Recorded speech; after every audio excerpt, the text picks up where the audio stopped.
Hey everyone, welcome to this video on SEO full course. Today we'll begin this full course video with what is SEO and how SEO works. Then we will be looking at a bunch of on-page and off-page elements. After this, we will learn how to analyze and measure website metrics using Google Analytics tool. We will also see how to use Google Tag Manager. Then we will discuss some of the important techniques to rank number 1 on Google and YouTube. Simple ways to increase website traffic, basic knowledge of SEO tools, and finally we will conclude this video by discussing the important tips and tricks of SEO. For this training, with me I have our experienced AWS specialist Rob and Rahul. Together we will take you through the various topics of SEO. So let's start with an exciting video on SEO full course. Before we begin, make sure to subscribe to our YouTube channel and hit the bell icon to never miss an update from Simplilearn. Welcome, my name is Rob Sanders. I'm a course instructor at Simplilearn. Today we're going to talk about why you would want to rank using SEO. And SEO is search engine optimization, also known as organic search. You also may hear us say organic listings. But we're going to talk a little bit about why you'd want to rank your website in organic search. Okay, what is search engine optimization? Then we're going to follow that up with how does Google rank websites? So why does it rank one website over another? And how do we get our website to rank number 1? Then we're going to talk about the different types of SEO or search engine optimization techniques so you can get your website ranked number 1. And then we're going to finish that off with the do's and don'ts of SEO. So let's get right to it and talk about why SEO. So we're going to use a basic example, and let's just say you have a blog. You're a food blogger, you're passionate about food, and your niche is ice cream. And let's just say you have a lot of ice cream recipes. You want to get traffic to your blog. You want people to read your blog. And you're curious, why am I not ranking for my blog? Why, when people type in ice cream recipes and say Google, my blog posts don't appear at the top of organic rankings? And there's a number of reasons why you wouldn't be ranked for your blog post or your ice cream recipes.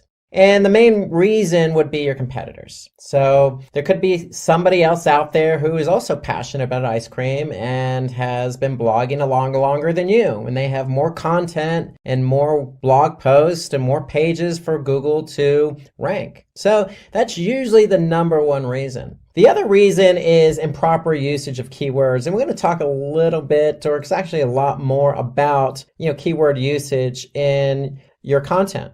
So what kind of keywords do you want to rank for? That's really what we're talking about when we talk about usage of keywords. What keywords do you want to rank for, and how do we work those keywords into the content? Another reason is poor link building practices. And really that means are other blog posts or other websites linking to you? Also, are you linking to other pages on your website? And so it's all about link building. And with link building, it's internal linking. So are we linking from one blog post to another? And it's external linking. Are other websites of high quality linking to us? And so that's what we talk about when we talk about link building. And then another reason is web page load time. So you could be running your blog post on, say, WordPress, for example, and your blog post isn't loading fast enough. Well, if you look at it this way, think about it. If you're Google, would you really want to rank a website or blog post in this example number 1 on Google rankings if that particular page loaded very slow? No, you wouldn't, because when somebody clicked on that link in organic search and went to your website, they're going to have a bad experience because the page is going to load slow. So Google doesn't want their users to have a bad experience. You don't want your users to have a bad experience. And so that's why web page load time is a critical factor for ranking. So we need to make sure that our web pages load fast. And then your user experience is not good enough. So Google, again, based on my example about the web page load time, Google wants people to have a good experience when they go from their search engine to your website. And there's a lot at play there, specifically web page load time, but also, Google doesn't want any spam content. Google doesn't want any pop-ups or overbearing ads on the web page. They want people who are searching for something in particular, let's just say ice cream recipes, and they want to find a relevant website that has ice cream recipes. They want to be able to click on that link and read some good content about ice cream recipes. It's that simple. And that's really what Google's trying to create in their environment. And that's you as an end user, as a website owner, you want your users to have a good experience. And then last but not least, your website is de-indexed by mistake. And really what we mean is de-indexed is Google needs to be able to index all the pages on your website. So if you have a blog with 100 recipes,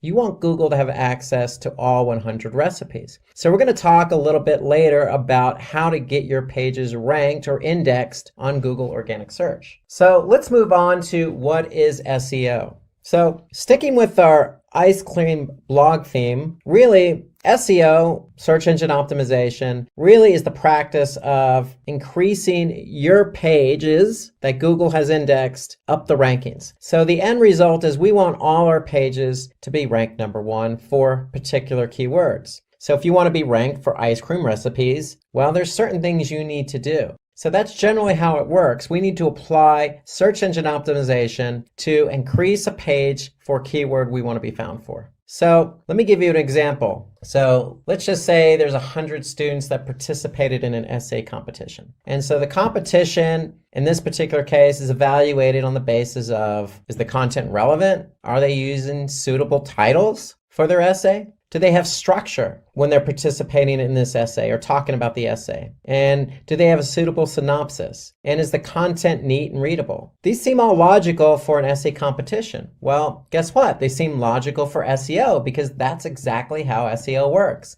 It's exactly all those points I just mentioned about structure, logic, readability, organization, title. All those things are what's important in SEO. And so we need relevant content. We need titles for our pages. Google needs to be able to see structure. We need to have synopsis of what the page is about, and that's called a meta description. And then again, the content needs to be readable, and that's important. And so in order to be readable, again, we're going to talk more about site speed because site speed's important. Okay. And when we talk about responsive design, when I say responsive design, that means your site, your page needs to load both on desktop and also on mobile. And so all these things are important. Just like an essay competition, Google is the judge, and they need to be able to determine what page is best to rank number one, number two, number three, etc. on Google search. And then link building. Remember I mentioned link building a moment ago? Well, link building internally and externally also plays a vital role. And so we're going to talk about that a little bit later in the class when we talk about off-page SEO. How does Google rank website? And basically, Google follows 3 basic steps to rank a website. They need to crawl your website. They need to take what they crawl back to their servers. And when they take it back to their servers, your web pages, they need to have them available for indexing. So when somebody actually types in a keyword into google.com, it'll be available to be found on organic search. So that's what indexing is all about. And then Google's job when somebody does type in a search query is to basically rank those pages that they've indexed from number 1 to infinity, depending on how many pages are relevant to that search query. So really it's about crawling, indexing, and ranking. So crawling is simply a process done by which Google has bots. And what these bots do is they go to your web server and they're going to crawl every page that they can find. And how do they find these pages? Well, they basically follow links. You might have heard the term spidering, but that's what they call search engine spidering. So basically what Google's doing is they're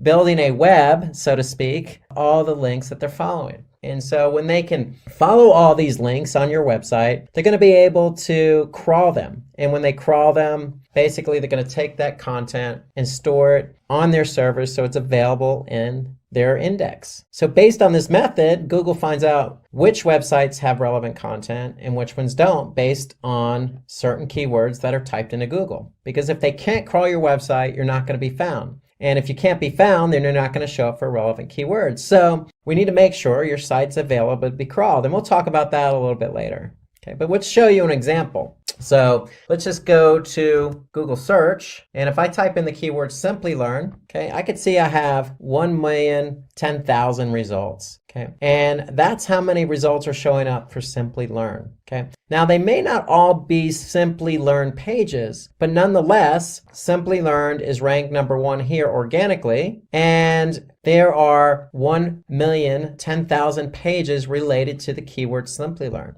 Now, when it comes to organic search, we don't want to get it confused with paid search. So anytime you see paid search, you're going to see something that says ad next to it. Okay, so we could see that there are paid ads here, but when it comes to organic search, those are generally below paid ads. And so that's where Google counts the 1,010,000 results. And so that's the whole idea behind crawling and indexing. Google's able to crawl Simply Learn's website, and based on all the pages that they gather, they're going to make those pages available in organic search. So if you type in a keyword and your web page is not available for indexing, then you're never going to show up for that keyword. So that's why it's important to make sure your website is available for crawling and indexing. And so when a user types a query on Google search, the most relevant websites that are in Google's index are going to appear in the search results.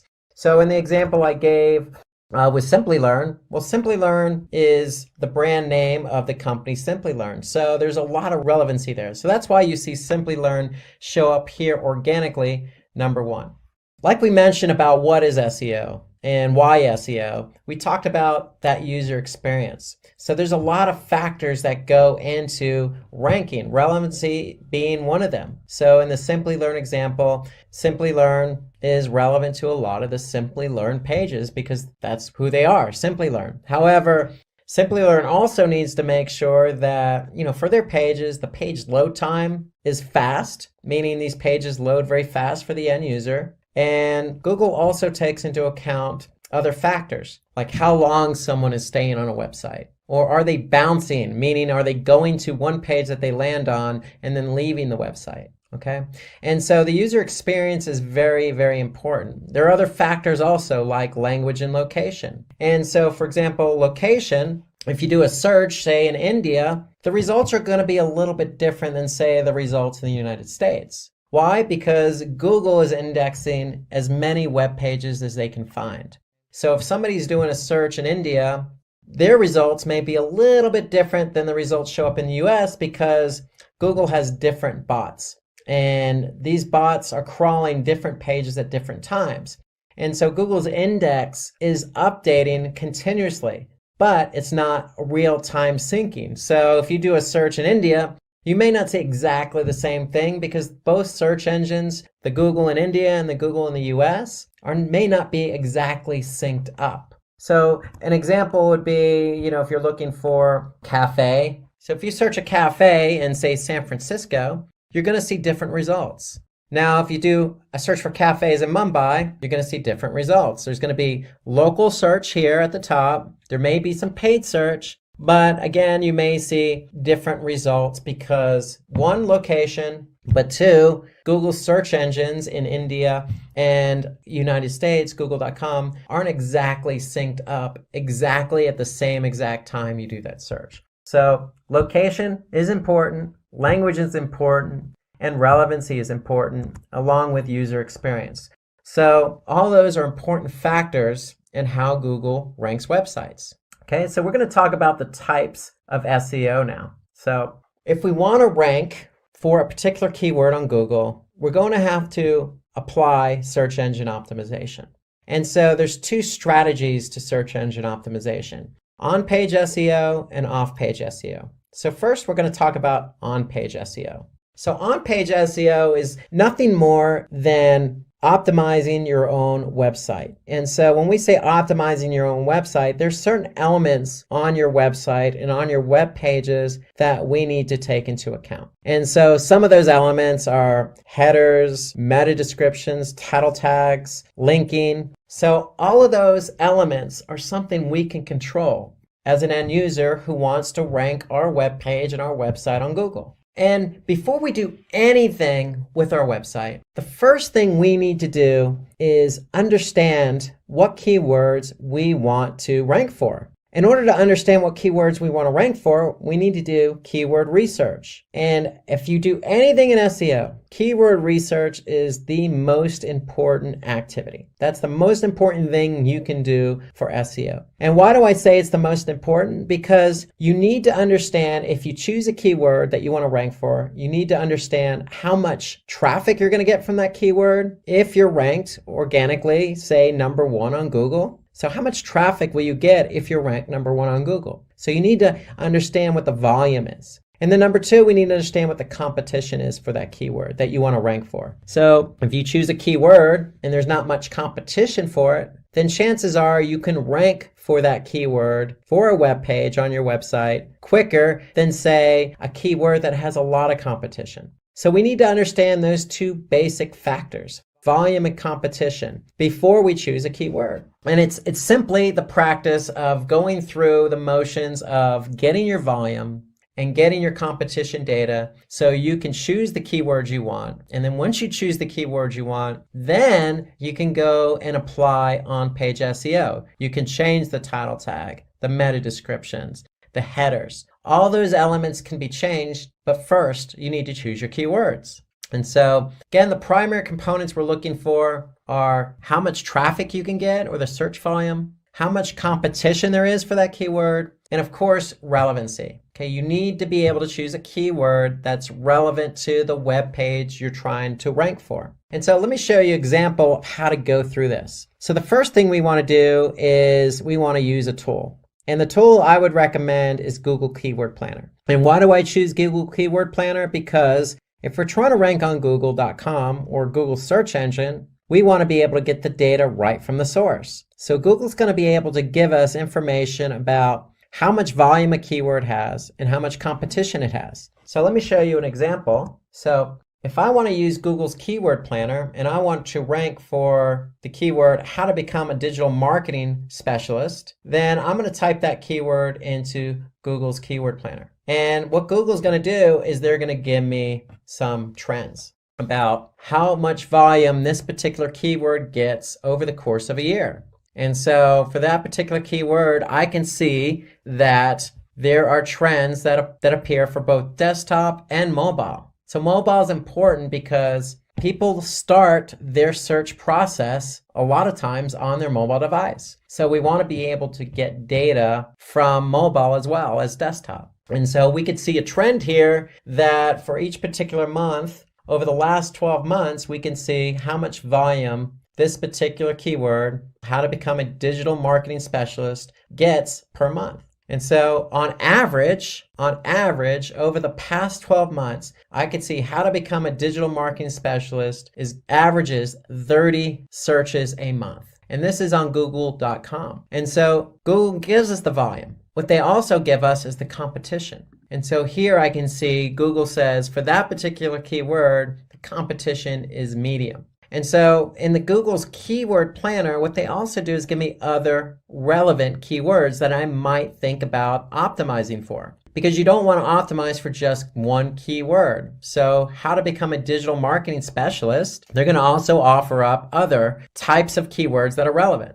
So just digital marketing specialist, social media marketing specialist. So for those keywords, I can see the volume. So for example, digital marketing specialist, I can see the average volume is 1,000 per month on average over the last 12 months. I can also see the competition is medium. But for some other keywords, I can see the search volume being high, like digital marketing course at 2,900 per month, but also the competition is high. And so what I would recommend as a best practice is to collect all your relevant keywords, okay, and put all your relevant keywords in a spreadsheet. And when you put all these relevant keywords in a spreadsheet, you want to get the data on those keywords. And the data I'm referring to is the volume and competition. So in this case, we have volume from Google Planner, Google's Keyword Planner, and I have competition from Google's Keyword Planner. And so if I go into a spreadsheet and I put all that information in here, I'm going to be able to see the volume and competition. And so that's important. However, one thing to note here is that Google's Keyword Planner, if I go back, just gives us low, medium, and high. And if I want to compare numbers to numbers, maybe I want to be able to get exactly the competition number for the keyword, how to become a digital marketing specialist. what I can do is go into Google and I can type in that keyword. So if I type in the keyword, how to become a digital marketing specialist, I can see there's 76 million results. So I could see 76 million results, 76.1 actually, and for the keyword, how to become a digital marketing specialist. Now that's a whole lot of results for this particular keyword, especially when the volume is only 30 per month on average. And so what I want to do is get a more clear picture of the competition. And so what you could actually do is type in the syntax all in title and then colon and then your keyword, how to become a digital marketing specialist. And when I do that, I get a different result. Here I can see only 136 listings for how to become a digital marketing specialist. But that's not just 136, that's 136 with that particular keyword that we want to rank for in the title tag. Okay, so the title tag is what you see when you type in a keyword or search query in Google search, and the title tag is what you see at the top of every search result.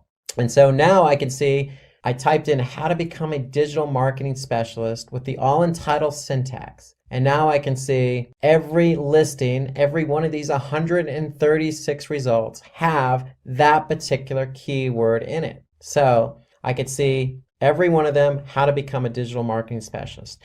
And why is that important? Because now that tells me I only need to climb over 136 listings to rank for that keyword, how to become a digital marketing specialist. And so the idea here is you want to get your volume from Google's keyword planner, but you want to get your competition from Google search. And again, that's simply typing in the syntax, all in title, and then your keyword. In this example, how to become a digital marketing specialist. Once you get those two numbers, you're going to plug them in to your spreadsheet. And then once you do that for a number of different keyword queries, and these keyword queries, again, have to be relevant. Once you do that, then you can go in and pick the keywords you want to optimize for. And that's important because, again, if you're not sure about a keyword, then you want to do the keyword research so you can be sure of how much traffic you can get and how much competition there is. Those are three important factors in starting the process for on-page SEO. So again, you want to create content for, say, a keyword like digital marketing. But digital marketing may seem a little bit broad. So you want to probably stay away from broader keywords because broader keywords tend to have a lot of volume, which is great, but they may also tend to have a lot of competition.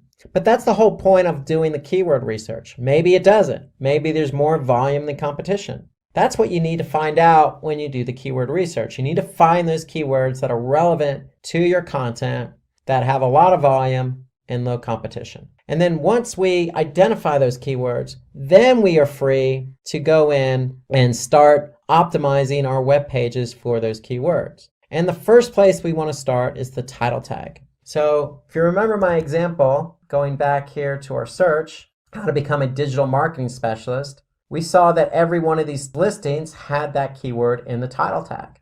And the title tag is important because that's what users who use Google search see first when they type in a query and get results. So they're going to see the title tag. So the title tag is the most important element for on-page SEO. It's the most important factor because that's what people see. And so ideally when we choose our keyword, we want to make sure that keyword is in the title tag because that's what shows up in Google search.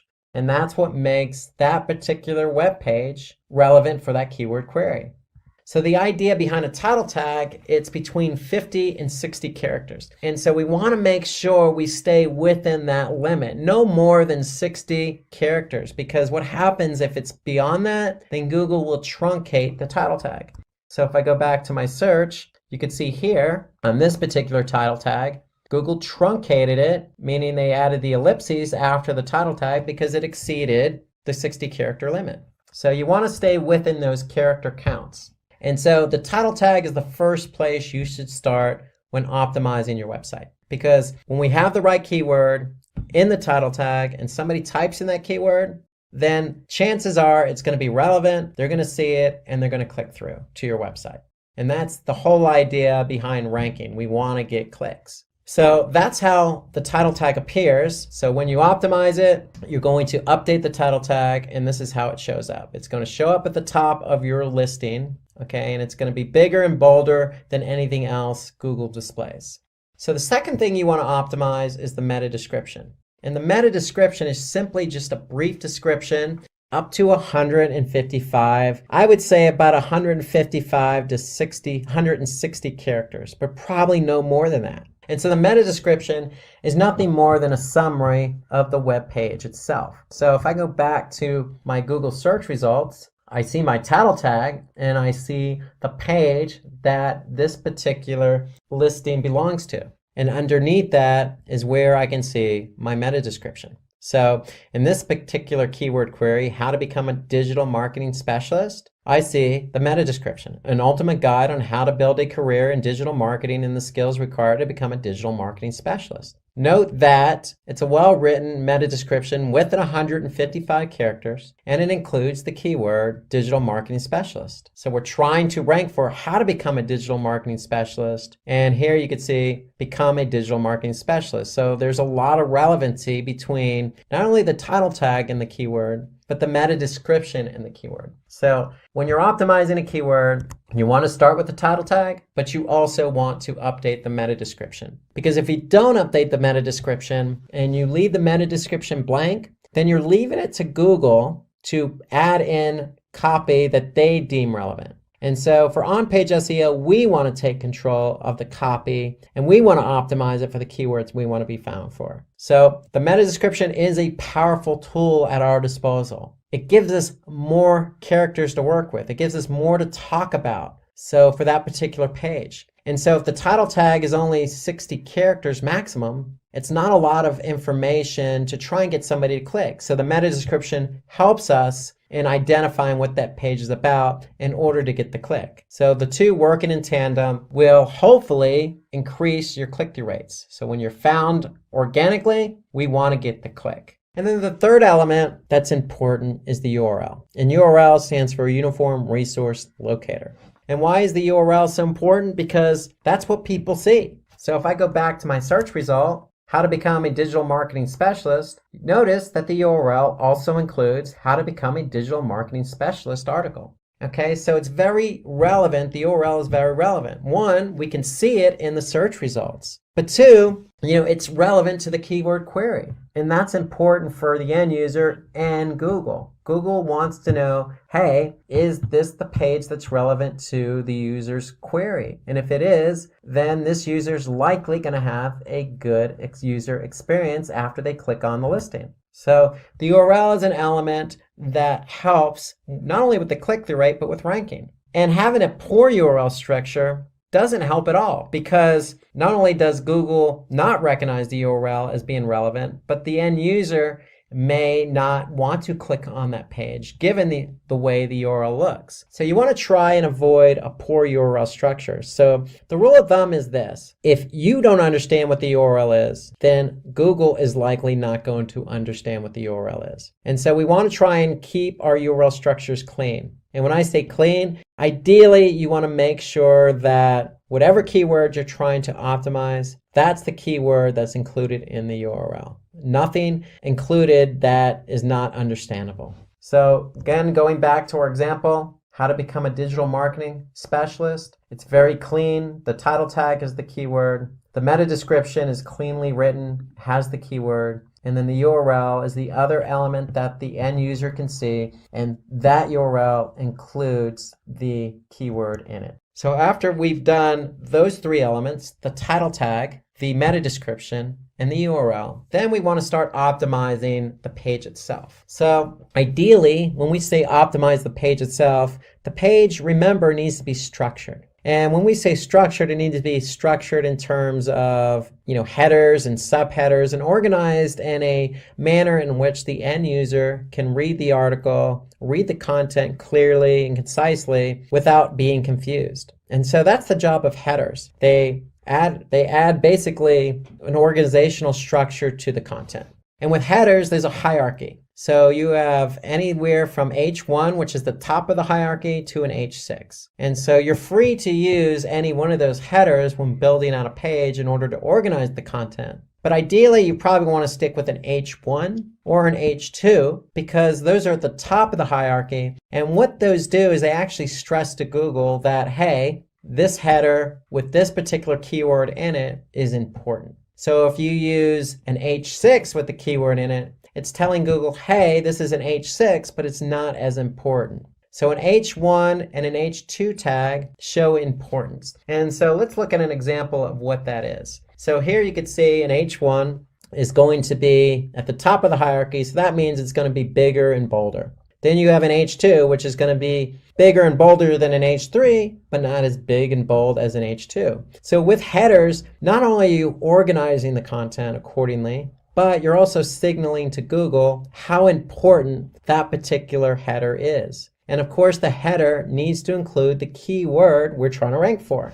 So let's take a look again at that example. So if we go to how to become a digital marketing specialist, if I click on that page, I can look at the content and I can see that there are headers in here. So the headers are there to organize the content. And that's what we want. We want to be able to organize the content. And if you look at the other example I'm showing here, how to become a digital marketing specialist, learning paths explored, you can see that's an H1, but below it's a subheader, the growing digital marketing job market. So that's an H2. And so we're not stressing to Google that that's more important than an H1, but nonetheless, we're stressing to Google that it's important nonetheless. So we want to be able to use headers. We want to be able to use keywords in our headers in order to stress to Google what's important, and also to organize the content because Google likes content organized.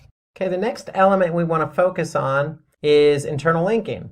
And so internal linking, if you remember earlier in the presentation, is basically links from one page on your website to another. And so here we can see on this particular article, how to become a digital marketing specialist. There's also links to other pages on Simply Learn's website. And so for this particular content, it also links to SEO specialist, PPC specialist, social media marketing specialist, and digital marketing specialist. So the whole idea behind internal linking is to link from one page to another where it's relevant. And in this case, it's relevant because we're talking about how to become a digital marketing specialist. That's what the whole content is about. And so what Simply Learn's doing here is offering up other pages on their website that are relevant to becoming a digital marketing specialist. And so this is a best practice when you're optimizing a web page. So you want to be able to have internal linking on your site. And the whole idea behind internal linking is it also allows users to navigate through the site naturally. So when I say naturally, they don't always have to refer back to the top navigation. They can naturally and seamlessly go from one relevant article or page to another. And so that's the whole idea behind link building and internal link building. It allows Google to identify, pages that they want to crawl and index because they're linked to one another. But it also helps the end user because it allows the end user to go from one page to another. And it's signaling to Google, hey, this particular page is linked to this page. So we're going to also index that page. And so that's the whole important part of internal linking. It's about the end user experience, and it's about allowing Google to find the pages on your website so they can crawl them and index them so you can be ranked for them. And so also, in addition to internal linking, we want to be able to use natural language. And so what do I mean by natural language or natural language processing? So what Google does is, in terms of natural language processing, they're looking for the content and the keyword.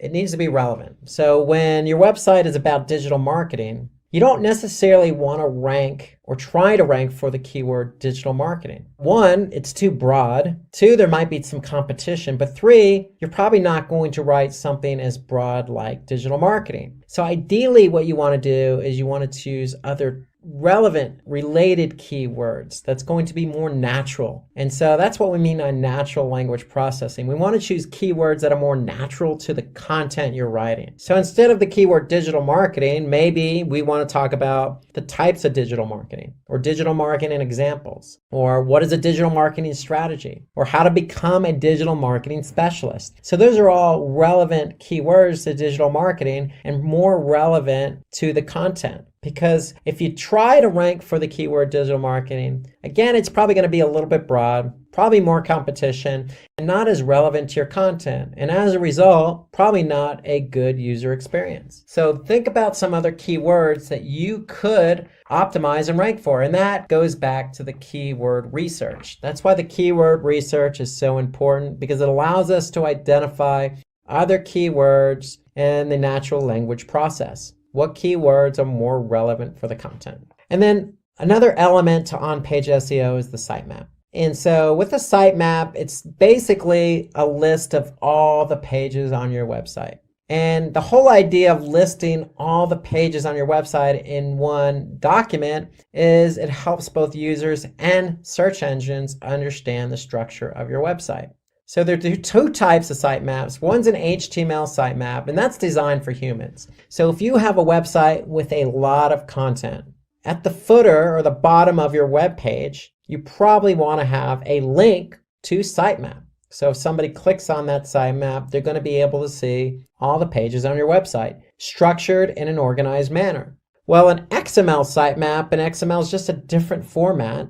It's designed for crawlers. And so the whole idea, remember, is Google likes to crawl content. When they crawl content, they bring it back to their servers and index it. And so we want to be able to create a sitemap for Google or other search engine crawlers. And so XML is the format. So let me show you an example of how that looks. So if I go to simplylearn.com and simply type in, say, sitemap.xml, just as an example, I'm going to get this particular page. And this particular page displays two XML sitemaps. So these sitemaps are there for Google to go ahead and crawl, and nothing more than a list of all the pages on your website. And so this is a quick and easy way for Google to get a hold of all those pages so that they can index them. And that's the whole idea behind SEO. You want to be able to have Google index all the content you want to be found for the keywords you want to be found for. So it all starts with the sitemap. So let's go from on-page SEO, which in recap is basically optimizing certain elements on your website so that you are relevant for a particular keyword.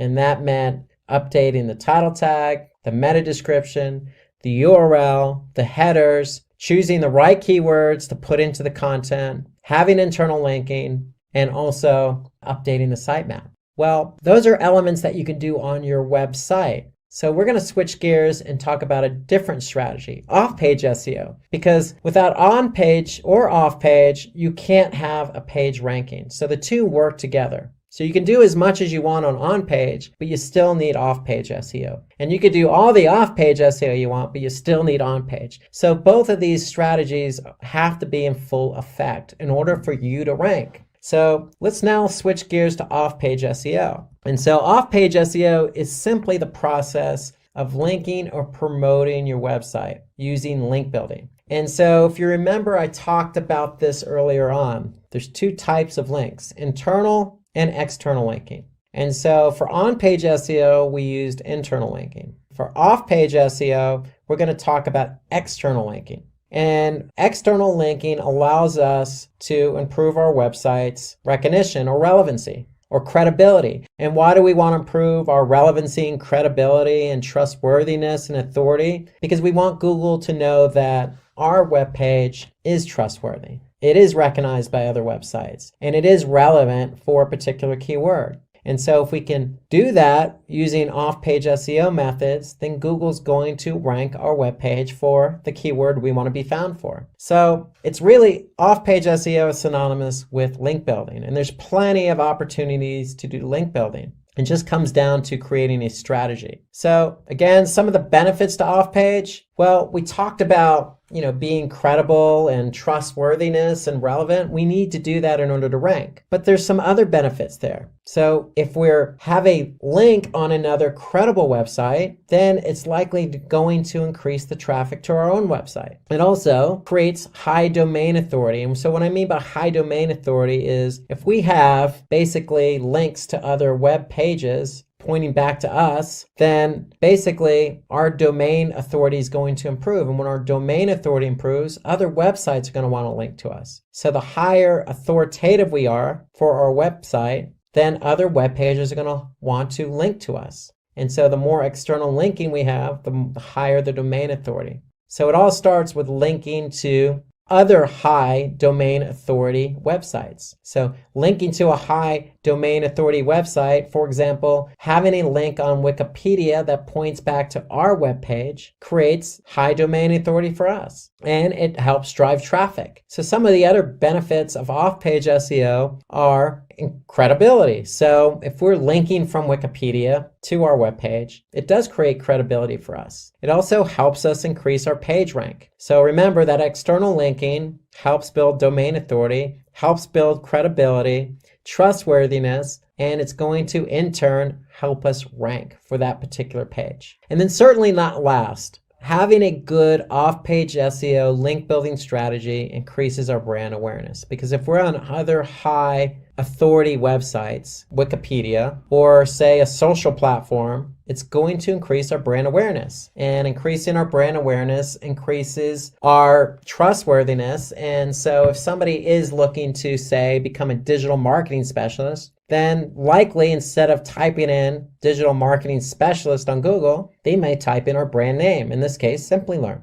And so these are all the benefits to off-page SEO. So it's nothing more than having links on other websites that are pointing back to ours. And again, there's lots of benefits. It helps drive traffic and increases our authority. So those are things that we want to take advantage of when we want to rank. And the key behind off-page SEO or link building is always going to be content. So from an on-page SEO perspective, having quality content allows that content to be optimized for a relevant keyword and ranked. But also from an off-page SEO strategy, having high quality content allows us to have other sites, and it doesn't necessarily have to be a website. It could be a social platform, or it can be another blogging platform or blogging website, link back to ours. Why? Because the content is original, it's natural, it's well structured, it reads well. And so that's the whole idea behind off-page. You can't have links on other websites if you don't have quality content. So one of the ideas behind off-page SEO is not only do you want to create good content, but you probably want to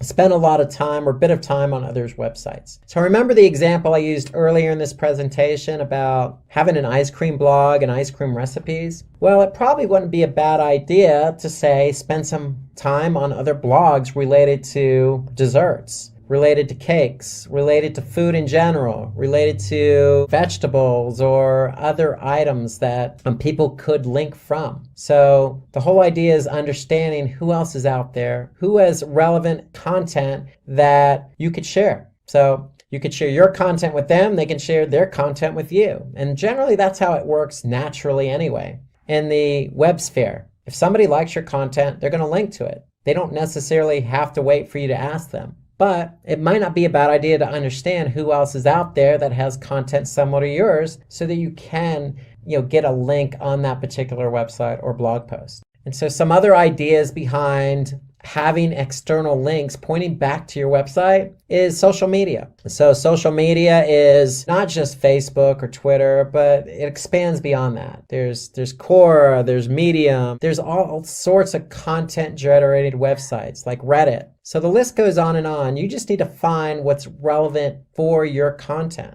If it's relevant for your content, then it's worth putting or trying to get the external link on that social media platform. And then again, going back to my ice cream blog recipes blog post, if you find a particular blog that you want to have an external link on, there's nothing wrong with reaching out to that particular blogger in some cases, very flattering. But in other cases, if the content is relevant, then why not? It's only going to help your end user experience. If you add somebody who has, say, a blog about cakes, having their link on your blog post. So there's nothing wrong with it because it also adds to the user experience. And if you're going to ask somebody to put an external link on theirs, you might want to be open-minded and make sure that you are able and willing to put an external link on your blog post or website pointing to their content. That's how the web works, especially if the content's of quality, relevant, and of good nature. Okay, so let's move on and finish up with the do's and don'ts of SEO. So we talked a lot about why SEO, what is SEO, how do we rank for SEO, what is on-page SEO, what is off-page SEO. And so let's just wrap up with some of the things you, again, want to do to rank your page for a particular keyword and some of the things you don't want to do. So the first thing on the list is optimize for white hat techniques. And what I mean for opting in for white hat techniques is basically everything I just mentioned today. You want to do keyword research. You want to choose a natural language processing format so you could choose keywords that are going to be relevant, natural to the content. And you don't want to opt for black hat techniques. And black hat techniques are probably not even worth going into detail, but one example is choosing a keyword arbitrarily, like say digital marketing, and just stuffing that keyword into the content. So that's probably not something you want to do because, again, it's not going to be good for the end user. So stay away from black hat and focus on some of the techniques we talked about in today's presentation. The other do we want to do is get backlinks from relevant sites. So that's off-page SEO. Again, it's what I mentioned earlier. It's about linking your quality content to another person's website that also has quality content. We don't want to have a backlink from an irrelevant site.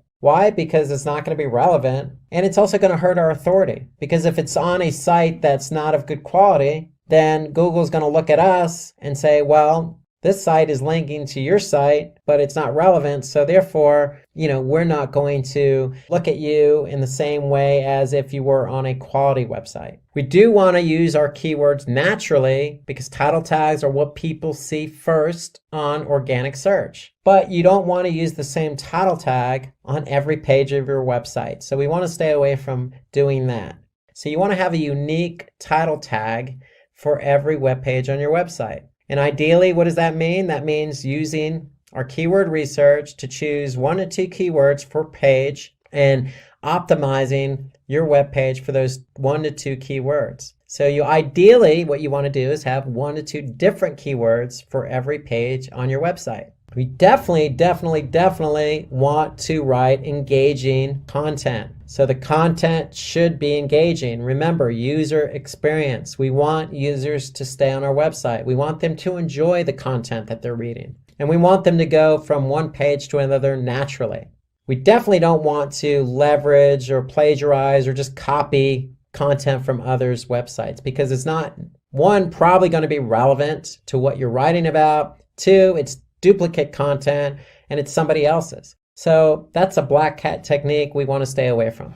I can't emphasize this enough. We need to do keyword research first before you do anything else. You need to find relevant keywords. And not only that, you need to understand the volume and the competition for each of those keywords. Okay, you don't want to choose a keyword that has low volume, high competition.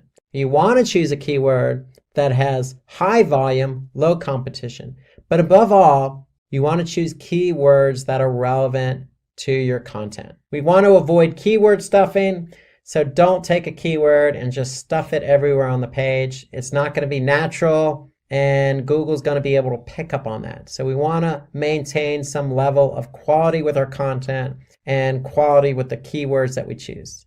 So reminder, when you have quality content, it's always going to link internally to another page on your website with quality content. But it's got to be natural. And don't just build site-wide backlinks, meaning don't just have an internal link to the homepage, or don't have every page on your website linking to just one page. So internal linking should be natural, naturally linking from one page to another. Not only does it help Google understand and crawl all the web pages on your website, but it's good for the end user. It's good user experience. And certainly last, but something I didn't talk about, it does take time to rank your content. So remember the process. You're going to write your content. You're going to choose keywords. You're going to change the elements on that page for those keywords. And all the while, you're going to make sure Google can crawl that content. And when they crawl it, they're going to index it. The process takes time, especially if you choose a keyword that's competitive. So just be patient. If you have quality content and you've optimized for on-page SEO and off-page SEO,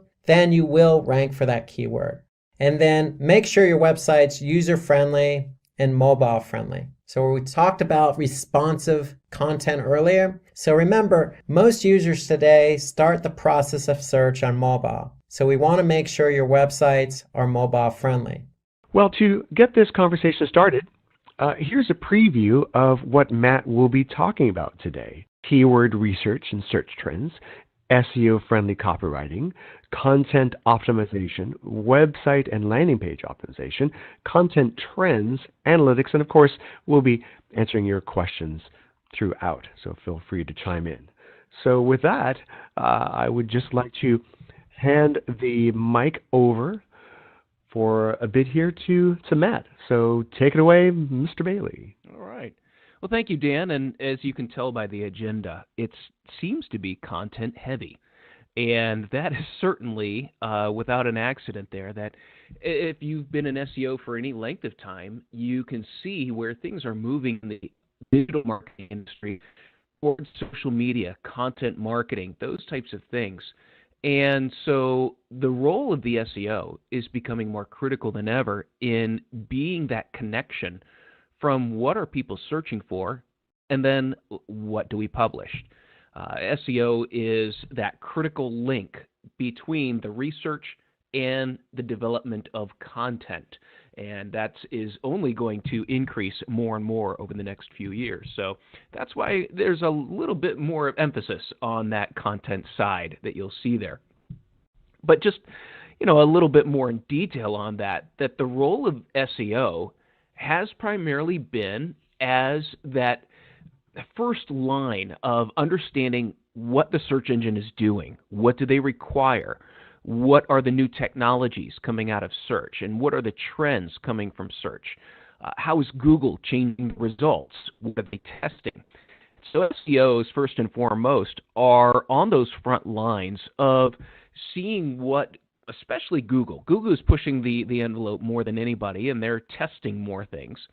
And so understanding what is Google doing, what are the implications of it, is this just a test, or are we moving? What's the bigger picture of what they're attempting to do? And so understanding that role there of being that early predictor of what's going on with Google, and then being able to translate that inside your organization or inside your agency, that is really becoming part of the representative role of the search engine optimizer, is understanding here's what's happening, and here's how we're supposed to react to it. At the very base level, it's understanding those keywords. It's understanding what are people searching for, and what is their intent, and how do we then apply that into our content strategy. So that has been really kind of the foundational part of what an SEO does, but it's also going to be a little bit larger into looking at the larger trends of what is Google attempting to do, what are the implications, and how do we respond to that. Now, of course, with part of that keyword research is understanding the long-term trends over a year, 2 years, 3 years, because if something has a trend and it's predictable, well, then that's something you can bring into your organization because I love to say if it's predictable, it's monetizable. You can make money off it if you know that it's going to happen every year because you can prepare for it. You can help your organization prepare for those increases in traffic, especially if you're able to tie those trends into specific events. If you can come up with causality, what causes those to happen, how do we react to it, how can we develop that, and how can we incorporate that into our strategy? Again, that is more of a planning and prospecting work that a search engine optimizer would do, and those skills of doing keyword research and understanding the long-term view of keyword research, of trends throughout the year, creating those connections, that is a valuable skill which is only going to increase. And of course, those keywords are important for anyone in a marketing field or also customer service. We've seen more and more of this cross-marketing view across an organization where marketing is getting more involved in customer service. They're getting more involved in loyalty. They're getting more involved in many different aspects of nurturing customers, the customer experience. And so whenever you're planning any of these things for social media, and what are we doing with social media? Are we educating? Are we rewarding? Are we trying to look for new customers? Well, all of that requires content. That content is going to have to be researched as to when do we talk about certain things and how do we talk about certain things. Keyword research gives you that agenda. Keyword research tells you when people search for certain content and also the associated words that they have. And so that applies to your content marketing, your social media marketing. It also applies to when people become customers. And if you do any amount of CRM marketing, or email automation, or even triggered, your keyword research can help in developing the content that will be in those emails, because you'll have done the research and find out what do people want after they make a decision, after they purchase a product. What are the needs that they have? What is the information need that they have? And how do we write towards that? So again, SEO is influencing the content that is generated by the entire organization in nearly all communications. This gets back to seeing the trends that are happening within the search engine, and you've probably seen this lately. I love this example here. So if I want to make a latte and I type that into Google, this is what's interesting. The answer to my question is at the top of the page. Now, without even going to the website, I can have my answer for the question. And now there's a couple implications to this. Yes, it's great. We can be at the top of the rankings. We can have our answer there. But if the answer completely answers the searcher's question, it doesn't generate a page view. They don't see much of our brand. They aren't engaging with us at all. They're engaging with Google. And so this gets to the point of how do you then bring this to the organization as far as a strategic view of this? How do we approach it? How does this change what we do with our website or with our content? You can also see here that people are asking different questions. And this gets to the copywriting of the website. Are you generating content that answers questions? Because this is where Google is pulling this information as well as pulling the related questions that come from that type of content. This also is critical because this then leads into voice search. And so if you've got a home assistant, you use any of the phone assistants, or hey, guess what? This is coming in cars, that you will have a voice assistant in cars, and your search result will be read back to you. And this is the beginning stages of that. That if you have a question or a search, you would speak your search, and then the first result would be read back to you. And as you can see, it's not coming from the site, it's coming from Google. So this is where, again, we sit down, we look at the strategy. What are we trying to do? What is our strategy as far as visibility in the search results? And what's going to happen, and what's happening now with this, is you could be answering people's questions and never knowing it. Simply based because Google is delivering the result, they're not going to your site. Now, the possibility of them going to your site exists, but as more voice searches are being generated, Google is going to deliver a result that doesn't require a click-through because it's all happening through audio. So hopefully this doesn't, all the changes in SEO I would say over the past 15 years, have been largely external, driven by Google. As Google has taken away keywords, taken away keywords in analytics, done numerous things here that have caused SEOs to have to react. And again, this is one of those changes that causes us to sit and figure out how are we going to deal with this change. We have some questions already, one of which is Sure. Google's not spending so much time focusing on keywords specifically, even though they're still important. Where do you suggest that marketers look for keywords? Oh, I think the typical keyword research tools are still very viable. In fact, you'll probably get better information out of keyword tools than you will Google's keyword tool. Google has been combining keyword concepts under a single keyword. So, for example, a great one that we've seen in the keyword research, pool table and pool tables, plural and singular. Google puts that all under pool table, whereas anyone who does any amount of e-commerce can tell you there is a world of difference between people that search for plural and singular. Before the changes in keywords, I could tell you with numerous sites that we had that if people searched with the singular version, they were about 3 to 5 times more likely to purchase than if they searched for the plural version. The plural version meant that they were shopping. The singular version pointed to they were ready to make a decision. So Google won't show you the data, however, between the plural and singular for pool tables. Other keyword research tools, however, will show you that.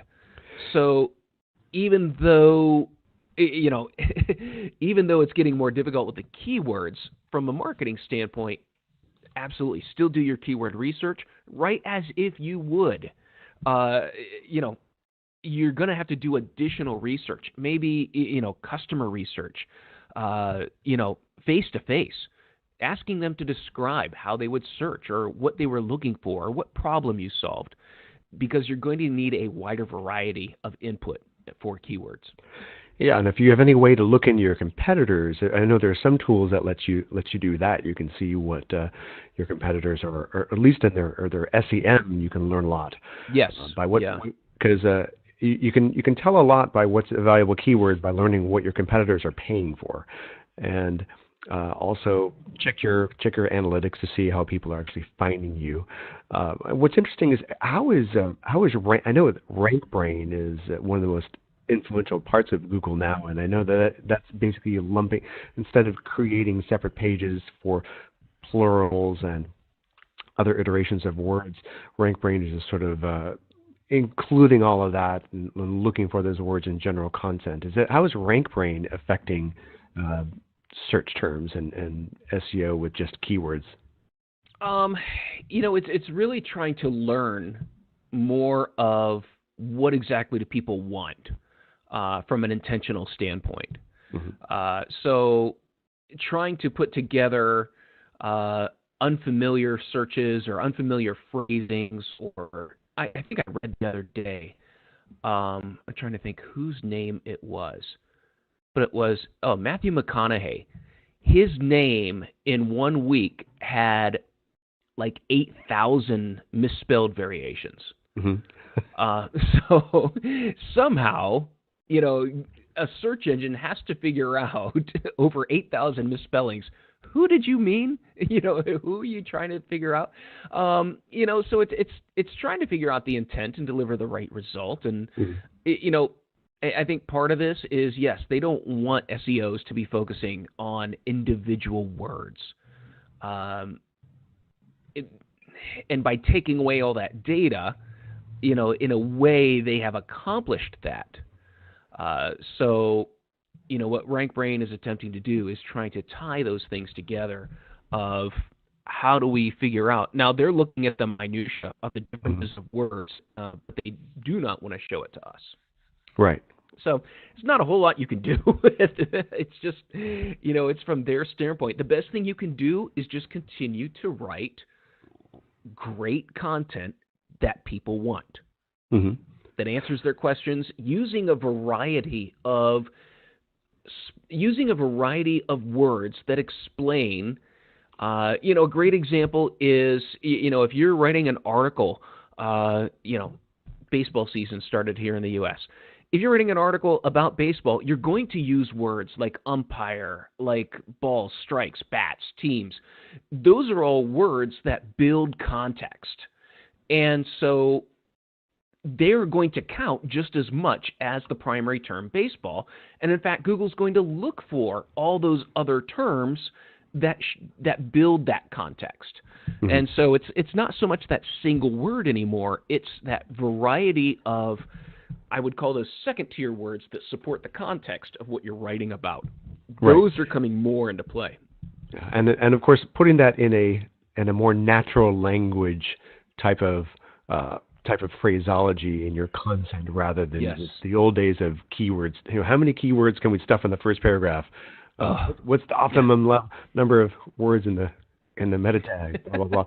I mean, because now it really, if it looks like Google's been penalizing people for doing stuff like that for years, but now, especially with RankBrain, the more you can do to write like a conversation that people are actually thinking and asking about, I'm sure is a better way. They've always wanted that. I mean, that has always been Google's goal. From the beginning, they have told us to write for humans. But the problem has been, there are a lot of SEOs there that would rather take the formulaic approach. And, why should I write for humans? I'm just trying to get people to my site. They're going to buy. And so they, try to reverse engineer everything to come up with this formula of use this keyword this many times in this part of the page. And, whereas Google has always said, write for humans first. And so by taking away some of those other options or taking away the keywords, it's really guided the industry to do what they wanted to do. And honestly, I think it's a good thing because the quality of content has to increase. It has to get better. And that is one way that they've enforced that. They've imposed their will on people who desire to have better rankings. Right. I just have one more question. A lot of people are asking if you have any specific recommendations for keyword research tools before we dive on to the next thing. There are a lot of them. So if you've got like Raven or I'm trying to think what are some of the others. Raven SEO tools. There's one right on the edge of my tongue. Word Tracker still? Word Tracker, yeah. I've got a list of them somewhere here. You could yeah, we could put that out.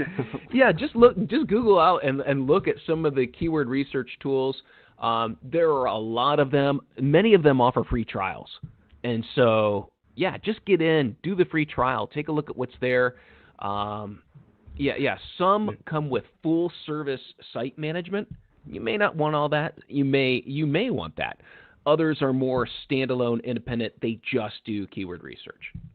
Never choose a keyword research tool that doesn't show up at least on page 10 of the SERPs. Would be my. But yeah, and honestly, the more you do keyword research, I have always felt this way, and it's the more you do keyword research, the better equipped you are to do your job. And by that, it's dissecting the keywords. What are people looking for? What are the trends? What do they associate? What are the people, places, and things? So as you're looking at the keywords, you're not so much looking to see the volume that someone searched for, buy a pink car. That's a great, that's good. But they talked about cars, they talked about buying, and they talked about color. That's more of what we're looking for is let's start slicing and dicing this down. What words are they associating? What colors? What features? And by understanding the breadth of how people search and the questions they have, it helps you write better content because now you understand I'm not just optimizing for one word. People have questions across an entire breadth of type, style, color, place, city, all these types of things. And so that's really what I challenge people to get out of keyword research is understanding the full breadth of what people want rather than just a single word or a single phrase. This gets into copywriting. You see, like I said, when you get into, are people looking for colors? Are the people looking for locations, sizes? I want to understand the breadth of what they're talking about, and that helps me become a better copywriter. I can understand intent. If I know the questions that they have, then we can write answers. And so, I want to see how people are searching. A great example is now we've seen searches increasing for people searching for, the best or the top rated or Near reviews. me, I think, is a big thing too. Oh, yeah, for me. People are actually typing in, what is the best car for me? Yeah. And I think what they're doing essentially is directly asking Google, based on the 2 million things you know about me, what would be the best car for me? So people are looking for more personalized information. So what you can do is get into the how-to, the why, what it means, all these different cues that people are giving in their key phrases. Develop your content to answer those questions. Yeah, I'd actually seen a statistic that 82% of smartphone users use, and this is for businesses, looking for businesses, use specifically the term near me after their search. So even geographically, I don't know if that's anything you can include in the content, but... Well, no, it blows my mind because if they're on their smartphone, they're automatically going to get results near them. That's kind of interesting. So it's more of a cue for Google than it is for a website, because to use that phrase in any of your optimization really wouldn't make a lot of sense because you don't know who's near you. And if anything, especially on a mobile search, Google is pretty much going to ignore that near me because you're going to get the results near where you are anyway. Yeah. Getting into the search data, people search for what they need. They figure out what they're looking for. But now here is where the role of the SEO is going to come in organizationally, is that when you have people writing content, generating content for content marketing, for social media, especially if you're working with, like a publisher who is constantly developing content, now you need to help them come up with ways to measure success and also to motivate them to implement SEO tactics in their writing. So rather than developing catchy headlines that may have a double meaning that may not play well in search, you need to help copywriters understand that, well, your headline, while that might look great on print, in search, it's actually going to cause a problem. And so you turn into an educator for your content developers. You're teaching them what works well, what's going to click well, what's going to look well in the search engines versus what might be confusing. Also, it's also helping them to understand, a great example of this, before I move on, someone gave me a great example is they were writing an article about holiday time travel. And that was the title of the article that they put out there. And they couldn't figure out why this article was consistently getting hundreds or thousands of visits a month, well after it was published. And when we went back and started looking at some of the rankings and some of the keywords and things like that, we found out that the article was ranking really well for time travel, even though the headline was holiday time travel. So it's helping your writers understand, what makes a good title. But then also, one thing that I worked with one publisher, and one of the things we did to motivate the writers was to develop like a leaderboard of whose content is generating the most visits. And not only that, whose content is generating the most new visits to the website. And then you can carry that through to, for different writers, how many visits or views have you generated in a month? Or over the past 6 months, how much has your content performed compared to other content? And you can carry this all the way out to, which writers had the highest amount of ad clicks in their articles. Which articles led to people to subscribe again, or even get into customer lifetime value. There's so many things that you could implement. So from an SEO standpoint, you understand already how to look at the success of gaining rankings and what it generates in terms of page views, click-throughs, time on site, click depth, all those types of things that you can then develop into helping others in the organization who publish content start to measure the impact of their writing organizationally, and then especially if you're able to tie that to a financial implication that shows that this is what it's contributing towards the business in terms of revenue, then you become the all-around hero because you're able to help others tie revenue to activity. That's great. We have someone asking, can this backfire on you? For example, if you're starting every headline with one weird trick, ... If you find that you have a lot of, if your bounce rate immediately starts going up because if you're rating for time travel or Star Wars or something that everyone's going to be looking for, then could that actually negatively affect how Google sees you? If you have all these bounce rates, they might see you as no longer being relevant. Absolutely. And it's not just Google with the bounce rate. It damages your brand. It damages your credibility. I mean, it's clickbait. And, I mean, it doesn't take long for people to realize clickbait is clickbait. You can just look at some of the data. But, yeah, I mean, when you see articles or headlines that are obvious clickbait, people are, you get caught a couple of times, you get fooled a couple of times, it's not always going to work. And so this gets to, how are you positioning your brand? Are you positioning your brand as a trustworthy source of information that answers people's questions? Are you positioning your brand as we give people what they need, what they want? Or are you fooling them to click on an article based on what's popular right now? There's a couple questions that get to how the brand wants to be perceived in the marketplace based on tactics like that.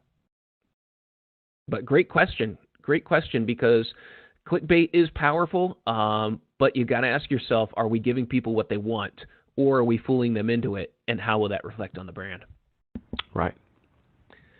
From another keyword standpoint, one thing that I found is very valuable to do is go out and look and see how people are searching for the brand and content associations they make with that brand. Now, this can also get into other areas. You may find that there's some crossover where there's another company with a similar brand name. And so this will help you understand a little bit more if you get some of that crossover traffic, but also from a PR standpoint, do people associate content or ideas with your brand that you would rather? This will help you become aware of something that might be out there that may not be getting picked up. So I enjoy doing these kinds of searches because I want to know what other words, associations are people making with the brand that you may need to deal with. Yeah, and also look at your analytics and what is linked in your CRM to see how people have actually converted, because if you have some long tail keywords in there that would be good to generate content on that your best customers are finding you through, that can be super valuable and at least compensate for having some super clickbaity words in there that just clicked in there accidentally. What's interesting is that a few people are really wanting to hone in on this,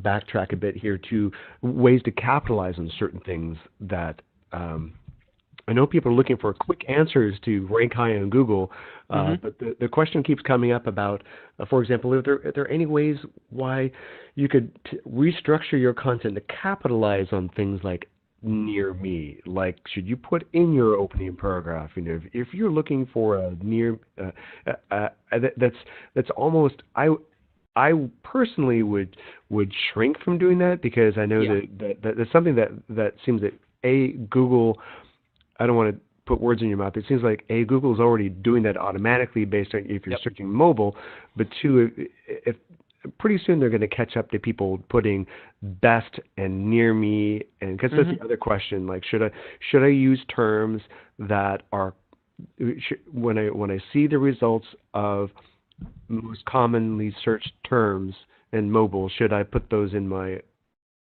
copy? What do you say about that? Like, are there ways that you can legitimately, without being penalized, capitalize on yeah. near me and best? Well, okay. If you're legitimately publishing an article that is well researched comparing different products, and you title it "Best Pet Food Products" or something like that, that's a legitimate case. I have no problem with that. Do your homework and create something of value, and it will do well if it's good content that people like. Now, the near me is a bit more sketchy, because even though you may put on your website something about near you or near me, not everyone who visits your website. Remember, this is more of a mobile phenomenon. These are people on their phone looking for something near them, a drugstore, a car wash, something like that, a restaurant. And that's being computed based on distance, based on past preferences, things like that. So it has nothing to do with the content of your website. What I would work on more is your local business listing in Google and developing more reviews for your business and working with that listing to add more pictures. Like I said, reviews. They have a function there now where you can add promotions. The more you develop that Google listing, that will do 100 times more to increase your visibility when someone is looking for something near them and they are near you than adding words to your website. Great. Well, that sounds smart. I may come across a bit forcefully on some of these things, mainly because it has never bothered me when people out and out try to fool Google with some really intelligent things. I somewhat tend to admire it. But when people try to fool Google with what I would call amateurish things that are poorly executed, that's where I get a little ticked off at that. Yeah. Because it create a quality experience. That's what people want. Quality experience. And that's really what it gets down to with content marketing. You're answering people's questions. And so as people are generating that content, you're also sending them back to the site. You're sending them back to get answers, to register, to do things like that. So all those web pages from the content marketing that they're linking to, they need to be optimized for your inbound strategy. And what's interesting is also from a paid search standpoint, the landing page from paid search, it needs to be optimized just like any other page. That's part of the quality score algorithm. Does the landing page reflect the paid search headline? Does it also contain the keyword that you're bidding on? So you've got to look at how people are developing their landing pages internally, and maybe you can contribute to that as well in helping improve the quality score, because the optimization of that landing page is very similar. Where I see employment and industry trends. Now, this is interesting because talking with the director of OMCP and some of the surveys he's been doing of hiring managers, HR managers, and technology or in marketing across the globe here, one of the things that he has seen is there is becoming more demand of people who can manage the entire tech marketing stack, not the single channel specialists, because more and more automation is handling that. More and more, and this is where we're going to see the entrance of AI and machine learning, is adjusting your paid search campaign with those minute methods of increasing your click-through rate, it's going to be managing those bids. So eventually you're just going to focus more on the content, and eventually AI is going to take over the content. So the demand is for who were the single channel specialists of SEO, paid search, social, to move into understanding the entire omni-channel digital marketing campaign, and can run and can change and can make recommendations across the board for the entire stack of digital marketing.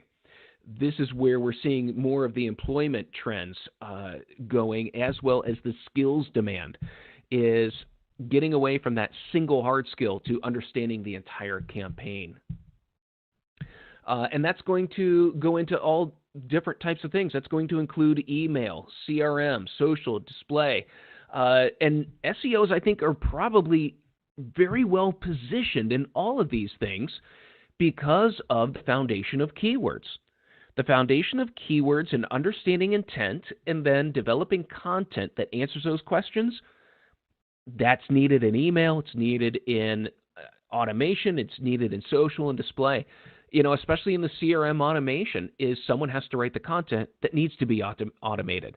And so, again, this then gets into looking at the trends, because automation, you not only need to write the content, but you need to then plan the content. When is it sent? When is this completed? When is this done?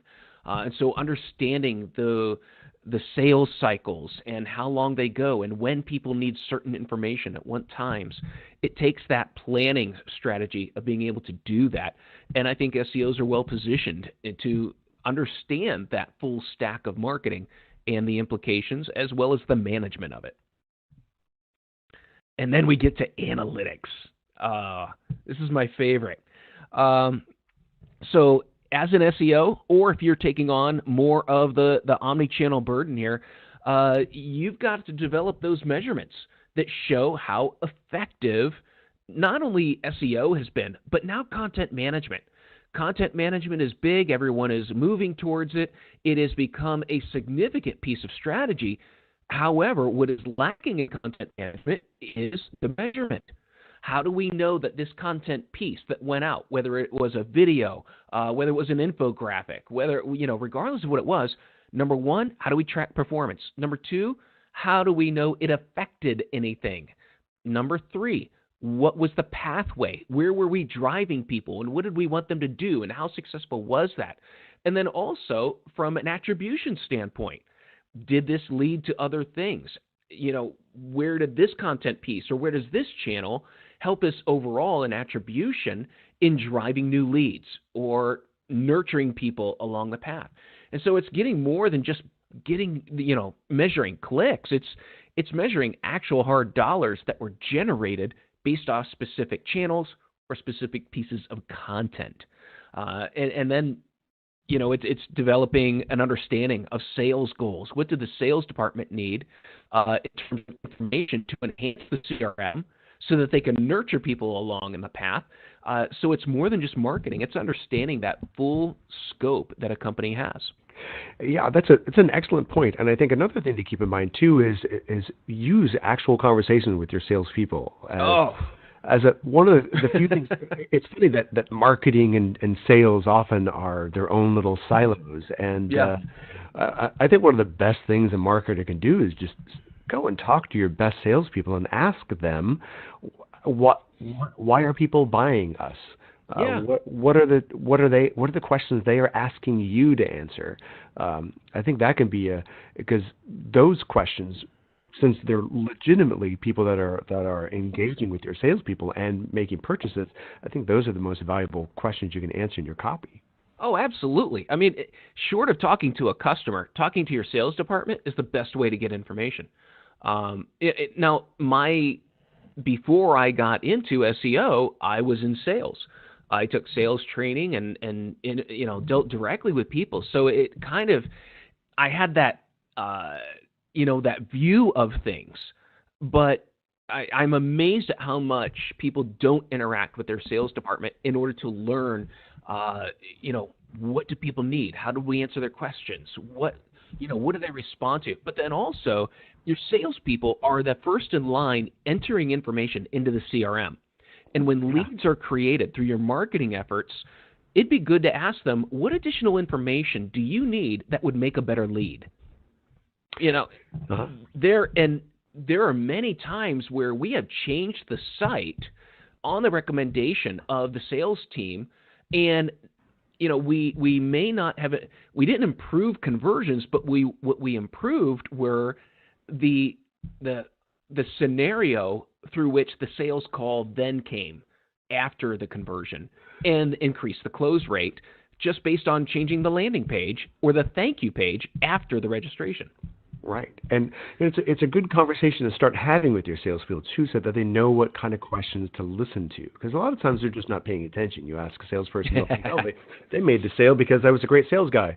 But the more you work with them as a team and say that, hey, to get them thinking about actually listening to what the customers are asking for and passing that on to you, that of course will help lead attribution and all the things that you said. So yeah, definitely don't forget the human element in SEO. Yep.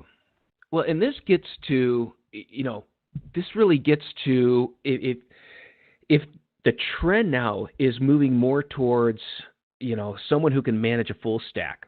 It's also moving towards people who understand how to align sales and marketing goals. And beyond that, it's not just, like the example I gave before, it's not just, okay, we increased the conversion rate of our registration.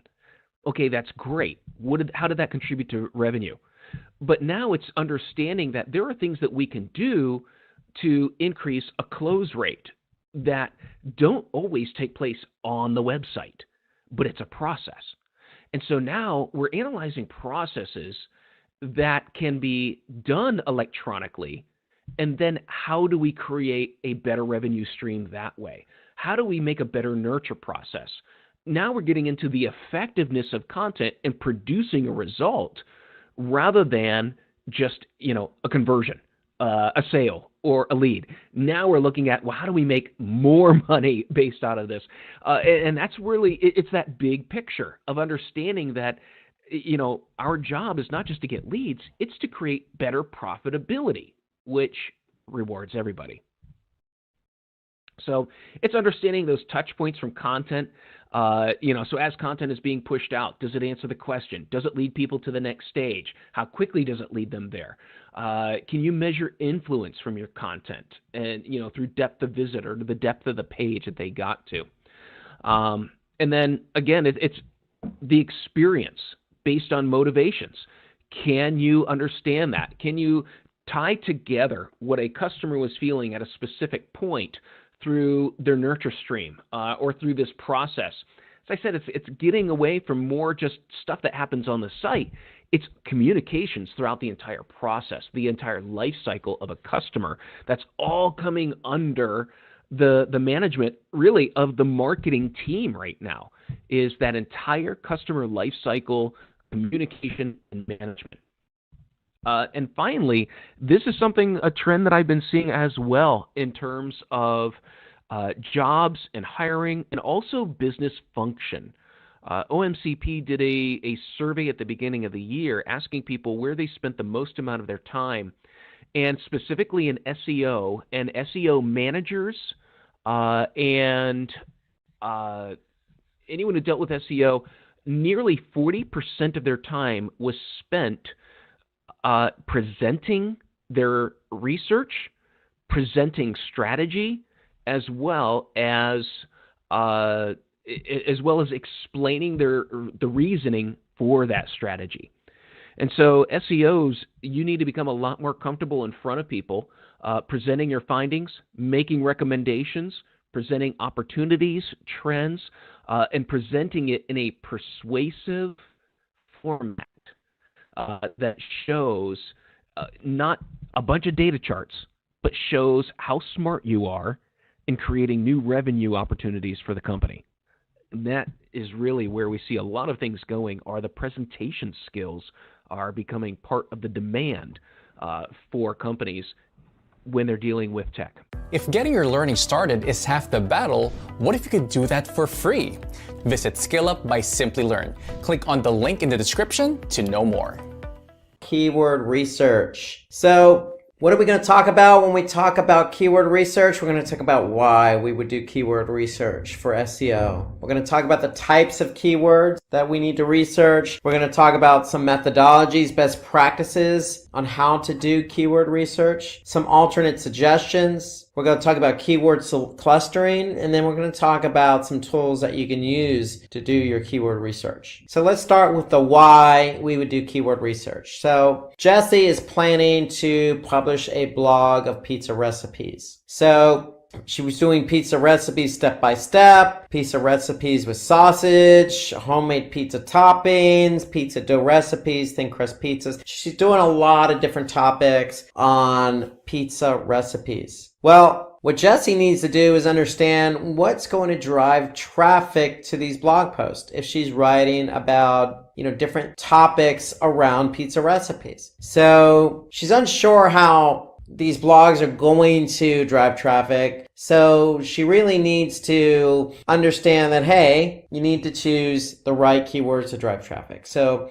the question is, if you're writing a blog post about recipes with sausages, is pizza recipes with sausages or recipes for free the best keywords to use? Maybe, maybe not. So you need to take care in choosing the keywords to align with your content. So that's really the idea of why we would do keyword research. Because some of the issues with keywords that are poorly chosen are they could have low search volume. For example, you may choose a keyword that just a lot of people aren't using to search for. Or they can be highly competitive. So if you choose a keyword that's very broad or popular, it can be very competitive and take you a long time to be found for that keyword. Or you could just make the mistake of choosing a keyword that isn't aligned with your content. Or you can choose keywords but use them incorrectly with your content. So these are some of the issues that you can encounter if you just go about choosing keywords randomly without due diligence, without the proper research. So low search volume will lead to less traffic. High competition, you may not even rank at all. Okay, if somebody finds you for a keyword that's not relevant to the topic, they're just going to leave the page. And if you're not using the right keywords, or if you are using the right keywords and not using them correctly in the content, then your pages may not even be found in organic search. So you really have to take care in choosing the keywords. To me, that's the most important step with SEO is keyword research. So we're going to talk about the types of keyword research then. So we have short tail keywords and we have long tail keywords. So if you write a blog post about pizza recipes, well, what are you going to choose, a short tail or long tail? So let's talk about short tail keywords first. So short tail keywords are keywords that are usually 3 keywords in a phrase or shorter. In some cases, it may be 2 keywords in a phrase or shorter. So short tail keywords usually have high search volume, which likely means higher competition. But what it also means, it could be lower conversions. Because short tail keywords, like for example, pizza recipes, could be considered a short tail keyword. But maybe somebody's looking for homemade pizza recipes or pizza recipes from their favorite Italian restaurant. So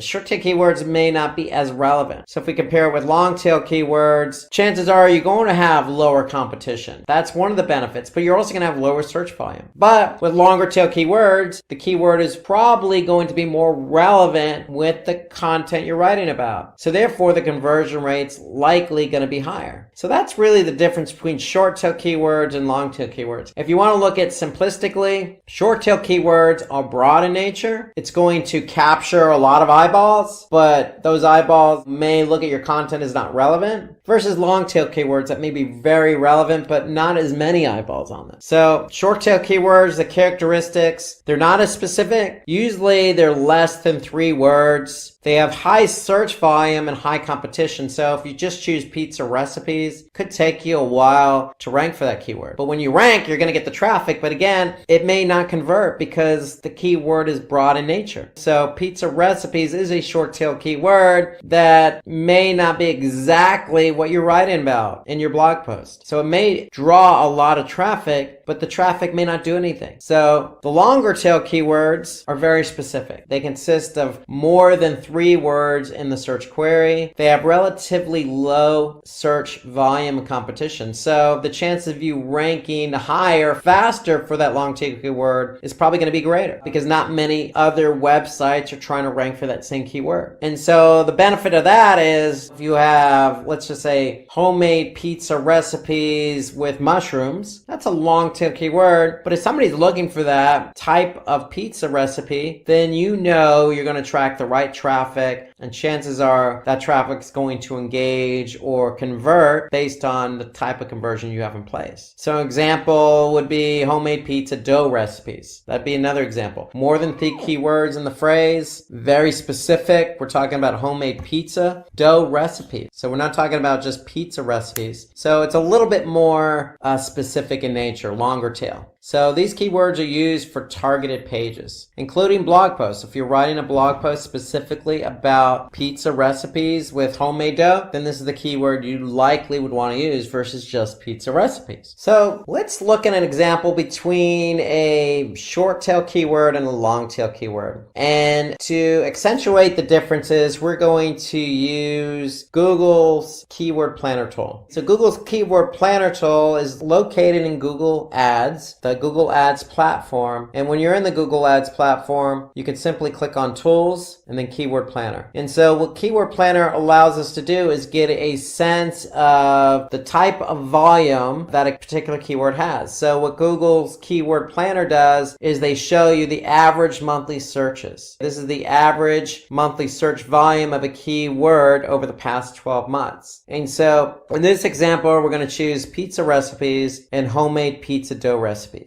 So one short tail and one long tail. So we enter those keywords in, we're going to click get results, and what Google's going to do is it's going to show us the volume of those keywords. So for pizza recipe, we could see the average monthly search volume is 33,100 for pizza recipe. So note that pizza recipe and pizza recipes are closely related keywords. And so what Google does is they consider that a close variance. So meaning if somebody types in pizza recipe, then they're also, in Google's eyes, looking for pizza recipes. So it's a close variance. And so for the keyword pizza recipe, which is short tail, we could see on average over the past 12 months, this keyword received 33,100 queries. And so if we hover over the graph, we could see basically the volume, the average volume per month. So here I could see for this particular keyword here, the volume per month is 33,100. And then I could see the actual volume over the past 12 months. And then for the long tail keyword, I can see homemade pizza dough recipe. Again, close variance, homemade pizza dough recipes. I can see over the past 12 months what the search volume is for this. On average, it's 2,400, but I could see here in December, the volume went up to 3,600. But for example, in May, it was 1,900. So it's going to fluctuate a bit over the past 12 months, but on average, it's about 2,400. So shorter tail, a lot of more volume. Longer tail, not as much volume, but nonetheless, there is volume here. And so these are the differences between a short tail and a longer tail. And so what Google's Keyword Planner also does is allow us to get a sense of what the competition is. And so here I can see the competition is low for both of these keywords. Fair enough. So we now know that if we want to optimize or choose the keyword homemade pizza dough recipe for our blog post, we know for ranked on page 1 of Google, even in the top spot, we can expect about 2,400 search queries for that keyword. Now, whether you get all 2,400 clicks for that keyword remains to be seen. Chances are you're not going to get all 2,400. You're going to get a lion's share of those clicks, but you're going to at least get some volume on it. So even the longer tail keywords have a lot of promise because there is some search volume here for this keyword. How to do a proper keyword research. So we looked at Google's keyword planner tool in Google Ads, and we typed in 2 keywords, and we were able to get a sense of what the average volume is. So we definitely want to choose keywords based on the following factors. We want to choose it based on search volume. Search volume is a good indicator of the potential traffic we can obtain. So again, for the keyword homemade pizza dough recipe, we know that it averages 2,400 a month in search volume. Again, we may not get all 2,400, but we're going to get a lion's share of that. We also need to look at competition. And so Google's keyword planner gives us a high, medium, or low in terms of the competition. But if you're somebody who wants to get a better sense of what the competition is, and you should, because competition is a key component in choosing keywords. And so what I want to do is get a sense of how many people are actually optimizing for that keyword. So Google's keyword planner tool is going to give me a low, medium, high. Really what I want to do is get a better sense of that numerically. So what I can do is go into Google's search, and I could type in pizza recipes, and I could see there's about 1 billion results. That's a lot of results. However,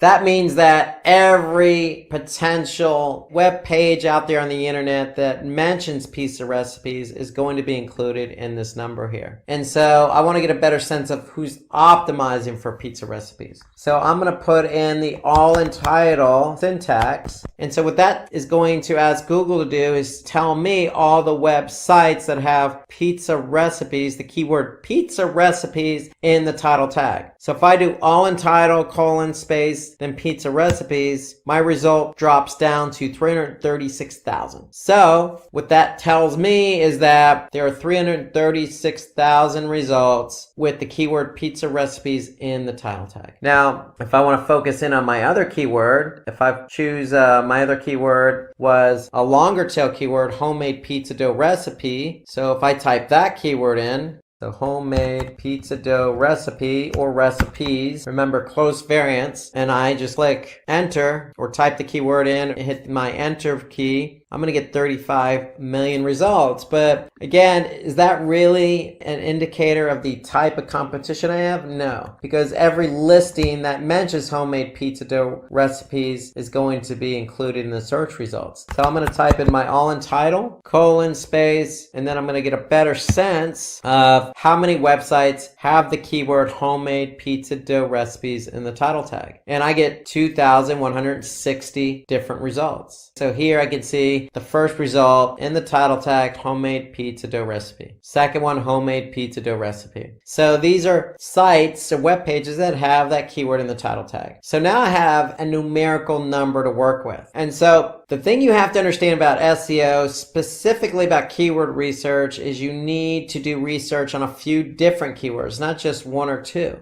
So what we want to do is have a spreadsheet. The spreadsheet is going to contain keywords that we can potentially want to optimize for, choose as keywords to optimize for SEO. And so my recommendation is you come up with a theme first. So the theme for us in this exercise is pizza recipes.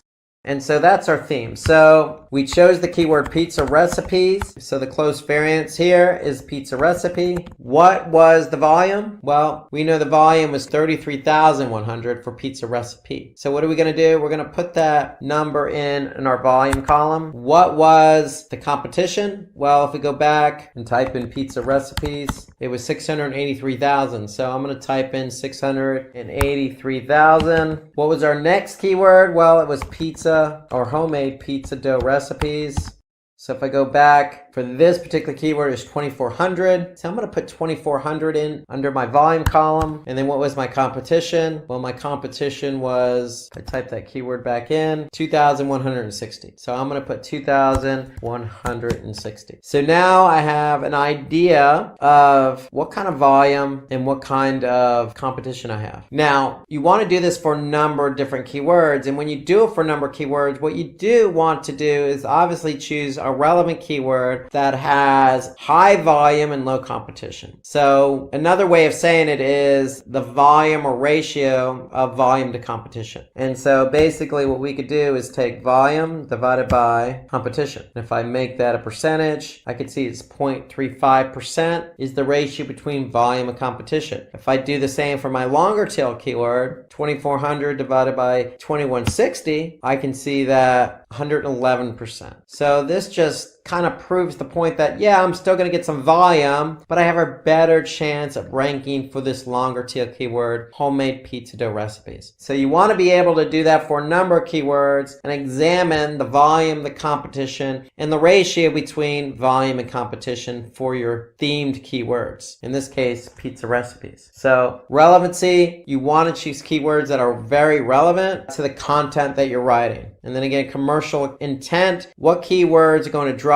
more conversions and revenue for the business? So when we talk about commercial intent, we're talking about, are you choosing keywords that are going to get somebody to do what you want them to do? So we could say, download pizza dough recipes. So if somebody's typing in the keyword download pizza dough recipes, then chances are they're going to find you, come to your site, and take action by downloading that pizza dough recipe. So you want to be able to also think about the intent of the keyword. Is it going to help you drive conversions and revenue if you're an e-commerce site? So search volume is the average monthly search volume made for a particular keyword and phrase. So we can get that number using Google's keyword planner tool in the Google Ads platform. We want to target keywords with high search volume that will help bring traffic to the website. We want volume, but we want to take into account seasonality as well. So that's where the Google's keyword planner tool comes in place, because if we go back, again, we can just hover over and we can get a sense of any particular trend going on or seasonality. So for example, if I saw large growth in the winter months and not much volume growth in the summer months, then that might indicate to me that this keyword is more popular during the winter time. So pay attention to the graphs that, the keyword planner tool gives you. Use them to your advantage to take into account seasonality. So a good example would be funny Halloween costumes. Well, we know that for Halloween, you're going to have a spike probably towards the end of September, all the way through October, and then it's going to drop after October 31st, which is Halloween. So that's an example. But in the case of pizza recipes, you may find that more people are choosing to search for pizza recipes during maybe the summer months versus the winter months. So pay attention to seasonality. It will affect search volume. So competition, based on our example, it's one of the most important key metrics. You don't want to choose a keyword that's highly competitive, because if it's competitive, then it's going to be harder to rank number one or even on page one of Google, depending on how competitive it is. So high search volume, low competition. In other words, the ratio between the two is the ideal combination. So going back to the spreadsheet, recommend you have that spreadsheet handy. Put your theme in place. Okay, theme pizza recipes. We use Google's keyword planner tool to find the volume. We use the all entitled syntax to find the competition. So we entered both of those numbers in and we get our ratio. And so when you have these numbers for a number of different keywords, you want to be able to choose that ratio of high volume, low competition, but always relevancy always trumps ratio. So always go with a keyword that is going to be relevant to your content. Don't choose a keyword that's not relevant. If you choose a keyword that's not relevant, it's not going to bode well for user engagement. So the difficulty of a keyword ranges from 0 to 100 in Google's keyword tool. So it's going to be easy, it's going to be medium, it's going to be hard. But my recommendation is also to get the numerical factor, and that's the all entitled syntax. And again, relevancy is what drives the traffic to your website, and keep the traffic there on your website. And also, not only will it keep the traffic on your website, but hopefully get that traffic to engage and convert. So that's the key about relevancy. You always want to choose keywords that are relevant to your content, even if it's sacrificing volume. Relevancy, again, brand trumps volume and competition. So always choose relevant keywords first. So when you do that, you're always almost guaranteeing that at some point somebody's going to find your content because somebody out there might be looking for it. And if they do, you're going to get found, and then the engagement's going to be better. So understand your business, find keywords that are relevant to your business, and then focus on those keywords. That'll help you with getting the right traffic to your site. Always keep in mind the commercial intent. So these keywords are more specific and result in conversion rate. For example, buying is a good commercial intent keyword. So if you really want somebody to come to your website and buy, then focus on those types of keywords. In the case of the pizza recipes, maybe it's download could be our commercial intent keyword. Again, there may be low search volume, but those are the type of keywords you want to focus on because that's the type of traffic you want to drive to your site. So some other examples of commercial intent keywords are discount, deal, your coupon, shipping. Don't be afraid to use some of these keywords as part of your longer tail keyword phrase. Again, the volume may not be high, but the traffic quality is probably going to be better. So keyword research is the foundation for SEO. So if you have chosen your keywords properly, then if you do get ranked for those keywords, then it's going to lead to better engagement with some conversions. And so when we talk about keywords, we also want to talk about our primary and secondary keywords. So every page should have at least a primary keyword and then a secondary keyword to work with. So primary keywords are really defining the nature of your content. The secondary keywords are relevant to the primary keyword. So why do we choose a primary and secondary keyword?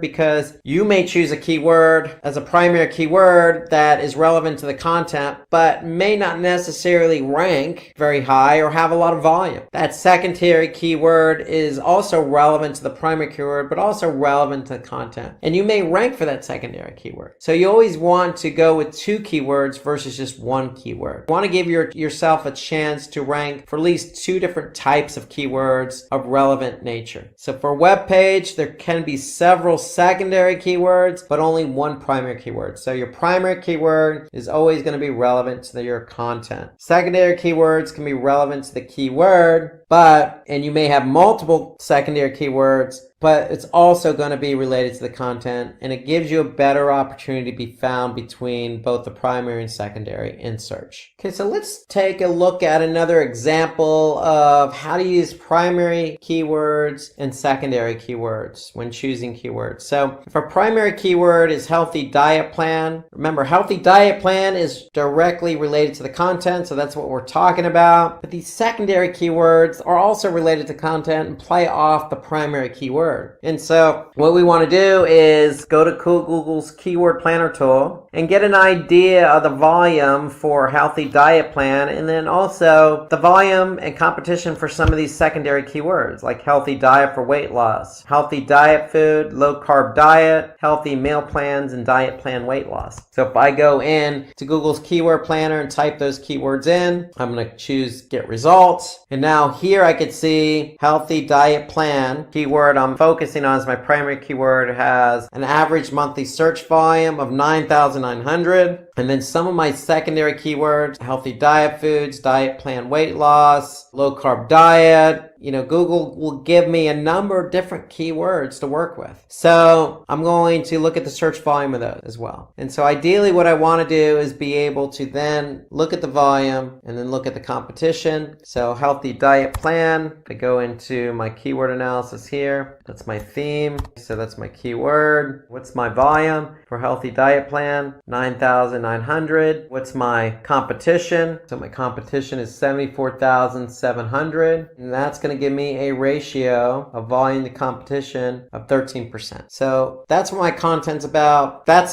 considered a short tail keyword because it has a lot of competition. And so my ratio is 13%. And what I want to do is I want to be able to put these other secondary keywords in here as well. maybe even go a little longer tail, because I want to be able to find at least two keywords. I want to be able to find my primary keyword that's relevant to my content, and then I want to be able to find my secondary keyword, which is again related to the primary keyword, which is also related to the content. And so I want to be able to choose two keywords, basically. And I want to choose two keywords that are relevant, that have good ratio between volume and competition. So that's the whole idea, again, of how to do keyword research. You want to be able to find your keywords, use the tools available to you, and get a sense of what the volume is, what the competition is, look at the ratio between the volume and competition, and then based on the content, choose that primary keyword, and then again, based on the keyword you chose, choose some secondary keywords as well, because you want to be found for not just one keyword, but multiple keywords. Okay, let's look at some alternative suggestions to keyword research. So for doing keyword research, we want to take into account LSI keywords. We could take into account other platforms that host a lot of content like Quora or Reddit. We can use Google suggestions in the keyword search bar. We can use popular platforms like Wikipedia, and we can use social media bookmarking like Reddit. So there are lots of suggestions that we can obtain from various sources. So let's start with LSI keywords, and LSI stands for latent semantic indexing. And so basically what it is, it's just keywords that are linked to your primary keyword. And so when you're choosing keywords, you always want to choose that primary keyword and then secondary keywords that are similar to the primary keyword. And usually those are LSI or latent semantic indexing type keywords. So they're used to drive relevant traffic to your page. So if you're focusing on one keyword, we want to have other keywords that are similar to increase our visibility on the search engine result pages. So we could find latent semantic indexing right in search. So if we use the term healthy diet, if we go to Google search, for example, if I type in healthy diet in Google search, all I need to do is scroll to the bottom of the page and I can see searches related to healthy diet. So healthy diet menu, healthy diet essay, what does a healthy diet look like? Notice at the top, Google's also given me some other suggestions here. So they're saying low-fat diet, veganism, gluten-free diet. So there's lots of different suggestions right in Google search bar. So all of these are LSI related keywords. So if you're optimizing a page for healthy diet, then you could choose low-fat diet as a secondary keyword. You can use gluten-free diet as a secondary keyword. It really depends on what the content is, but you always want to support your content with as much LSI keywords as possible so you can be found for as many different keywords as possible in Google search. So it's important because if you have a blog that,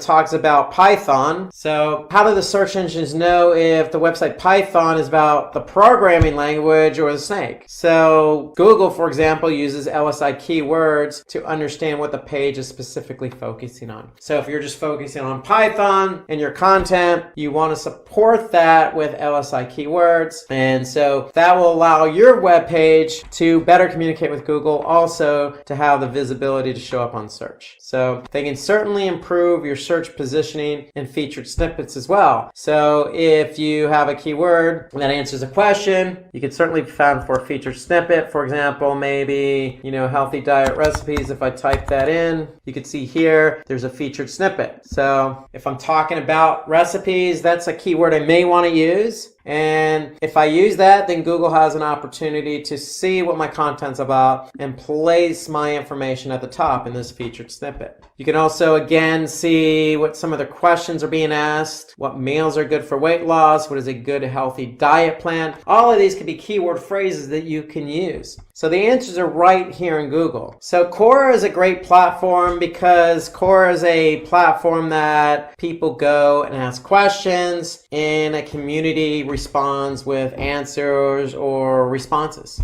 to that particular question or topic. And so the great thing about Quora is it's a good place for you to go to get some ideas about a specific topic. So if we're talking about healthy dieting, so we can find keywords with high search volume right in Quora. So the whole idea is you can look at, the top 5 questions for a specific topic, like healthy dieting, and find relevant keywords to healthy dieting. So if you just type in that particular keyword in Quora, you're going to probably get some responses to questions or responses to somebody else's question. And so if we take a look at Quora, for example, so if I just type in healthy dieting, what I'm going to do is I'm going to get some responses to the topic healthy dieting. So what's the best diet for healthy living? What are the top 5 tips for a healthy diet habit? So all of these could be keyword phrases that you could take away with for your own content. And so the benefit here is you're getting kind of an idea of what's trending, what people are talking about, and if you use tips for a healthy diet habit, for example, and you optimize for that, well, again, that could turn around and bode well for you because you could be featured in Google as a featured snippet at the top here. You can also turn around and use LSI related keywords for healthy diet habits. And you can simply just look for those LSI keywords right in Google. Remember, at the bottom or at the top. If I scroll down, I could see some related LSI keywords at the bottom. So right in Google as well, you could see in the Google search bar that Google provides some LSI related keywords to your query. So if I go back here and type in healthy diet recipes, I can see here Google suggesting some other related keywords. Healthy diet menu, healthy diet for men, healthy diet foods, healthy diet for women. So these are all LSI related keywords that you can use to support your primary keyword and the content you're writing about. So we've talked about LSI keywords, where to find them. So they're found right here. They can be found at the top of Google, and they can be found at the bottom. You can also then go to Quora as well and get some ideas for the types of questions that are being asked. So if you ask a question and use that as your keyword phrase, then again, you have an opportunity of showing up for a featured snippet in Google just by doing some additional research within Google itself or on Quora. So according to Google, the autocomplete predictions are automatically generated by Google's algorithm without any human intervention. It's based on a number of factors, but the primary factor is how often past users have searched for a term. So Google collects all the keyword queries that somebody types in, and they're suggesting some of the most popular terms that people have typed in.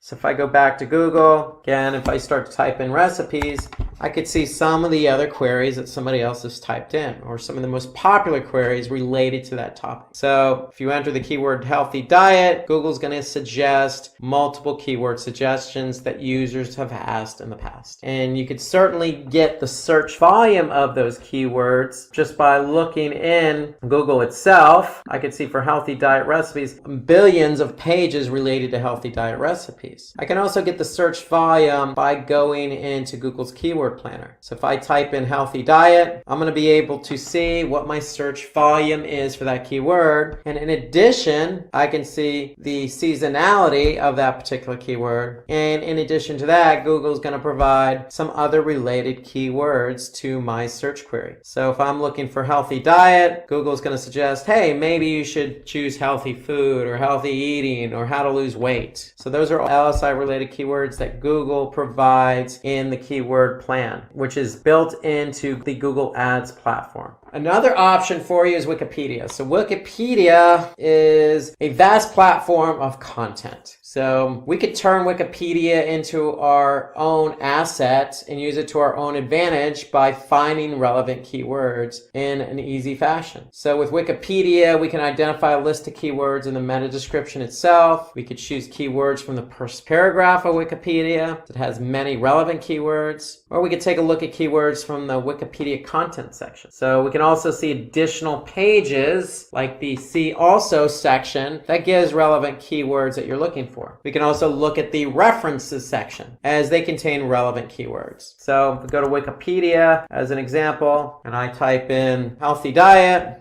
into Wikipedia, here I can get, just in the first paragraph alone, I can see some additional keywords that I might choose to use, like micronutrients. I never knew that micronutrients was related to healthy diet, but Wikipedia is providing some information about what micronutrients is. And maybe I can use that as a keyword, an LSI related keyword to my content. So if I scroll down, I get the see also section. So it might give me some information, food information to consumers, for example, dietary guidelines. I can look at categories like dietetics and diets. I can also look at the references section, so I can also see what information was provided, like health effects of overweight and obesity. I can look at diet and physical activity. So all of these are related to my main keyword, healthy diet. So the answers are right in here on the platform. They're just all over the page. So Wikipedia has an abundance of information. You just need to know where to look. So again, with Wikipedia, you can look no further than the first paragraph. You can look no further than the see also section, the references section, category section. There's lots of information right on the page itself to help you get ideas for keywords. So if you Google your keyword with Wikipedia term in the search query, you can get relevant keywords from the title tags in the SERP. So you can also do that as well. So if I type in healthy diet Wikipedia in search, I can also get some information here as well. So people also search for healthy food advantages or healthy food habits essay or information about healthy food. All of these are related to my keyword healthy diet. So again, another bit of information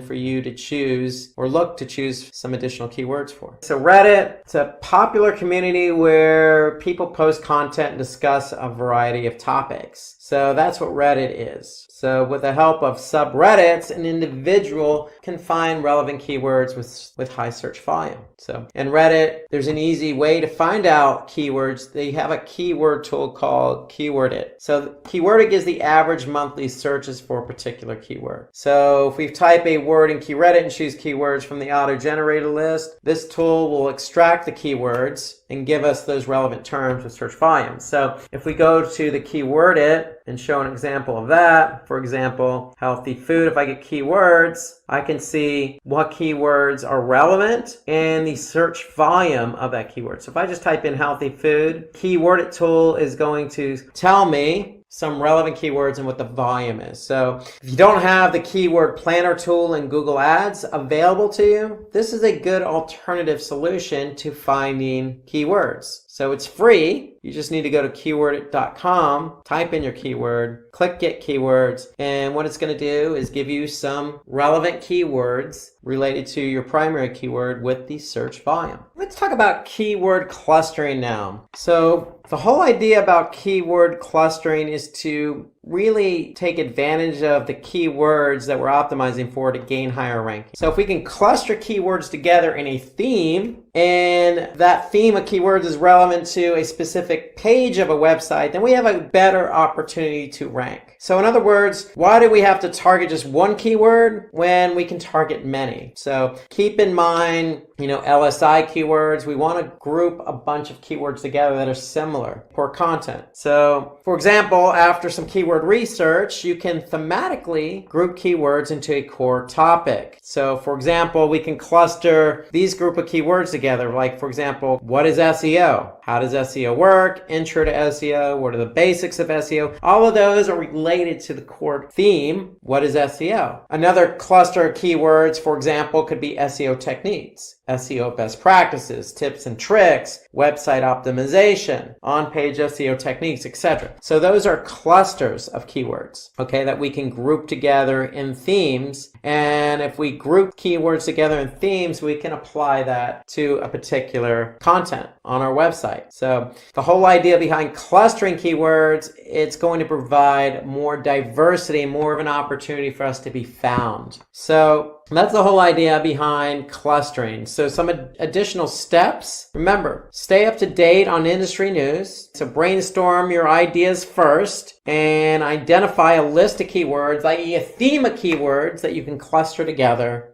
And then you could determine the keywords that your competitors are already ranking for. So, for example, if we want to rank for the keyword SEO best practices, for example, we can use a tool called Keyword Moz. If I go to the Keyword Explorer tool in Moz and just type in SEO best practices, What it's going to do is it's going to give me some volume related to that particular keyword. But more importantly, what it's also going to do is it's going to show me what pages are already ranked for that particular keyword. So therefore, I can get a sense of who is already ranking for that keyword. So here I can see Moz, Medium.com, Alexa.com. So I can get a sense of what web pages are ranked for a particular keyword or group of keywords I want to rank for myself. So if we look at tools for keyword research, look no further than Moz. That's the Moz is the tool I would just use, but you could also use Google's Keyword Planner, which we used in the example. So for example,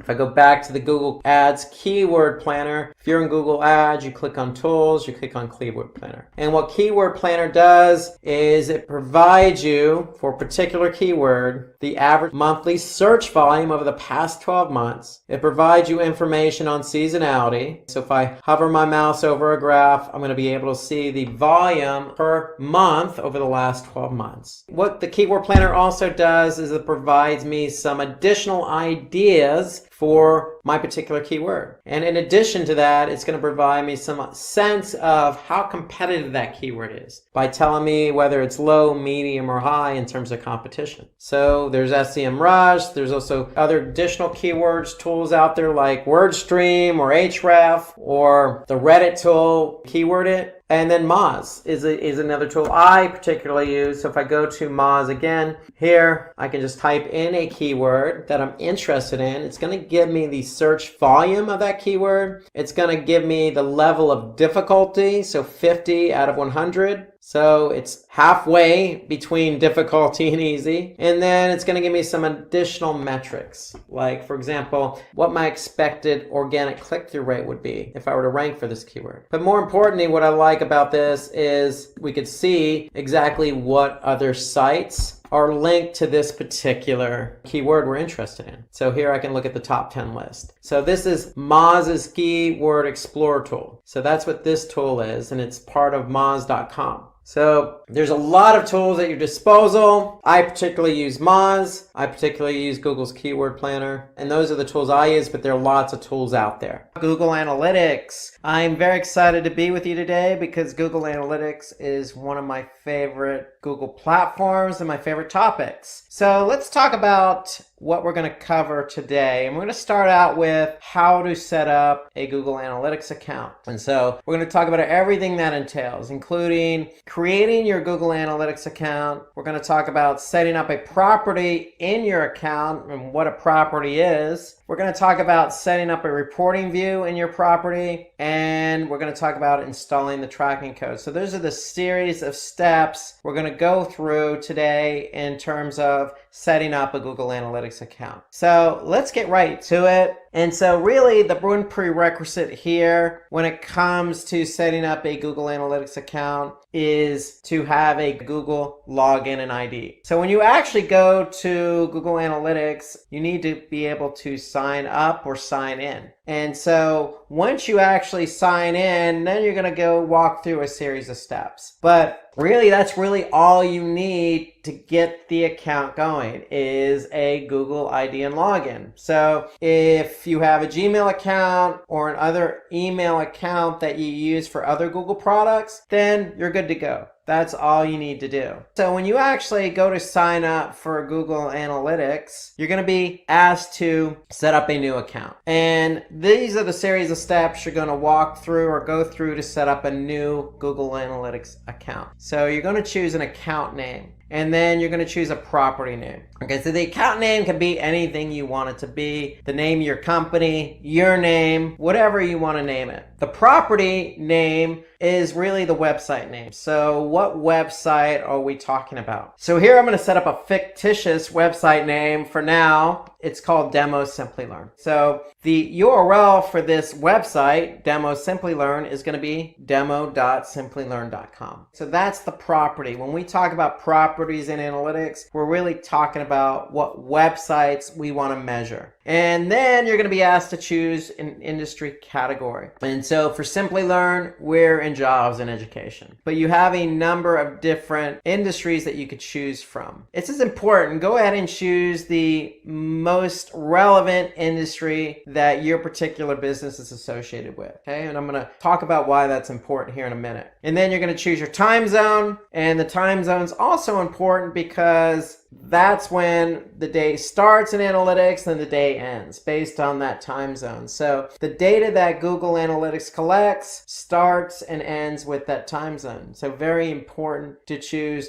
the time zone your business is located in. Okay, and then you have some additional options here. Okay, so you have some settings. And so the first setting is to allow Google products and services. So if you opt into this, then basically what Google's going to do is share some products and services with you via email. I would go ahead and opt into that. That's of course recommended by Google. It doesn't hurt to hear from Google on related products and services that may enhance your business. The second is benchmarking. So benchmarking to me is something you should opt into. So going back to that industry and category, we chose jobs and education. So by opting into benchmarking, basically what Google's going to do is share your data that it collects on your website. In this case, demo.simplylearn.com. It's going to share that data anonymously with others in the industry, in this case, jobs and education. And because you've opted in, it's going to do the same exact thing for you. It's going to share anonymous data on other websites in the same industry. And the benefit of that is we get to see what other websites or how other websites are performing compared to ours. What's the benchmark in our industry? And so the benchmarking to me is important. And I'm going to go over that in a few minutes when we go over the different reports. But to me, I would always opt into benchmarking because this is the only report Google provides in analytics about how others in your industry is performing versus your website. Okay, so it's a way to compare your website performance against others in the same industry. The other options here, technical support and account specialist, I would also recommend you opt into those because then it allows you to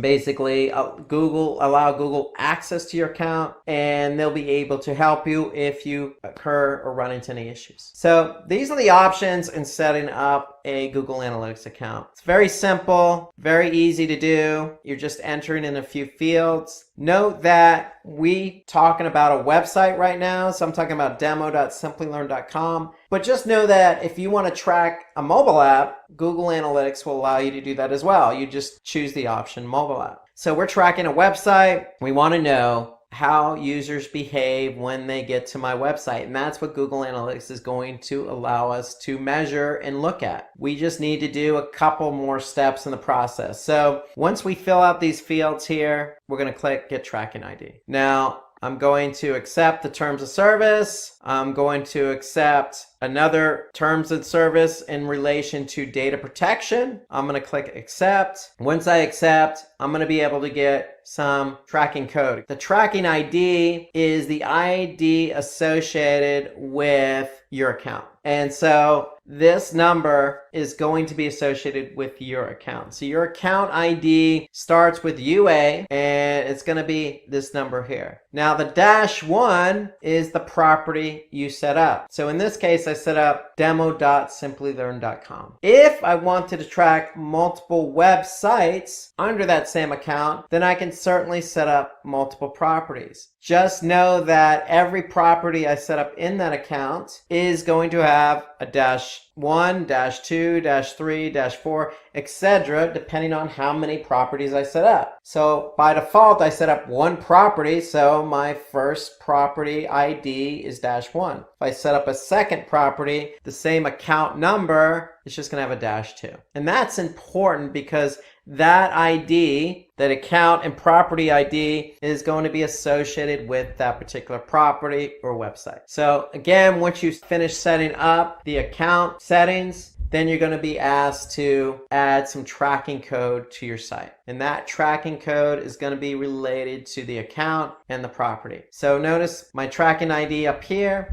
Notice the tracking ID in the snippet of code. Now, this snippet of code needs to go on every page of your website that you want to track. And you don't have to put it on every page, but if you want to track website behavior on every page of your website, then it needs to go on every page of your website. So if you're using a platform like Drupal or Joomla, or even more popular platform like WordPress, adding the tracking code site-wide is as easy as maybe adding a Google Analytics plugin to WordPress, for example, and then just simply plugging in the ID. Now, there's an alternative to adding the Google Analytics tracking code to your site, and that's Google Tag Manager. So Google Tag Manager is the way I would recommend going. So if you're not familiar with Google Tag Manager, I would recommend watching the YouTube video we have on Google Tag Manager. You can just go to YouTube, type in Simply Learn Google Tag Manager, and this will give you a nice overview of what Google Tag Manager is and how it works. But basically, this is the way I would go, and I would recommend that in addition to having Google Analytics, you set up a Google Tag Manager account. And then that way you can put the tracking code in Google Tag Manager. So if I go to Google Tag Manager and I just go into an account on Tag Manager, I can just simply put in the Google Analytics ID right into Tag Manager. And so if I have it in Tag Manager, then Tag Manager is going to be the place that holds the code and fires page view when somebody comes to my website. So that way I don't have to add the tracking code to my website if I do it in Tag Manager. So that's the recommended method for me, is to add the Google Analytics ID associated with Tag Manager. If you can associate it with Tag Manager, then that's the easier route to go versus putting code on your website. Okay, so again,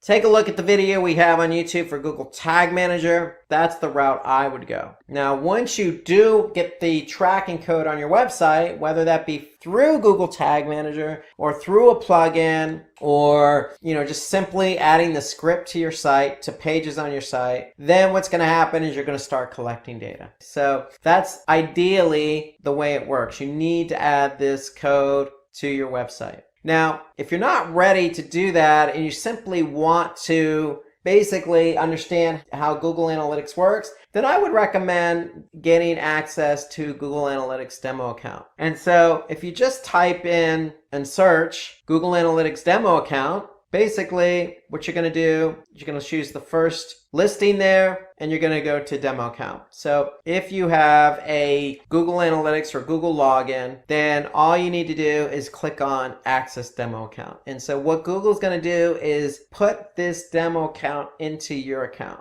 And so it's going to look something like this. So if I click on demo account here, it's going to add to my Google Analytics account. So I'm going to have then access to the demo account from Google in Google Analytics. So I would recommend going this route here if you're not familiar, you're not sure what you're getting yourself into. So think of the demo account as kind of a test drive. You're test driving Google Analytics before you even add any code to your website. So again, all you need is a Google account. And if you have a Google account and you add the demo account to your Google Analytics account, you're going to be able to see how analytics works. Okay? And so that's what I would also recommend. So if you're not ready to start adding code to your website, then what you can do is just simply add the demo account. And then once you add the demo account, you're free to peruse around Google Analytics to see the different types of reports it has to offer. Now, when you do actually set up a Google Analytics account,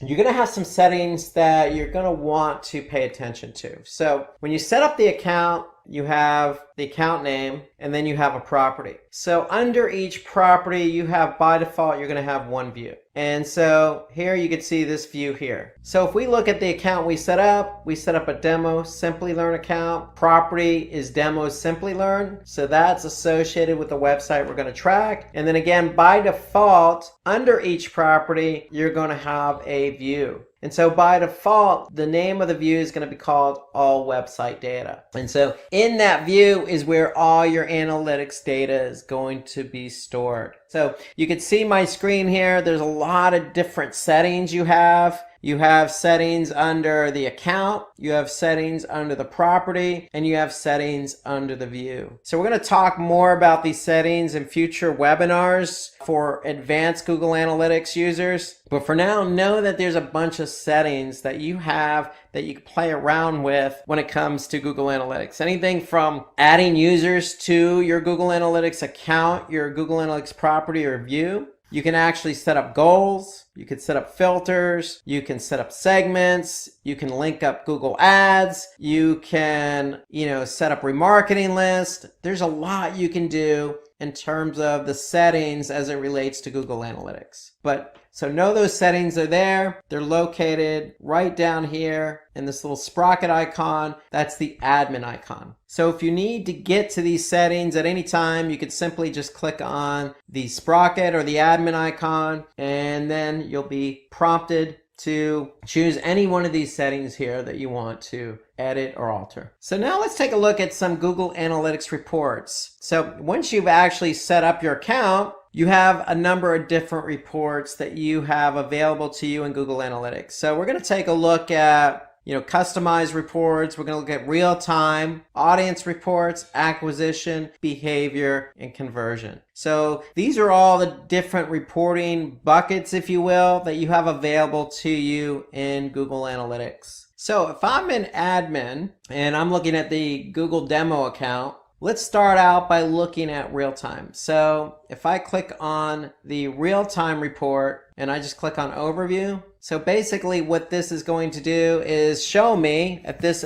point in time how many users I actually have active on the website. Okay, so that's why they call it real-time reporting, because it allows you to see the behavior of users who are currently on your website. And so this is the overview report under real-time. And you can see here, I can see that 79% of my users are coming from desktop, 18%, 20% are coming from mobile, and then approximately 3% are coming from tablet. Here I can see how they actually came to the website. So this is the referring source. If they came from, say, search or social, I can see the source there, and I can see what pages they're active on. And then here I can see what locations, where they're located. And so if I want to see a breakdown of everything in the overview, I can certainly do that. If I go to locations under real time, I can see a majority of my users are coming from the United States. Okay, where are they coming from? I'll just click on traffic sources.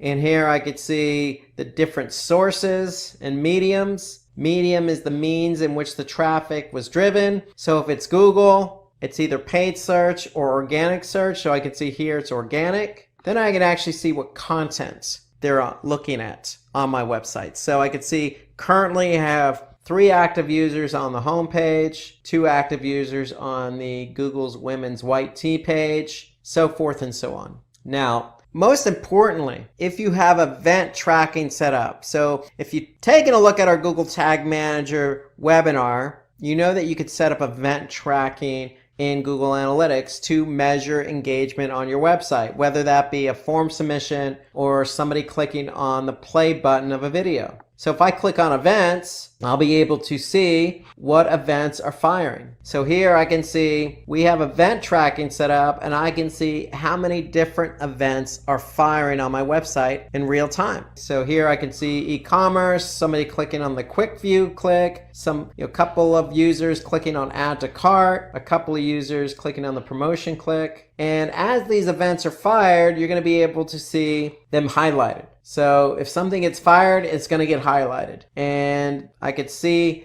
that these are the current events that I have currently firing on the website. And that's what's currently firing now. If I want to look at the events that have happened in the last 30 minutes, I could just click on this link here, last 30 minutes, and it's going to give me an overview of the events that have happened over the past 30 minutes. Okay, so that's event tracking. And then more importantly, we can also look at what conversions are happening in real time just by clicking on conversions. And so now I could see I had 1 active user who entered the checkout. So that's goal number 4. So in analytics, you can have up to 20 goals. And so here I can see we have goal number 4 has already had 1 active user. And so if I look at the last 30 minutes, I can see I still have only one goal over the last 30 minutes, and that was somebody who entered the checkout. So that's real-time reporting. In summary, it just gives you an idea of what's currently happening on your website. And so for me, ideally, if I'm launching a campaign, or let's just say you do a new website redesign and you want to see how users performing and behaving, then real time is a good option for you. So you can see how things are happening in real time. Now let's jump down to audience reporting. So if I click on audience, which is just right underneath real time, I'm going to see a number of different reports available to me under audience. And so let's click on the audience overview report. So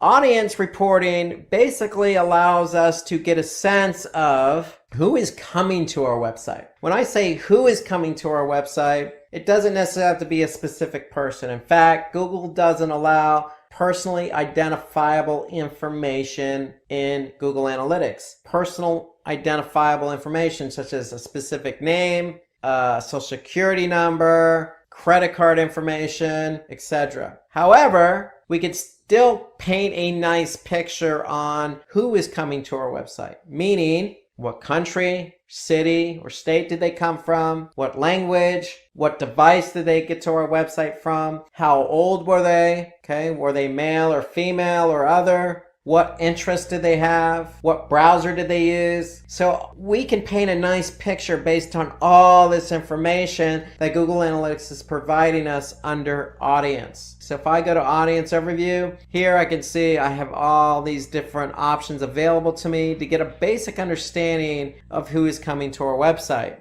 So for example, I could see a majority of the people coming to our website speak English and are from the United States. In fact, that represents 61% of the users. And so Google Analytics does a great job of giving me an overall percentage. So if I have 100% of the users, I could see 61% of those users represented English-speaking users from the United States. 7% represented English-speaking users from Great Britain. And so when it comes to analytics, we have users, and users are broken down into two categories. They're either returning or they're new. So when you add the Google Analytics tracking script to your website, what's going to happen is if a user or when a user goes to your website, they're going to get cookied. And if it's the first time they've been to your website, what Google Analytics is going to do is store a cookie in the browser. So when that same user comes back another day in the same browser, Analytics is going to recognize that that cookie is in the browser. And so then Analytics is going to categorize that user as a returning user. So that's how Analytics is able to differentiate new versus returning. So if that user doesn't have a cookie in the browser, then Analytics is going to recognize that, store the cookie, and then count that user as a new user. And so when you're looking at Analytics, you're going to be able to see a breakdown of new versus returning. So here I can see over 3/4 of my traffic over the past week. Here I can see April 6th through April 12th, over 3/4 are new users to the website. Here I could see about 24% are returning users. So I can get a good breakdown of what type of users are coming. Am I driving new traffic? Am I driving traffic that's been to my website before? What language are they speaking? I can also paint a bigger picture. How old are they?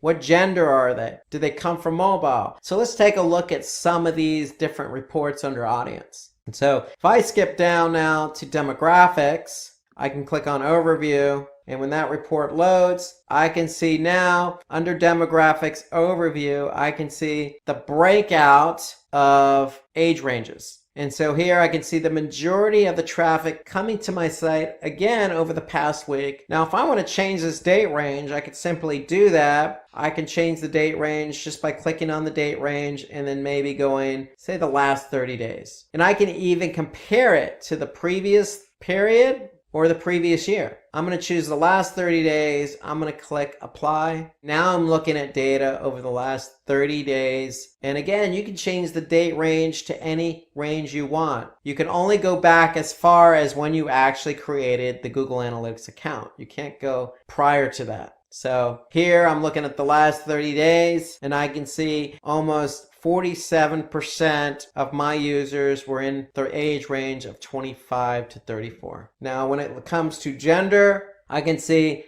66% represent males. So I can get a breakout of gender and age as well as interest. I can click on interest and look at the overview there and see what the interest is of the users who are coming to my site based on in-market segments or affinity. I can also choose language and location. So if I want to know exactly where my users are located when they're coming to my website, I can click on location. And here I can get a breakout. 43% of the users of the last 30 days were from the United States. More importantly, I can align my audience with goals. And we'll talk about goals here in a minute, but here I can see if I have an e-commerce website, I can see of those 43%, 0.29% of those converted or purchased something. And that equates to 94 transactions. So I can get a good sense of not only how many users are coming from a specific country, but are those users converting?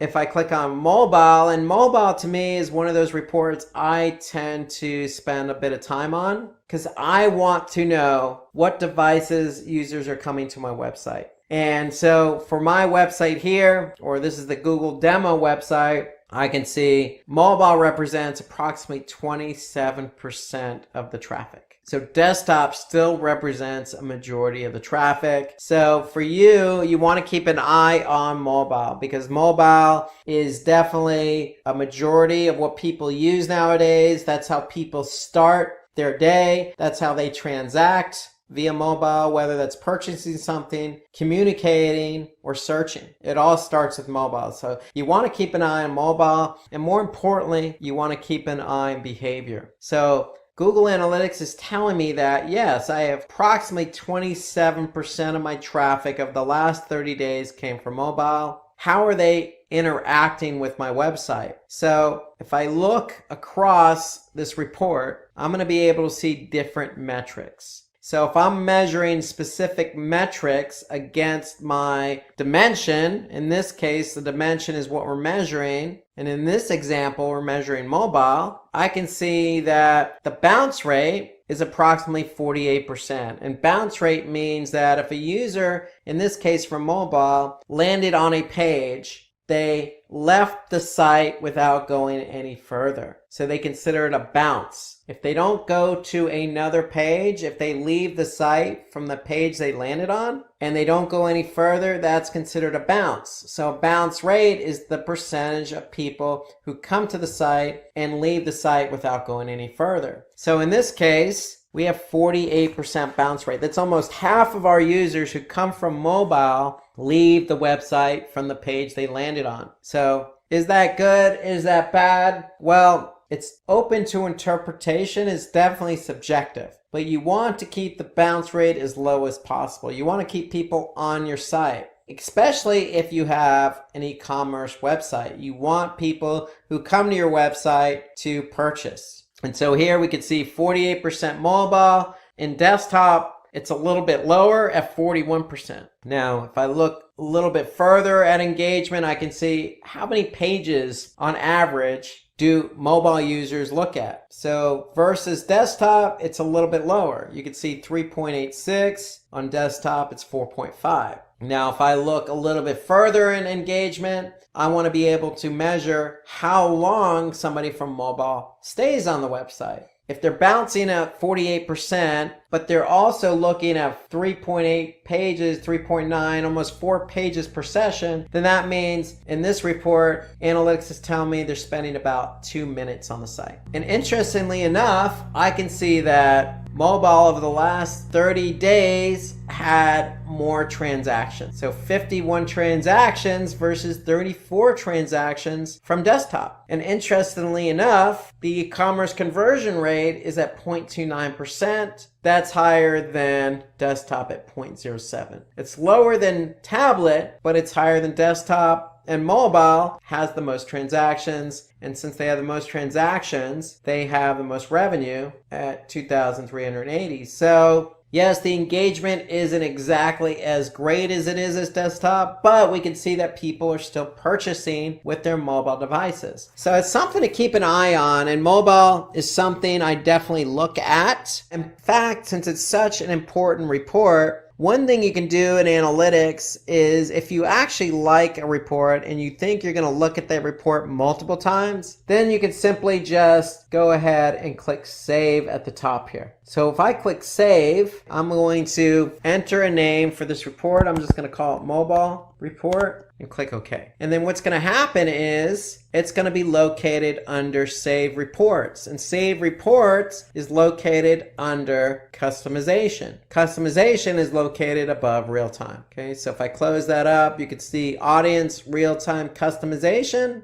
If I click on Customization, if I click on Save Reports, I should be able to see my Save Report here, and I do. So here I can see Mobile Report. If I click on it, I can simply go to the report I was looking at before I saved it. So Save Reports to me is a good feature in analytics because it allows you to quickly access a report that you've saved in the past. So let's take a look at one more report under Audience. And let's go to benchmarking. So remember when we were setting up our analytics account, we had the option to opt into benchmarking, and I recommended you do so. And so if you did actually opt into benchmarking, then you're going to be able to see how your site compares to others in the same industry. So if I click on benchmarking and then click on channels, what I'm actually able to do now is compare my website with others in the same industry. So if I go back to say jobs and education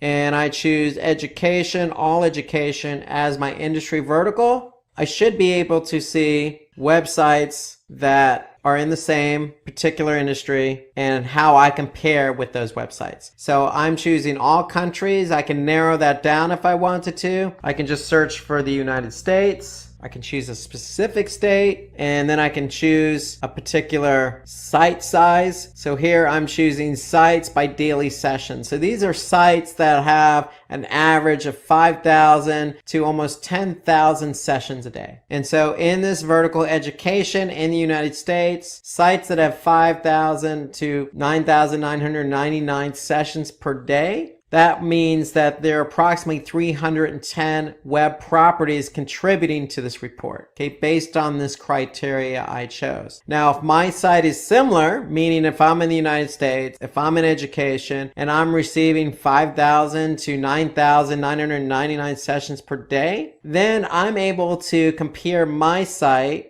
against 310 other websites. Now, Google's sharing this data anonymously from the other websites, and they're doing the same with your website to those particular websites' benchmarking reports. Okay, so it's shared data anonymously in particular industries and verticals. And so now I'm looking at a channel report. So if I want to see how I compare to others in my industry, then I can go ahead and see by channel. For example, am I driving as much traffic as others in my industry? And you can see I'm not. In fact, I'm 76, 77% worse in terms of the amount of traffic being driven from organic search. So anything in red is going to show as a negative result, a negative comparison, whereas something in green is a positive comparison. So if I look at engagement, I can see that I might not be driving as much traffic, but I can see that the pages per session are better than the site average or the industry average. I can see if I go over again, looking just at organic search, I can see the bounce rate is better than the industry average. So the channel report under benchmarking allows you to measure how you compare to others in your industry. And you could do so by looking at location and devices. So if you opted into benchmarking when you set up your account, then you'll be able to compare your website against others in your industry, in your country, region, and based on the size of your website in terms of how many visitors or sessions you're getting per day. So let's go from audience to acquisition. So if audience is who is coming to your website, Acquisition allows us to see how the traffic was driven to your website. So how did these users get to our website? And so under acquisition, if we click on overview, we'll be able to see an overview of how users, whether they're returning or new, came to our website. And so what analytics does by default is they have a number of default channels. And when we say channels, we mean analytics is grouping different channels based on how users got to your website. Meaning, how did users get to our website? Did they come via organic search? Meaning, did they type something into Google and find you in the organic listing? Analytics also groups users based on whether they came to your site directly, meaning did they type in the URL directly into the browser, or did they bookmark your website and come back via the bookmark? So they're grouping users under direct. They also group users under referral, meaning did they come from another website? They group users by social. Did they come from a social media platform like Twitter or Facebook? If you're running paid search, meaning if you're running paid search on, say, Google, then do they come from paid search ads? Now, if you're running display ads on, say, Google's network, Google's display network, that's a default channel. So analytics will group users there. So if they don't recognize a channel, then they're going to group it as others. So by default, Google Analytics groups users on how they came to your website via these default channels. And so I could see how many users came to the site from each channel. Now, if I want to drill down on this report, I can click on all traffic. And then if I click on all traffic, I can go to channels. I can look specifically at the channels report. And so now I can see organic search, again, over the last 30 days, is the #1 channel driving traffic. And they represent approximately, again, you can see this number here in parentheses next to the raw number of users. I can see that number is about 56%. So 56% of my traffic over the last 30 days came from organic search. And so those are the number of users. Again, as a metric, you're also going to have sessions. And you'll see sessions a lot as a metric. So users are broken down between new and returning. So every time a new or returning user comes to the website, basically what they're doing is initiating a session. So you can have a user who can come back multiple times. Every time they come back to the website, it's a session. So session is simply the start of somebody coming to your website, and the session ends when they leave the website. And so just like we looked at with the audience reports when it came to mobile, we can also look at engagement by channel. So just like mobile, we looked at bounce rate, pages per session, average session duration. We can do the same thing here with our channel report. More importantly, in addition to behavior, we can see conversions. And since we're running an e-commerce platform, we could see what the conversion rate is by channel. So organic search did drive the most traffic, and they did have the most transactions over the last 30 days. And the conversion rate in this case is 0.17. Okay, so how Google determines the conversion rate? They basically take the number of transactions and divide that by sessions. So that means that over the last 30 days, organic search drove 38,123 sessions. And of those 38,123, 64 actually turned into a transaction, which equates to 0.17, which also equates to $3,000 in revenue. So I'm able to determine not only how users are getting to my website by looking at the channel report, I can actually see if they're engaging and if they are converting. And notice when you look at a report in analytics, you can look at it by channel. You'll also get a summary. So here I can see a summary or a total based on my date range. So I can see over the last 30 days, I've had 54,000 users. 49,000 of them were new. Okay, that meant that out of those 54,000 users, I had 70,000 sessions. I could see my average bounce rate was 43%. The pages per session were just over 4. And the average session duration, how long did somebody stay on my website on average? About 2 minutes and 55 seconds. The average conversion rate was 0.14, and I had a total of 97 transactions totaling $5,500. Okay, and that's all over the last 30 days. So any report you look at in analytics is going to have a summary. And note that any report you look at in analytics is going to allow you to save it. So if it's a report you think you're going to go back and look at a future date, then you simply just have to click on the save button. Conversely, if you don't want to save it, you can simply just export it. So you can export it as a PDF.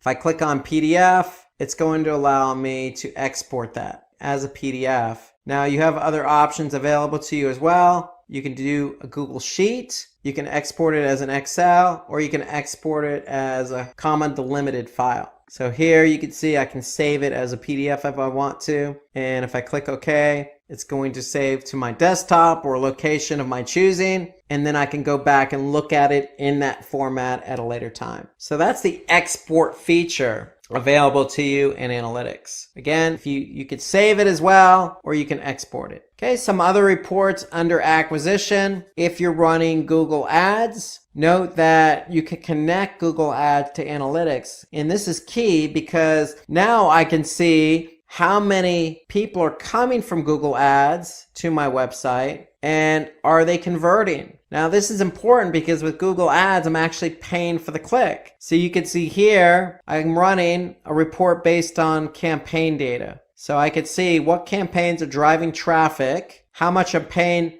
per click, and you can see on average I'm paying 34 cents per click. And then more importantly, I want to be able to see if they're converting. So you can see I've spent $810 over the last 30 days and received $858 in revenue. So you want to make sure that you link up your Google Ads account to your Google Analytics account. For this very reason, you want to be able to see how your Google Ads campaigns perform once the users get to your website. And so I want to see if they're engaging, and I want to see if they're converting. So there are all sorts of reports under Google Ads. So you can look at it by keywords, by search queries, by hour of the day. If you're running display campaigns, you can look at display targeting. So there's all sorts of reports under Google Ads. You just have to link it up, and you link it up under the admin. Now there are other reports that you can look at. So if I go to campaigns, I can look at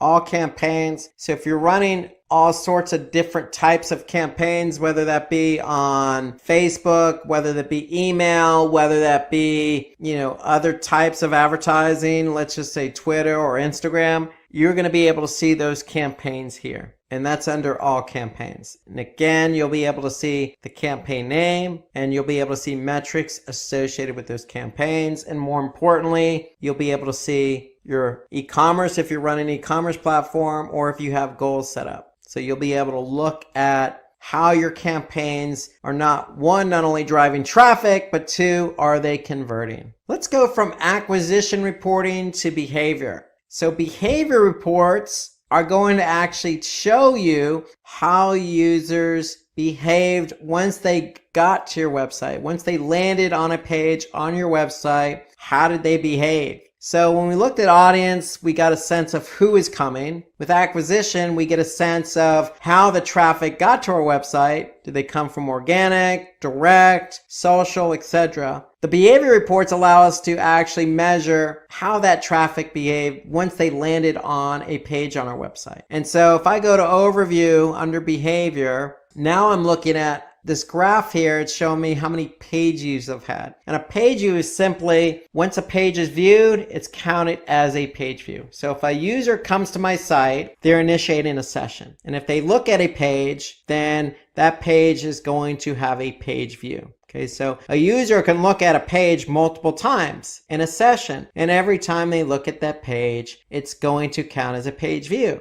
So here I can see in this graph how many page views I've had, again, over the last 30 days. And if I look further at my overview report, I can see the specific pages and how many page views they've had. And I can also look at some other metrics. Okay, the average bounce rate, the average time on page. I can look at the exit rate, which means how many people actually exited, or the percentage of people who exited from that page. So I can dig deeper into my behavior reporting. So if I click on site content and I click on all pages, then I'm going to look at a report by page. This is my dimension. This is what I'm measuring, my page. And now I can see how many page views each page had over the last 30 days. Now note you also have something called unique page views. So unique page views is equivalent to one per session. In other words, if a user came to my site and looked at the home page, then the home page is going to have one unique page view and one page view. Now, if the user in that same session looks at other pages, then every page that user looks at is going to have one unique page view. However, if the user goes back to the same page in the same session, then it's still going to be one unique page view. But in this case, the home page, if they look at the home page a second time, then the home page is going to have two page views. If they look at the home page 5 times in one session, then the home page is going to have 5 total page views and one unique page view. Okay, so that's why unique pages is equivalent to one per session, where page views is an accumulation of how many times the page was viewed in the same session. So in other words, you're always going to have more page views than unique page views. Okay, so this gives me a sense of how my pages performed. So again, I can look at total page views and then engagement. So ideally what you want to do with a report like this is if a user is not engaging on the page, then that should tell you something about the page itself. If they're not engaging, if the bounce rate's high, if the time on page is low, if the percentage of exit rate is high, then you probably want to do something with that page. Now, these are all pages, but if I jump down to landing pages, my landing page report is showing me how many people actually landed on that page. And so here I can see under my landing page report, I can see the home page had 36,017 sessions in the last 30 days. That's how many people landed on the home page. So here I can see 71% were new sessions, meaning that I had a lot of new users who landed on the homepage. In fact, 25,000 or 52%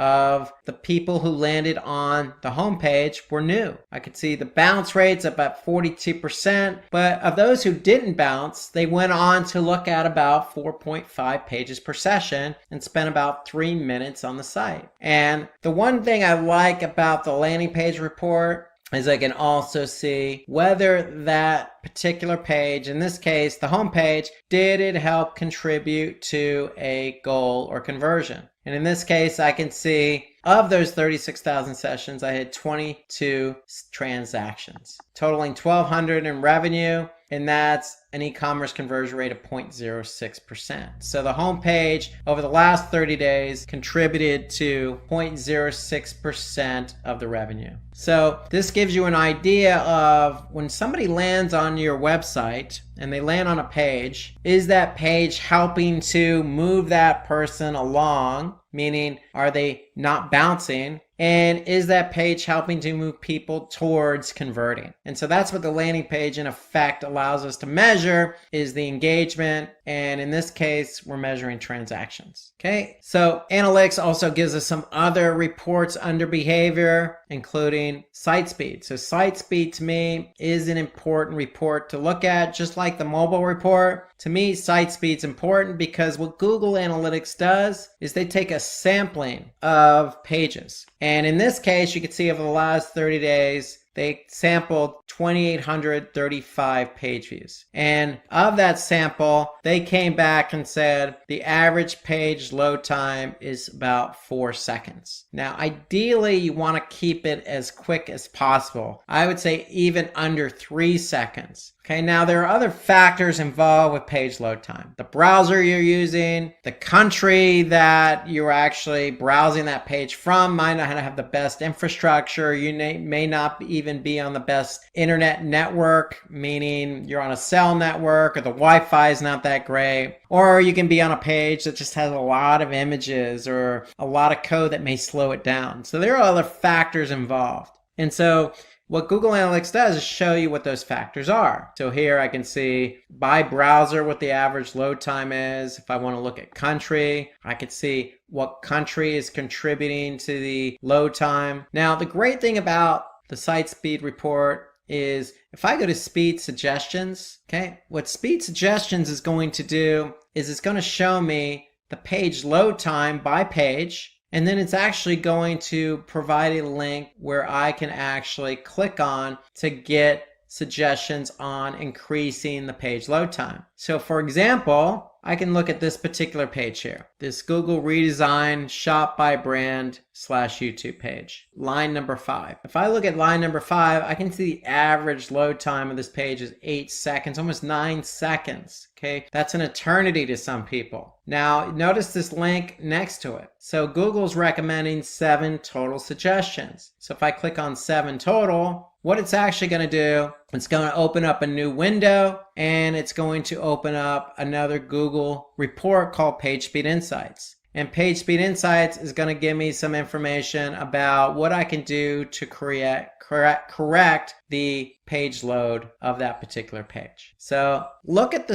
site speed report. It's important because there is a correlation between site speed or page load time and user behavior of that page. And there's also a correlation between page load time and a page ranking organically on search. So page load time is very important. It's so important that I'm even going to save it. So I'm going to click save and click on site speed suggestions as my name and click OK. And now that report is going to be saved under customization under save reports. Let's jump from behavior to conversions. Now, conversion reporting is arguably the most important section in Google Analytics, because what the conversions reporting allows us to do is see how people are converting, or if they're not converting, on our website. And so in Google Analytics, we have the opportunity to set up goals. Now you have the opportunity to set up 20 goals in your Google Analytics view. And so to set up a goal, okay, so you're going to click on admin, and under the view, you're going to see goals. And so if you don't even have goals, the first step is to create goals. And so you have 4 different goal types in analytics. So you have pages per session. So how many pages per session is, so if your goal is set to say 3 or 2, if somebody actually looked at 2 or 3 pages per session, it's going to count as a goal. Okay, so if I look here, I can see I have pages per session set at 10. So that means that if a user came to the site, looked at more than 10 pages per session, then it's going to count as a goal. Another goal type is destination. So destination means that if somebody actually went to a specific page, then it's going to count as a goal. And in this case, I can see here that the goal is set to this particular page here. And so when somebody actually lands on that page, it's going to count as a goal. Now, there are 2 other goal types we can look at. One is duration. So just like pages per session, in our previous example, if somebody looked at 10 pages per session, it's going to count as a goal. With duration, it's based on time. So in this particular case, if you set up a duration goal and the duration is set to say 1 minute and 30 seconds, then that means if a user comes to my website and they spend at least 1 minute and 30 seconds, then it's going to count as a goal. Okay, and then the 4th type of goal in Google Analytics is an event-based goal. So when you set up event tracking, you could turn that event into a goal. So if somebody clicks on, say, the submit button of a form, you can turn that event into a goal. So here you could see the category equals contact form. So you can always verify if a goal works just by clicking on verify this goal. And in this case, this event is turned into a goal. So anytime somebody fires this event, it's going to count as a goal. So you have 4 different goal types in Google Analytics. You have pages per session, destination, event, and duration. And so once you've set up a goal, then you can measure goals under conversions. So now if I look at goals overview, I can be able to see how many total goal completions I've had. So if I want to look at it by goal, I can just choose the goal option here. So if I want to look at, for example, goal 2, engaged users, this was the pages per session, I can see that I had a conversion rate of 10%, meaning that I had 7,000 of all the users who came to the website, 7,000 goal completions, meaning 7,106 users looked at 10 pages or more on my website. And so that's how you want to be able to measure whether users, wherever they're coming from, whoever they are, whatever pages they look at, you want to be able to look at the conversion reports to see if they're actually converting based on the goals you've set up, whether that's pages per session, duration, destination, or event. Goal conversion tracking reports can help you measure who is actually converting. And then the great thing about Google Analytics here is that I can actually see by segment. So the default segment in a segment is just looking at a specific user set. So the default segment is always all users. However, I can choose a different segment. So if I want to choose, instead of all users, if I want to choose mobile traffic, I can select mobile traffic, hit apply. So I'm actually now looking at a subset of data. I'm looking at mobile traffic. So of all the mobile users who've come to my site, I can see 1,400 engaged or looked at 10 pages or more. Okay, and that's a 7% conversion rate. So the great thing about Google Analytics is you have the opportunity to set up 4 different goal types. Okay, based on those goal types, you can go to Goals Overview and look at the conversion rate of each goal, but you can also change the segment of that particular goal to see who exactly converted. Okay, another report I like under conversions is the multi-channel funnel report. So if I click on multi-channel funnel, basically what this allows me to do is see how different channels work together to convert. So remember the channel reporting we looked at under acquisition? Here I can see now how different channels work together to drive the conversion. So if I look at 3 channels, direct, organic, and referral, I can see all 3 together drive 2% of the conversions. If I look at direct and referral, 12.5%. If I look at direct and organic, 12.24%. So I can see how different channels work together. And so if I look at top conversion paths as an example, I can actually see how channels work together to drive the conversion. So in this example, I can see over the last 30 days that my top channel grouping was direct times 2, meaning that somebody came to the website directly, meaning they typed in the URL in the browser, or they bookmarked it and came to the site. Okay, they came the first time but didn't convert. But then they came back a second time via direct and then converted. So that combination is my top conversion combination of the last 30 days. My second best conversion grouping is organic search and direct, meaning that a user came to the website via organic search first, did not convert, and then came back via direct the second time and converted. So basically what analytics does is give credit to the last referral, meaning if you came to the website via referral, a referring website, and converted, then the referring website's going to get the credit for the conversion. But analytics does a good job of showing you how different channels work together. So a channel may drive a lot of traffic like organic search, but that traffic may not convert the first time around for a number of different reasons, whether it could be brand recognition, price shopping, reading content, whatever the case. Analytics is able to measure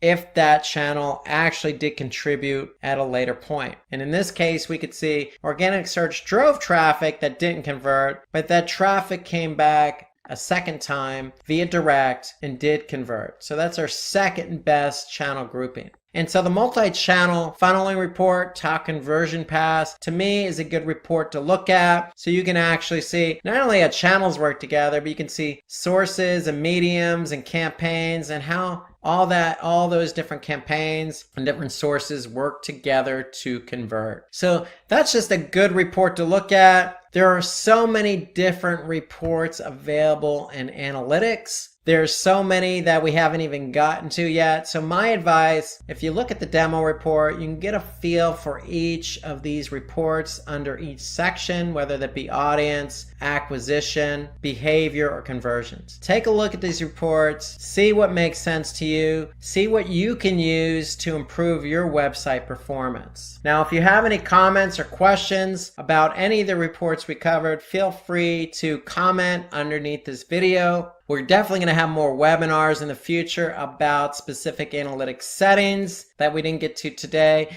and other types of analytics reports and features that we didn't get to today. Google Tag Manager. Thanks for joining, and let's get started with this Simply Learn webinar. So let's start out with why GTM. So let's just say you're Sam and you have your own e-commerce website and you want to understand how people are interacting with your website. Well, Sam, today's world of websites contain a lot of interactivity, everything from videos to PDF downloads to commenting to form submissions to all sorts of chat functionality, interactivity going on throughout the website. So there's just a lot that you need to track outside of just page views. And so really what GTM does is they help you track all these things I just mentioned. Everything from somebody clicking on the play button of a PDF to somebody clicking on the submit button of a form to somebody entering in something on a chat function. So that's what GTM is. So why GTM? Because it helps us track all that interactivity. So all GTM is really allows you to really place a piece of Java code, which is just script, and this script that's added to a web page to collect information. So that's really what a tag is. It's just some script that gets put on a web page in order for you to collect information, like page views, clicks, etc. And they send it to third-party tools. Okay, so that's what GTM does. It basically allows you to take all these tags that collect information and you can use them in GTM. So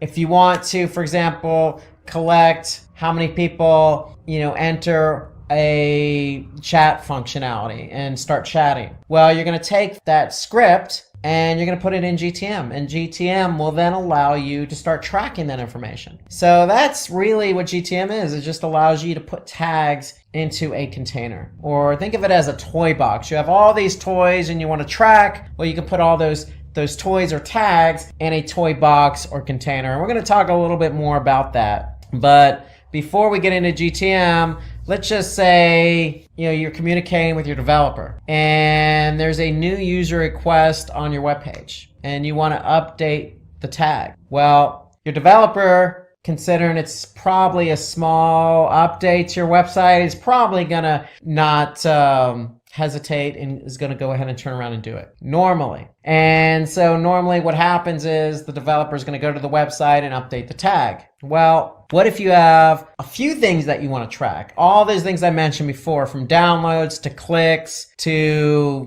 somebody checking out to watching a video. Well, your webmaster, your web developer is going to go, well, hold on a second. Now, all these requests are going to take time. I need to put them into the work queue, so to speak. Well, what happens is when they go into a work queue, usually it's going to take some time. And in some cases, you as a marketer need to launch a campaign. And you want to get that tracking added to the website in time for the campaign launch. So you want to go ahead and quickly turn around the tracking for that particular campaign. Let's just say you're launching a campaign and you're sending people to a landing page that has a form submission. And you want to be able to track how many people click on the submit button of that form submission. Well, if you need to turn that around, your developer's like, well, I need to put that in a work queue. The timing isn't going to always work out between you and your developer, is my point. And so that's where GTM comes in, because there is a solution to update your tags faster. And that's Google Tag Manager. So when we say GTM, that's what GTM stands for, Google Tag Manager. It's a place for you to add tags quickly and easily. So tags, remember, are just snippets of code that allow you to track things on your website interactively.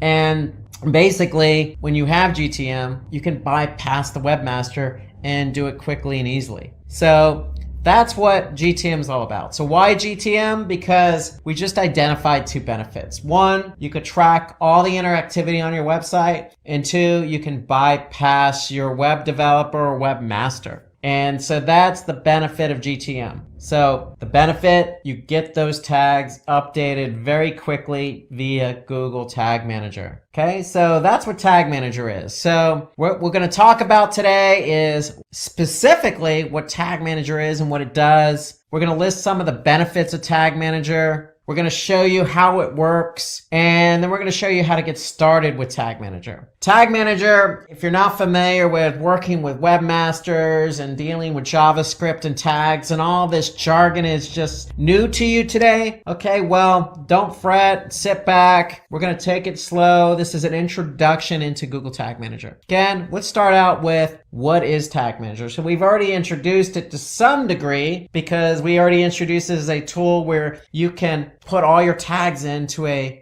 toolbox, toy box, or container, so to speak, right? And we already mentioned that, hey, you can bypass your webmaster. So you're probably thinking, well, if you're not familiar with Tag Manager, how can I bypass my webmaster? Well, first of all, it's a free tool and it's a Google tool, hence the name Google Tag Manager. And it helps you really, that's the main point, is deploy and track tags on your website, bypassing your webmaster. So that's Tag Manager. And so examples of tags that can be deployed via Google Tag Manager are numerous. These are just some examples like Google Analytics, Facebook's pixel tracking, or Google Ads. There's no limit into the number of tags you can track in Tag Manager. There is no limit. You can add any number of tracking tags in Tag Manager. Okay, so some of the benefits, well, again, we just listed 2. You can put any tag into Tag Manager and track that onto your website. And we know you can bypass your web developer or webmaster. And what it also does is it also allows you to test and deploy your JavaScript codes quicker. So remember, these JavaScript codes or snippets of codes are just there to track certain things on your website, whether that be a page view or somebody clicking on a play button or tracking somebody who converts or even just goes to your website. So the biggest benefit is you can take that snippet of code, let's just say Facebook. Let's just say you're doing Facebook marketing and you want to put that Facebook pixel on your website so that you could track people who come from Facebook and convert. Well, you don't need to put that Facebook pixel on your website. You can go right to Tag Manager and you can put that snippet of code right in Tag Manager really quickly. And the other benefit here is all tags are managed in one place. And that to me is really a good benefit, because when you start adding tags on your website and you have some tags in Tag Manager, it just gets very confusing. So ideally, all the tracking code you have on your website needs to be in Tag Manager. Think about that. All the tracking. So if you're doing Bing or you're doing Facebook or you're doing Twitter or you're doing LinkedIn and you're doing Google, you're doing all this type of marketing on all these different platforms, you're going to have tracking code for all these different platforms. And instead of putting all that code on your website, return going to slow down the load time of your web page and website. You want to put them all in Tag Manager so they can be organized and you know exactly what you're trying to track. And the other great benefit of Tag Manager is there's a versioning control. So let's just say you have added tags to your website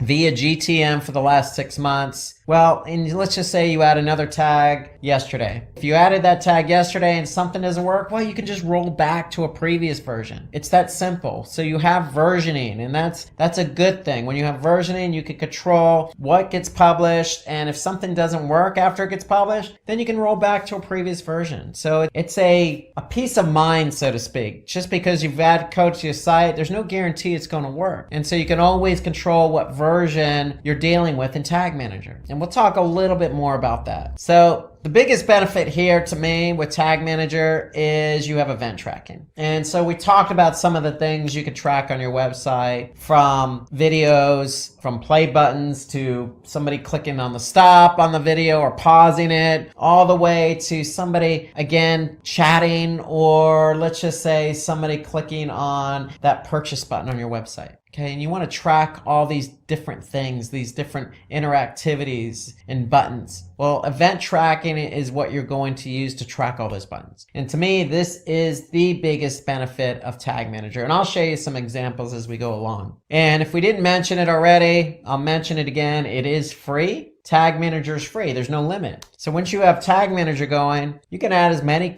tracking codes as you want. There's no limit on the number of tracking codes you can add to Tag Manager. Okay, so it's free and you can use it to its fullest advantage. Okay, so it's also high security, meaning that it has different levels of permissions. Okay, so you can have somebody just go in and look at the different tags and tracking codes you have in GTM, or you can ask somebody who is very familiar with Tag Manager and can go in and add the tracking code to Tag Manager and then publish that tracking code when it gets added. So those are all the benefits. Let's talk about how it works now. Specifically, how does Tag Manager work? Because you're like, Rob, okay, again, a lot of jargon. You know, you got tags and JavaScript and versioning and publishing and all this other stuff. Well, I know I'm throwing a lot at you at once, but just bear with me here. Okay, so let's start talking about how it actually works. So you have a website, okay? Whatever that domain is, you have a website, and there's chances are on your website, you have some form of interactivity, whether that be a video, whether that be a blog, whether it be a form submission. You have a website with some interactivity. And let's just say you're even thinking about getting ready to launch some type of campaign on maybe Google or Facebook, and you want to drive traffic to your website. Fair enough. You're joining the millions of other websites that are out there that have interactivity that also drive traffic to the website. So in comes Google Tag Manager. And so Tag Manager is important because, again, we know we want to track people coming from that Facebook campaign or that Google campaign and interacting with our site. So if you are running Facebook and you are running Google Analytics, well, guess what? You want to put that tracking code in Tag Manager. So Google Analytics, being a Google product, works very nicely with Tag Manager. Facebook has its own tracking code, but you still want to be able to track people who come from the Facebook campaign to your website. So you're going to get that tracking code from Facebook and put it in Tag Manager. That's generally how it works. So here, information from your website is shared with another data source through Tag Manager. So think about that. If I add Facebook tracking code to Tag Manager, or let's just say I add Google Analytics tracking code to Tag Manager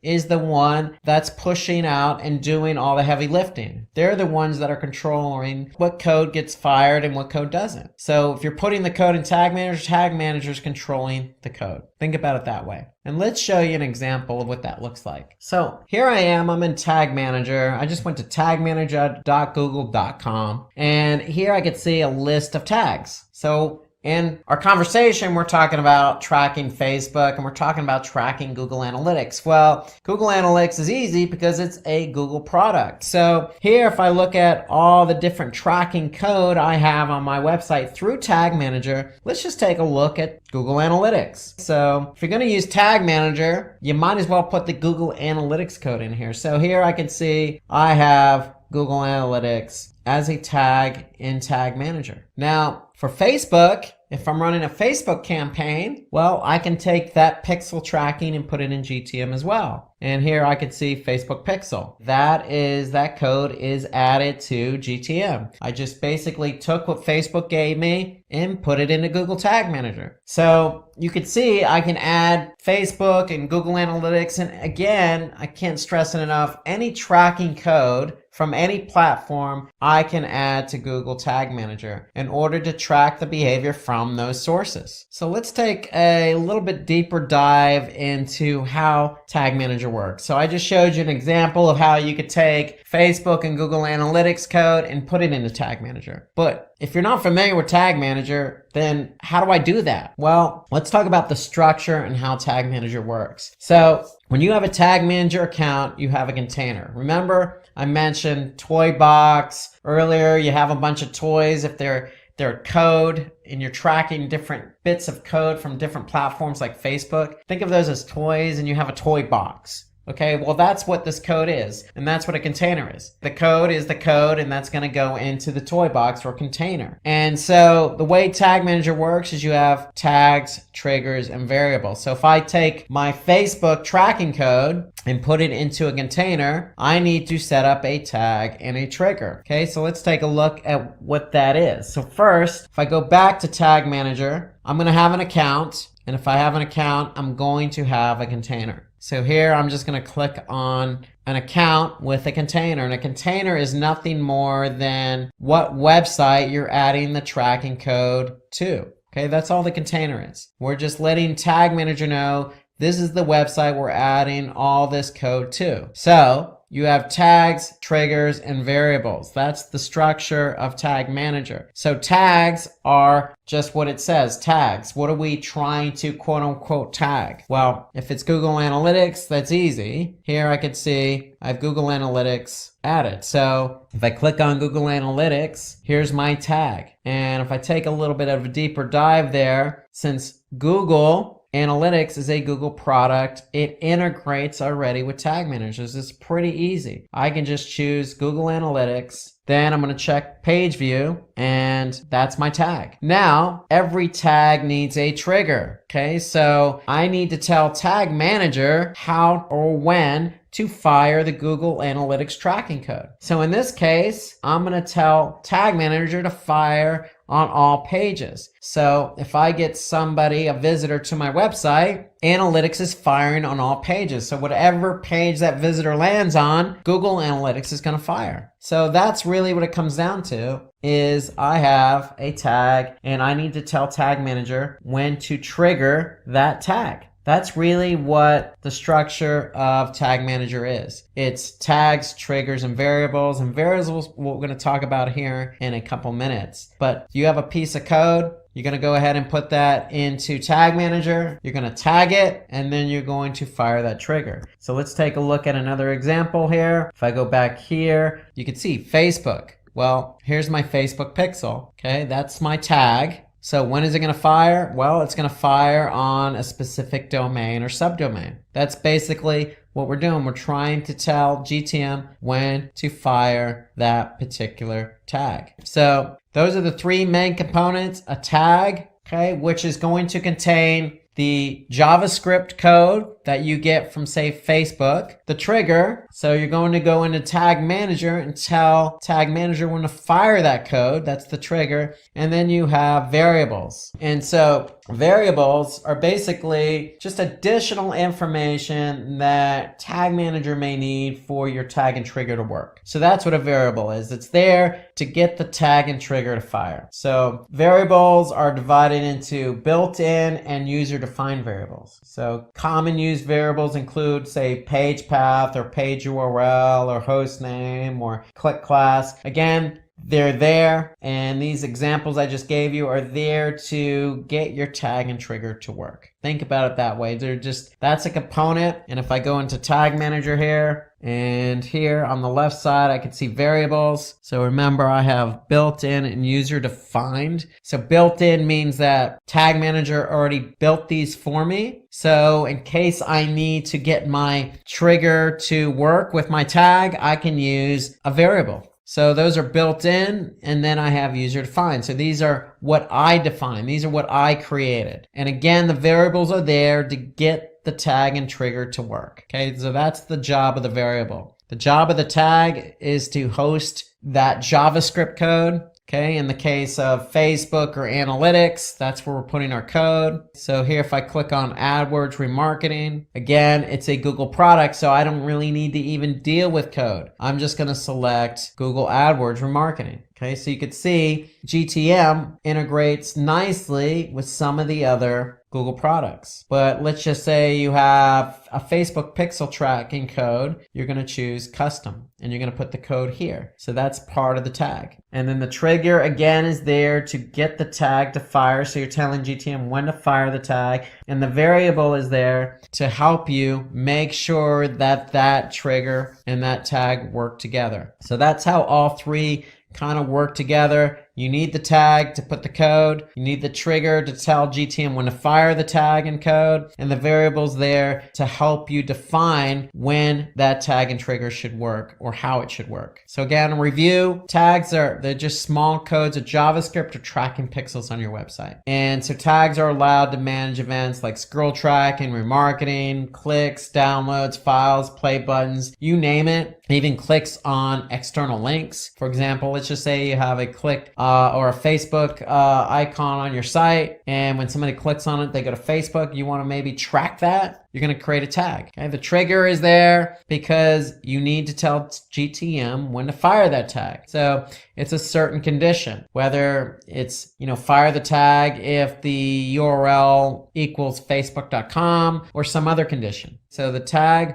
cannot be created until the creation of the corresponding trigger. So tags and triggers go together. You can't just create a tag and not have a trigger. Otherwise, your tag will never fire. And then the variable is there again. It stores the information when defining a trigger or transferring data to tag. So a variable has a variety of data. Okay, so you pick and choose the variable you want to use with that trigger. Okay, so you're making sure that by defining a variable, you're making sure that you're telling GTM how that trigger should be fired. So let's take a look at another example here of how all three play together. If I'm in this account, I'm in this container. If I look down here, I could see Google Optimize. That's another Google product. So what I'm doing here is I just chose Google Optimize as my tag. It's already integrated. So what does that mean? I don't even need to deal with any code. I'm just going to select Optimize. Well, we have the tag Google Optimize, but we need to tell GTM how to fire that. And so here we're going to tell GTM to fire it on all pages. So that's basically a very simple example because we're firing it on all pages. So if I want to look at something specific again, Facebook, here's my tag, here's my code. What's my trigger? Well, my trigger is it's going to fire on specific pages. How do I know that? Well, if I look at the trigger, here I could see the trigger is a page view, but I'm telling it to fire on this particular hostname.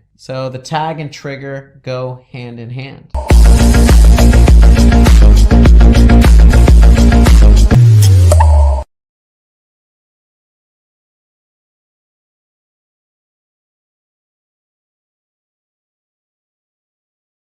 So how to get started with Tag Manager. So first things first, you have to create that account. So you're going to go to tagmanager.google.com, or you can do a search for Google Tag Manager, and you're going to create your account. And then when you create your account, what's going to happen is you're going to set up a container. And when you set up a container, you have choices. So you could set it up for your website, for an app on iOS, or maybe Android, or you can even set it up for AMP, an accelerated mobile page. So most people by default are probably going to set up Tag Manager for their website. And so when you do that, when you actually select website, what's going to happen is you're going to get some Google Tag Manager code in return. And so the whole idea here is you're going to do a swap. What you're doing is basically you're saying, okay, Google, I'm going to take this Google Tag Manager code and I'm going to put it on my website. I'm going to put it on every page of my website. So notice Tag Manager has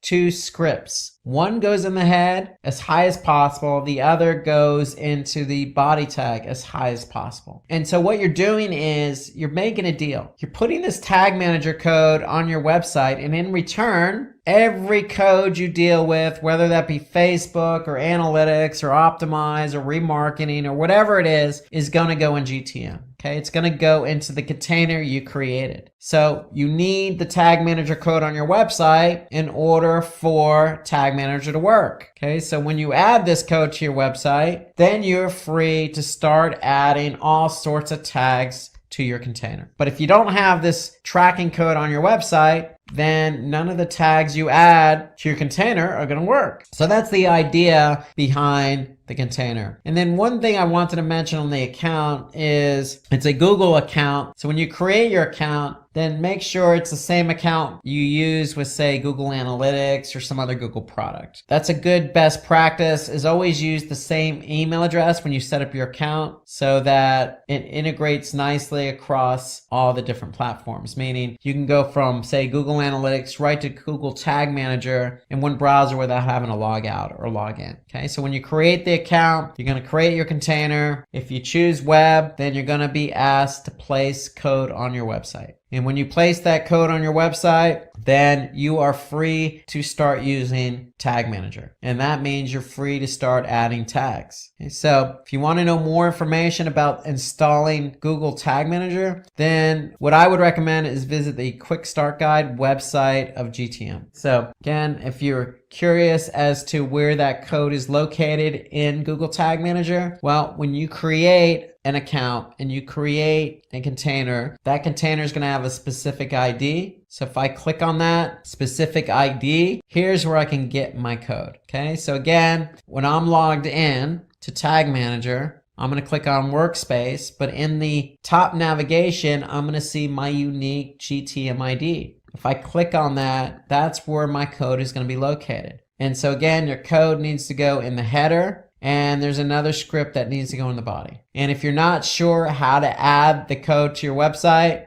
well, you can always click on the Quick Start Guide here. Okay, and that'll take you to a Quick Start Guide page, a reference page related to Google Tag Manager. So let's talk about creating a tag. So once you get Tag Manager installed, I'm sure you're excited to get going and create that first tag. So let's talk about how to create a tag in Tag Manager. So when you're in Tag Manager, all you need to do is basically you're looking at all your tags. If you click on tag in the left side navigation, you'll see all your tags, and there's a new button there. So you just click new. And so basically what you're going to do is you're going to create your first tag. And so what I would recommend, once you get Tag Manager installed on your website, I would recommend setting the first tag up as Google Analytics. So that will get you going with tracking page views on your website when somebody visits your website. Okay, so ideally that's what you want to do. You want to get Google Analytics as your first tag in Tag Manager.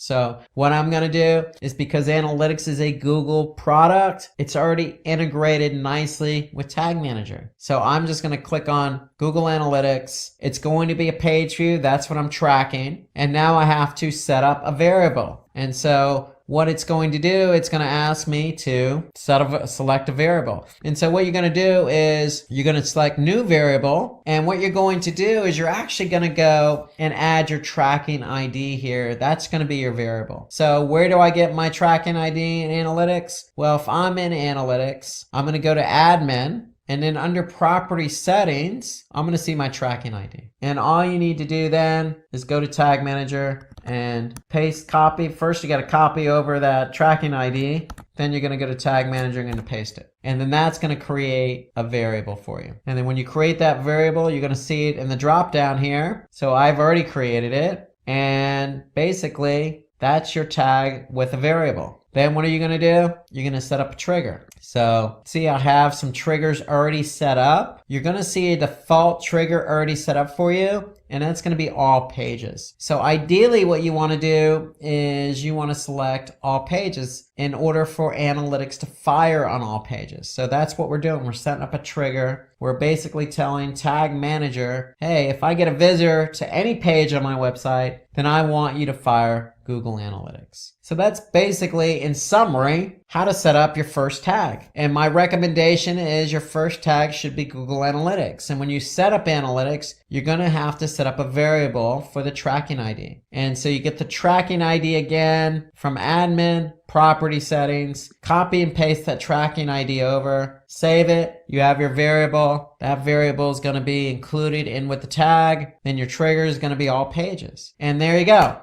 You have your first tag you have your first variable, you have your first trigger. So that's basically what you want to do. And once you've added that tag, once you've added that trigger, then the only thing you need to do now is basically publish the tag. And so anytime you save a tag, you're going to go ahead and submit it so that way it gets published. So again, what you're going to do is let's take a step back here. You're going to choose new tag. You're going to choose analytics from the drop down menu. You're going to choose page view. Then basically you're going to add your tracking ID so you can set up the variable. And then basically that's what you need to do. Okay, you're going to add that tracking ID and then voila, that's your tag with a variable. And then once you've done that, then you're going to click submit. So when you click submit, you're basically saying, hey, I want this tag to go live now, this tag and trigger. And once you've done that, then analytics is ready to go. And anytime somebody goes to your website on any page, Tag Manager is going to fire Google Analytics. So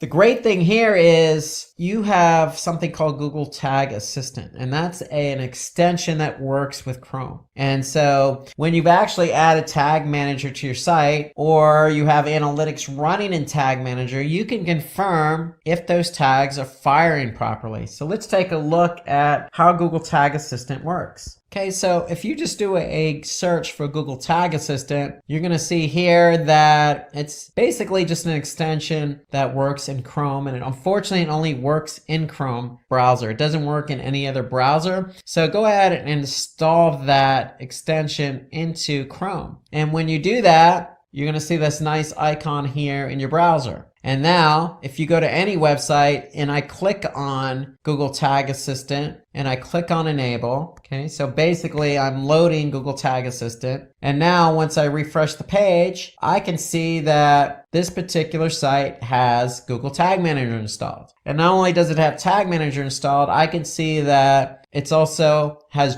Google Analytics running. I have also Google Optimize running, and I have Google Ads Remarketing Tag running in Tag Manager. So that's what Tag Assistant does. It allows you to see if one, Tag Manager is on the site, and if it is, great, what other tags are firing on this particular site. So Tag Assistant's telling me I have these particular tags firing on that site, and they're firing within Tag Manager. So Tag Assistant is a great way to confirm if one, Tag Manager is on the site, and two, what other tags are firing on the site. Now, another way you could confirm if Tag Manager is firing on the site is you can go into preview mode. So even before you submit and publish your tag and trigger, you can click on the preview mode. So if I click preview in Tag Manager, so basically that's going to put me in preview mode. And so what does that mean? Well, that means that now I'm free to go to my website and see if those tags are firing. And so let's take a look at what that looks like. So if I go to the website and just click refresh, then what's going to happen is Tag Manager is going to load in preview mode, just as you see here. Okay, so that's going to take a couple seconds to load up. And now what can I see in preview mode? I could see that I have GTM firing, but I also have some other tags firing on this page. Remarketing, I have Google Analytics, I have Google Optimize. I have some other tags firing as well. And so the preview mode shows me what tags are firing on any given page. And I can also see what tags did not fire. Okay, so here I have a number of tags already in GTM, but they didn't fire on this particular page. So let's just say I clicked on the Donate Now button. I'm still in preview mode, so I'm going to be able to see what tags fired. Now I could see I have a couple of tags that have fired on this particular page. And then I could see what tags did not fire on this page. Okay, so that's the preview mode. You can use the preview mode before you even submit a tag and trigger to see if it fires. And that's the great benefit of Tag Manager. So if you're not sure if something's going to fire or not, then you can always go into preview mode. And if you are sure it's going to fire, then you can go ahead and submit it. So you can leave preview mode and just go ahead and submit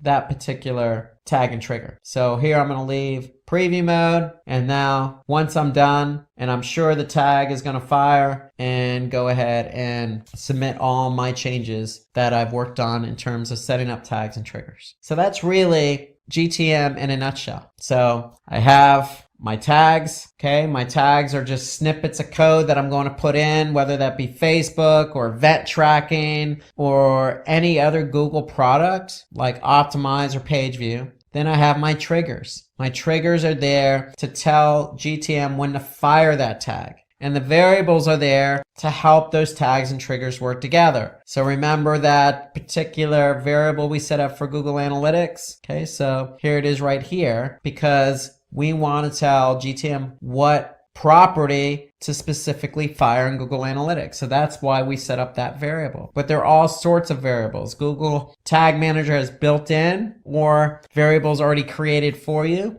or you can specifically define a variable. So variables are there to help the tags and triggers work together. So when you set up a tag, you set up a trigger, you use a variable, you can always go into preview mode, preview it by going to the website, seeing if it fires. If it fires, then voila, you can go ahead and click submit, and that will publish the tag and trigger, and you're good to go. That's pretty much how Tag Manager works. And again, I can't stress that there's an unlimited number of tags you can add to Tag Manager. There's no limit. So you got anything from Google to non-Google to event tracking, okay? To Facebook, to anything that you want to track, you want to be able to put into Tag Manager. And again, there's versioning. That's one of the great benefits of Tag Manager. So if I want to go back to an older version, I can simply do that. So here you can see I'm on version 32. That's how Tag Manager works. And I can't stress that,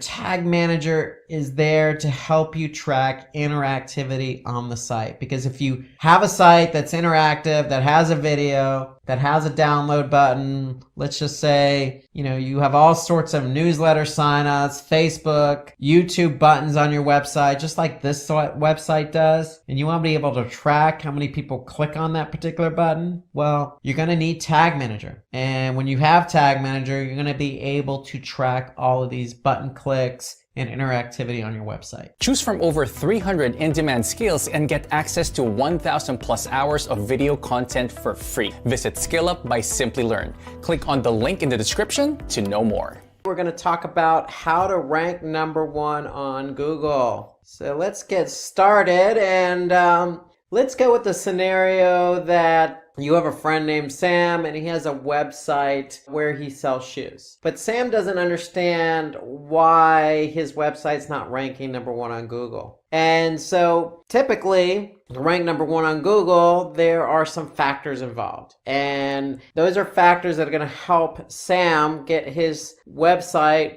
rank #1 on Google so he can sell his shoes, get traffic, and convert that traffic to conversions. So there are factors involved. And so what are those factors? Well, it always starts with keyword research. So in order to rank for a website where you sell shoes or you sell products, other products like clothing or food, or you're an automobile website, you're a mechanic, it doesn't matter whether you're selling to customers or selling to other businesses. You have to start with the keyword research. And so we're going to go into really explicit detail on how to conduct a proper keyword research. And then the second factor involved is high quality content. So in order to rank high on Google search, you need to have high quality content. So we're going to go over what's involved with creating high quality content. Then we're going to take that content, we're going to optimize it using on-page elements and website level factors. So we're going to take into account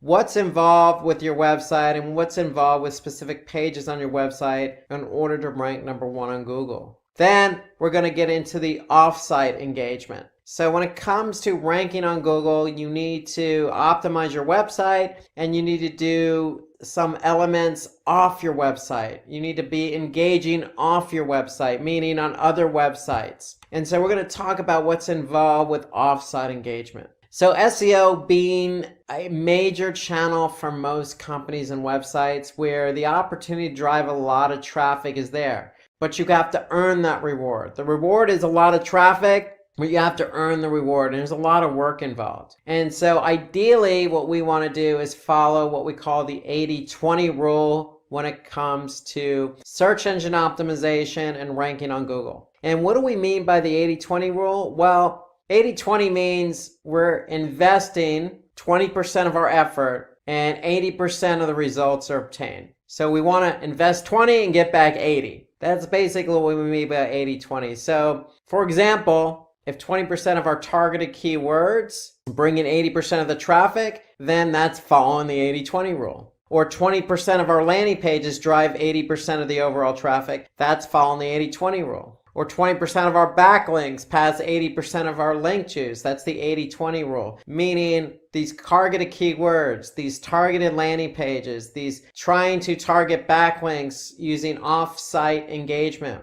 We want to put in 20% of our effort on those keywords, landing pages, and backlinks in return for 80% of the results. So without further ado, let's get started with the keyword research. Let's talk about that keyword research for a website with shoes. And it doesn't really matter what particular product you have. If you need to rank number one on Google, it all starts with the keywords as I mentioned before. And so in this example, if you have a website where you sell shoes for kids, you're going to want to be found for certain keywords. So the obvious keyword here would be shoes for kids. Well, every keyword that you target has search volume associated with it. So that means when we talk about search volume, we're talking about how many people on average type in that keyword or related keyword on Google.com or Google search. And there's always an average number of searches associated with every keyword, and we call that search volume. How much search volume? So obviously if we're going to target a keyword, we want to have as much volume as possible. However, there's always going to be competition for those keywords, meaning there's always going to be other websites who want to rank number one on Google for the same keywords. And we call that competition or difficulty. So for every keyword, you're going to have volume and you're going to have competition or difficulty. And the difficulty ranges as well, depending on the tool you use. And we'll get into that in a minute, but search volume is how much on average people are typing in that keyword or close variants of that keyword. And the difficulty is measured in terms of how many other websites are trying to rank for the same keyword. And so ideally, when it comes to keyword research, we want to find that nice balance. We want high volume and we want low competition. But at the same time, we want to focus on keywords that are highly relevant to our business. So if we're selling shoes for kids and shoes for kids is highly relevant, has high volume and low competition, then that's a keyword we want to target. So we always want to focus in on those three areas. So there's always a trade-off with keywords. So shoes for kids might have high volume, but also might have high competition or difficulty. If we look for another keyword that's just as relevant, for example, shoes for children, it may still have high search volume, but the competition or the difficulty may be lower. And if that's the case, then that may be a better keyword for us to target. Instead of something highly competitive like shoes for kids, we can focus on another relevant keyword like shoes for children with just as much volume and lower competition. And the reason why we want lower competition is because we want to be able to rank for that keyword. So the higher the competition, the harder it is for us to rank number one on Google for that keyword. And so the whole idea behind keyword research is analyzing and choosing the best keywords. So we want to identify a list of keywords that are always relevant. We want to choose the keyword that your competitors are ranking for. And we want to use third-party tools to choose keywords to identify which keywords have low competition and what keywords have high search volume. So one thing to take into consideration when you're doing keyword research is that the longer the keyword phrase, or in other words, long tail keywords or keywords with 3 keywords in the phrase or more, you're going to always have less competition. But there's always a trade-off. With long tail keywords, meaning the longer the keyword phrase, there's going to be less volume, but the trade-off is less competition. And so what we want to do is we want to brainstorm some ideas and find those relevant keywords. So let's look at an example here. So if we go to Google Ads, so Google Ads has a tool called Keyword Planner. And let's just say I have a website where I'm selling dried figs. And if I'm selling dried figs, I want people to buy these dried figs. However, in order to attract them, I want to be able to show them that, hey, we have a bunch of recipes. And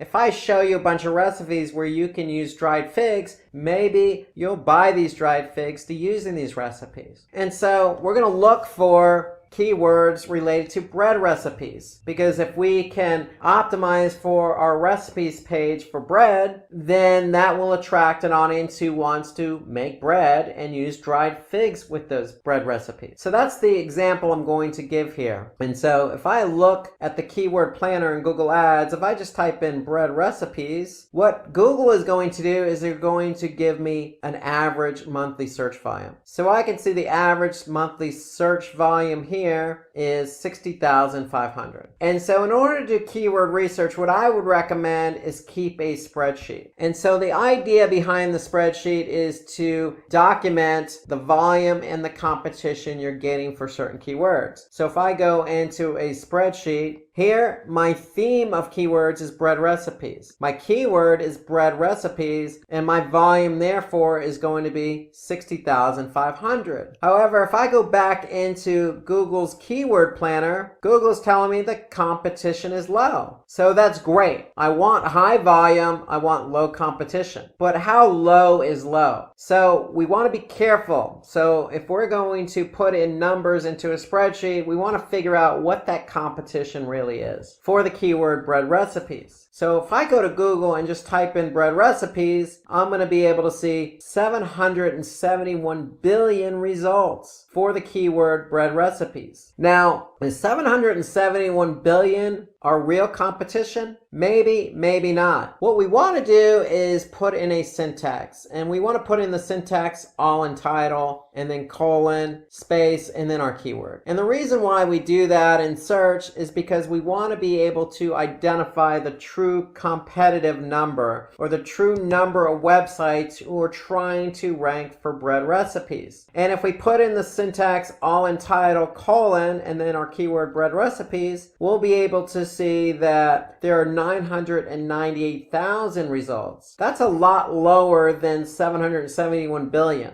So that means that 998,000 sites or listings have the keyword bread recipes in the title tag. And the title tag is what shows up in the search engine results. And so if I look down and scroll down here, I can see bread recipes are in every one of these title tags. So title tag is an important element to rank #1 on Google, and we'll talk about that in a few minutes. But if we understand that there are 998,000 results with bread recipes in the title tag, then this tells us that those are the websites who are trying to rank #1 on Google for that keyword, and therefore those are the websites we need to jump over in order for our website to rank #1 on Google. And so therefore I'm going to put in 998,000 in my spreadsheet as the competitive number. And so now I could see for the keyword bread recipes, I have 60,500, and if my competition is 998,000, then my KEI, or keyword effectiveness index, or in other words, the ratio of volume to competition, is 6%. So that's nothing more than volume divided by competition. So that tells me that my KEI, or my ratio between volume and competition, is 6%. So remember, we want more volume than we want competition. So anytime you do a keyword research, you're going to find a number of different relevant keywords. So if I go back into Google's keyword planner, If I typed in bread recipes, you could see that Google is going to give me a number of different keywords related to bread recipes. Let's just say I have another keyword that I want to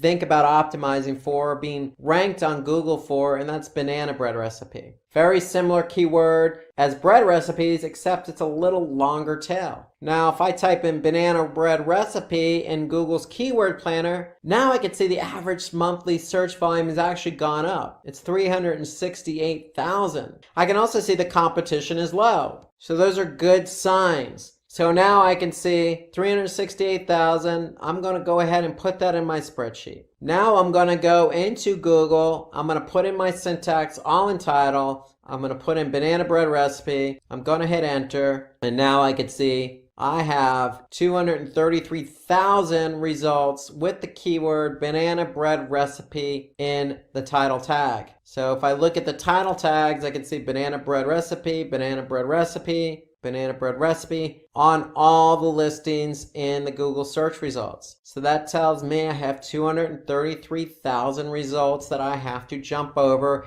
in order to rank number 1 on Google. So I'm going to put 233,000 in my spreadsheet. Now I can see my KEI, or my volume to competition ratio, is 158%. And so to me, that's a lot better number to work with, or in other words, that's a lot better keyword because it's just as relevant and it has a higher ratio of volume to competition. So therefore, banana bread recipe is going to be a better keyword to optimize for in order to rank number 1 on Google. So that's the whole idea behind keyword research. You want to brainstorm ideas. There are plenty of tools out there. So the tool I recommend is Google Ads Keyword Planner. Google's going to give you how much search volume. They're going to tell you the competition, but then you're going to go into Google search. You're going to use the syntax all in title to get a more accurate read on the actual competitive number. And so to find out how keywords that your competitors are ranking for, you can use those keyword tools that I mentioned. Another tool that I use is Moz. So Moz, if you go to moz.com, they have a tool called Keyword Explorer. So if we just type in the keyword, for example, bread recipes, it's going to be able to tell us how much volume and the difficulty. So you can use other tools at your disposal. Figure out the volume and the difficulty. There are plenty of tools out there. But the one thing I would just make sure is you use everything at your disposal. So you can use social media to find the most shared article for a particular topic or keyword, like bread recipes. You could check other platforms that have a lot of shared content, like Reddit and Quora, where you can ask people about certain topics using keywords to figure out how much competition or volume there might be. You could stay up to date on industry news to get an idea of what types of keywords are trending. But when it comes to keywords and keyword research, remember, for every web page, we want to be able to pick 2 keywords. We want a primary and secondary keyword.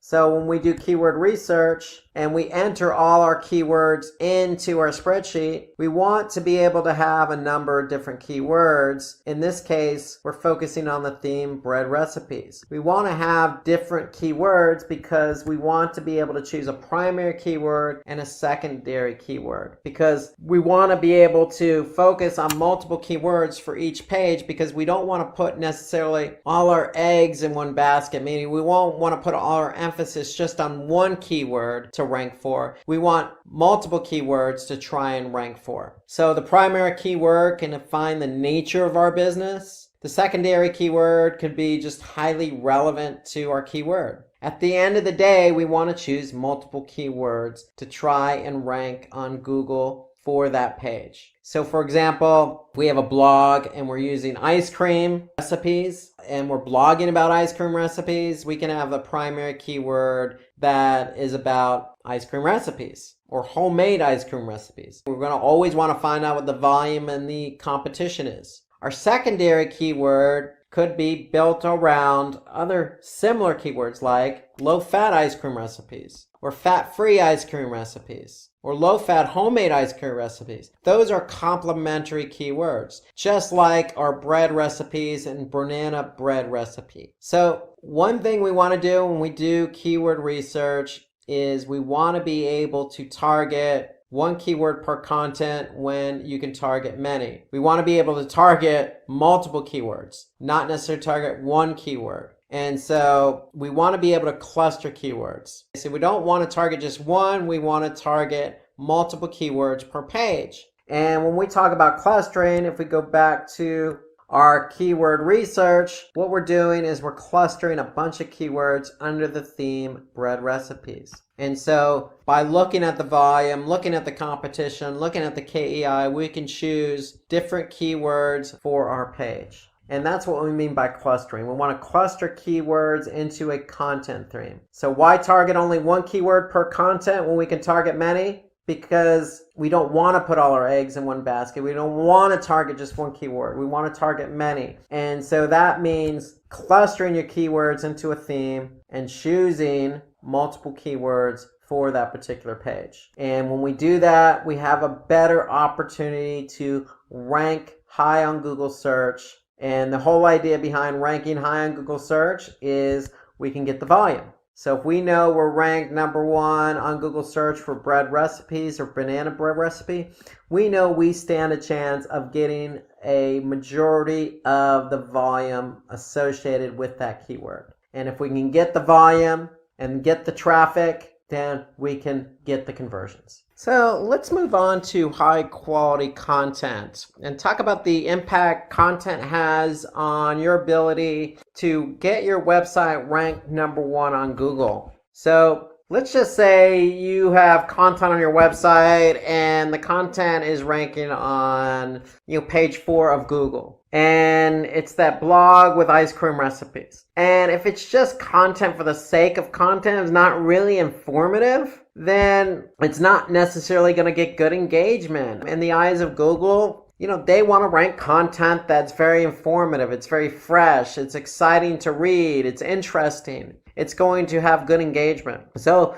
if it's a recipe or an article about any topic, if the content is just not informative, then you're not going to get good engagement. And when you don't get good engagement, if people don't stay on the site to engage in the content and they just leave the website after landing on the page, causing a bounce, then the content's just going to continue to fall down the rankings. And we want to prevent that. We want to move up the rankings. We want to be number 1 on Google. We don't necessarily want to fall in the rankings for our content. So content is a key driver in being able to rank number 1 on Google. So if the content is on page 9, what can we do? Well, we want to be able to, take that content and do something with it. We feel like we did write engaging content, so let's go ahead and share it on social media. And to me, social media is a good platform to share your content because on social media platforms like Facebook, for example, you're building a community on that platform. That community is already interested in your content. So if you're sharing an ice cream recipe, especially in the summertime, and you're engaging with your community on that platform, then the likelihood of that community on that platform is going to increase engagement. Increased engagement will send social signals to the search engine that says, hey, this content is good quality. Likewise for any other platform. Most social media platforms have engagement metrics. And those engagement metrics pass signals. Is it good? Is it not good? Do we like this content? Are we giving it a thumbs up? Are we going to want to follow it? Are we going to want to share it? And so if you share content that you feel is engaging on social platforms, then it's going to be engaging and it's likely going to cause an increase in engagement. For example, a decrease in bounces. And once you share that quality content, then the likelihood of it moving up the rankings, even as far as number 1 on Google, is going to be greater. So you always want to start out writing good quality content. So let's talk about good quality content because Google does take content seriously. They do take into account what other people think of that content. So high quality content is an important factor. So how to create good content? That's always the question. So let's talk about some best practices here. Remember, in the last segment, we talked about keyword research. So we want to perform good keyword research. Why? Because we want to choose keywords. Remember, we're choosing multiple keywords per page. One keyword could be related to our brand. One keyword could be related to the content, but another keyword could be related to a user's intent, like recipes. If you recall the example we used with bread recipes, maybe somebody's looking to type in a keyword that says, how do I make, a bread? Or how do I make a specific type of bread? Or how do I make banana bread? Or what's the best recipe for banana bread? They're question related, and we want to be able to answer those questions. So that's where choosing those right keywords that's going to respond to a user's intent. So starts with choosing the right keywords. So remember, we talked about a number of different tools when we talked about keyword research. So there's a research tool that you can use called phrase.io. And that will help you do quick research on, keywords and trends and whatnot. So if you know a better research tool that you use for keyword research, then drop us a comment below. I'd be interested in getting your comments about keyword research and what research tools are out there. So if you know something better than phrase.io, drop a comment below and we'd be interested in getting your perspective. So keyword research is key, but creating content that fulfills users' requirements. So answering those questions. If it's a recipe, we want to answer that question. If it's directions, we want to answer that question. If they don't know how to do something, we want to answer that question. And that's the whole idea behind content. Content is not just to fill a page, it's to really fulfill users' requirements. That's when you get good engagement. So if somebody's typing in something on Google and they're looking for an answer, your content should answer that question. But we also want to make the content readable. So in other words, write for your audience. Don't impress anybody with very high vocabulary type words that somebody doesn't necessarily know the meaning of. Don't use jargon. Don't use a street language, for example. Use everyday common language that's just easily digestible when your audience is reading. And then we want to keep that content organized. And so when we mean organized, we want to use headers and subheaders.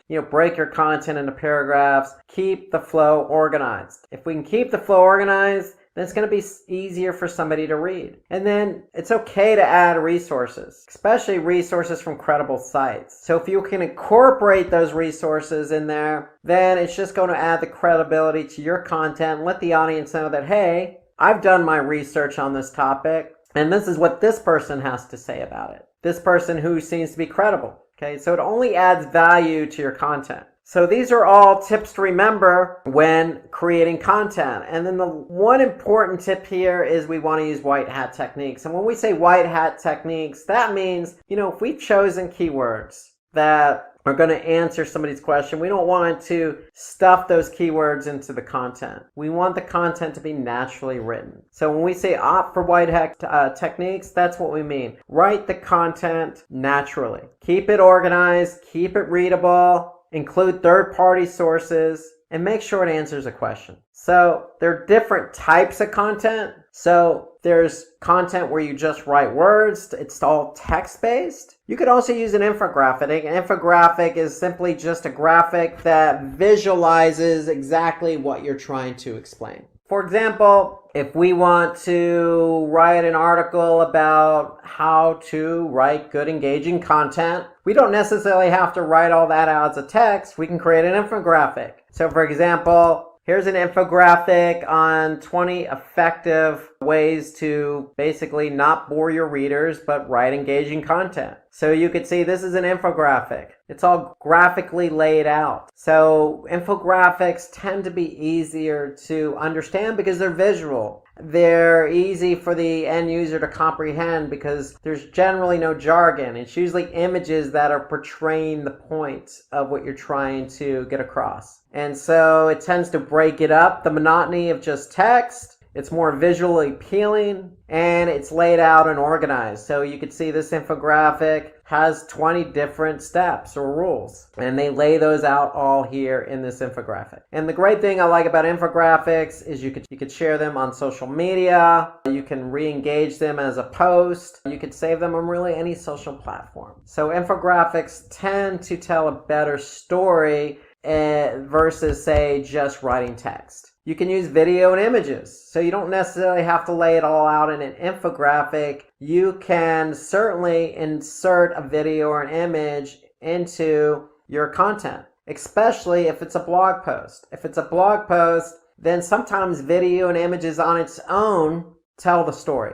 You don't necessarily need text to go ahead and tell your story. A video or an image, as they say, tells 1,000 words. And so images and videos are great to use in a blog post. So using different forms of content, you always want to review your content. When a user dwells on your webpage for a longer time, Google will tend to think, okay, this person's engaged, so we're going to rank that favorably. So if you're using infographics, videos, and images, then the chances of somebody being more engaged are going to increase versus just text that's not well organized and written out in a way that somebody doesn't necessarily understand. So be creative in the types of content you use. So longer engaging content tends to bode well with search engines. So this is according to HubSpot. So the more word count you use, the more words you use, the chances of you ranking higher are going to be better. Just take into account best practices. You want to maybe break up the content with an image, organize it, make it engaging, use headers. So it's not necessarily just words, it's the words and how those words are written, how they're structured, the types of keywords you're using, how you're engaging with your audience. There's a lot of factors, again, those best practices we just went over. But the key is, if you have longer, more engaging content, then it's going to bode better for you on search engines. So a couple of steps to create high quality content. So you want to begin with a comprehensive introduction. So always introduce your content. Remember, the content should be relevant to the keywords. So if you're choosing keywords in your keyword research, think about answering that question. If somebody's typing in bread recipes, maybe they're looking for banana bread recipes. How to make the best banana bread, or how to make banana bread using dried figs. We want to be able to align our content with that keyword naturally. You want to create a title that's worthy, that's click-worthy. So remember, if you're in Google search and you're doing search for something simple like bread recipes, we want to make something that's going to be, engaging for somebody to click on, like easy perfect yeast bread or easy crusty French bread, or something that's going to be engaging. The best bread recipes, or how to make the best homemade bread. Something that's going to draw somebody's attention to the title of that blog post. So we want to include LSI keywords. So what I mean by LSI keywords in your content, we mean, long tail keywords. Make it natural. Headings and subheadings should consist of keywords and variants. So if you're writing headers and subheaders, include the keyword in there. And that way, the content always stays relevant to the audience. Okay, shorten your sentences and paragraphs, so don't write long paragraphs. Remember, we want to break this up. We want to make it easy for the end user to read. And we want to always put internal links on our blog post. Why? Because if we have internal links, then if we have a link from one blog post to another blog post, or say our blog post to an internal page on our website, we want to make sure that it's relevant content. That way, if somebody's reading something and you have an internal link, let's just say from a bread recipes page to a banana bread recipes page, then they may find it interesting, click on that link and go to the banana bread recipes page. So it's keeping somebody engaged on your website. So putting in internal linking will help keep the end user engaged, because you're offering up links that's relevant to the content. You always want to break up that content with images. Okay, we want to use alt tags, meaning we want to pen the image with text, so that way if the image doesn't load, then at least the alt text will load. So we can incorporate call out boxes, And more importantly, we want to update our content regularly. So we always want to get the best recipe out there if it's banana bread, or different ways to create banana bread, or always just coming up with ways to update the content. So we want to keep our content, our blog post fresh. And then we want to include a CTA, call to action. If we include a call to action, then that's going to keep somebody engaged and have them act on your content. So these are steps to creating high quality content.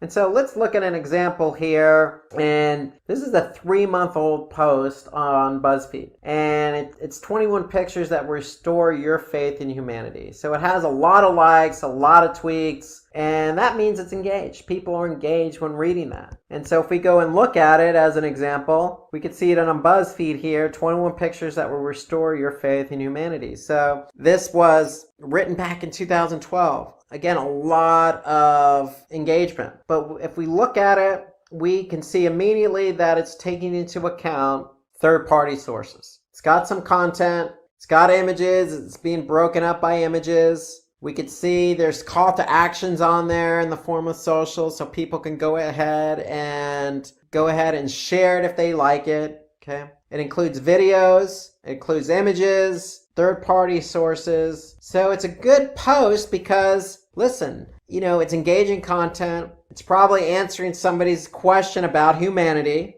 And we could see clearly that, look, there's a lot of different examples here from a lot of different sources, and we could take action on this content. So not just video, not just images, but text as well. And so it's very engaging, answers questions, takes into account the different types of content available. So this is a good post in that regard. So content's updated regularly, it's engaging, and it includes sources from high authority websites. Some do's and don'ts on the content. So take into account the best practices I mentioned about creating high quality content. Okay. Answer those questions that the end user wants to hear, because that likely is going to be their search. And so you want to be able to respond to the end user. That's part of creating high quality content. Different types of content, i.e. in the form of infographics or videos or text or images. You can add images from public domain sites. You can be relatable and use examples to clarify points, just like the BuzzFeed article. Simplify complex words. Don't use sophisticated language. Talk to your audience as if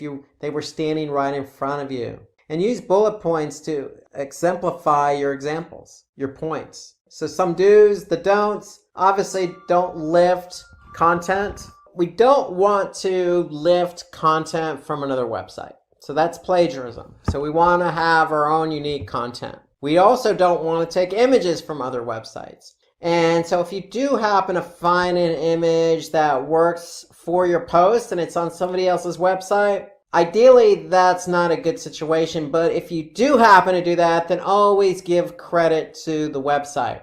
Okay, so if you took it from xyz.com, credit xyz.com for the image. And even put a link back. But ideally, you don't want to take images from other websites. Just as much as you don't want to take copy, you don't want to take images. Use your own imagery and content. But if you don't have imagery, then you can always go to stock photography. There are plenty of websites out there where you can sign up for a subscription, like Adobe Stock Images as an example. You could sign up for an account, and in some cases you can sign up for a free account and use stock imagery. Okay, don't give less information to your audience. Give your audience what they deserve, which is the information they're looking for. They're looking for the best banana bread recipes. Give them the best banana bread recipes. Incorporate your own images. Break it up with titles. Give them a good quality piece of content that they're going to be able to engage with. And so if you put long paragraphs in your content, then it's going to be less engaging. So try to avoid those long paragraphs. Remember, shorten up the paragraphs, keep the language simple, add in images, answer those questions, use third-party credible sources, but write it in your own words, and you should be on your way to creating good quality content.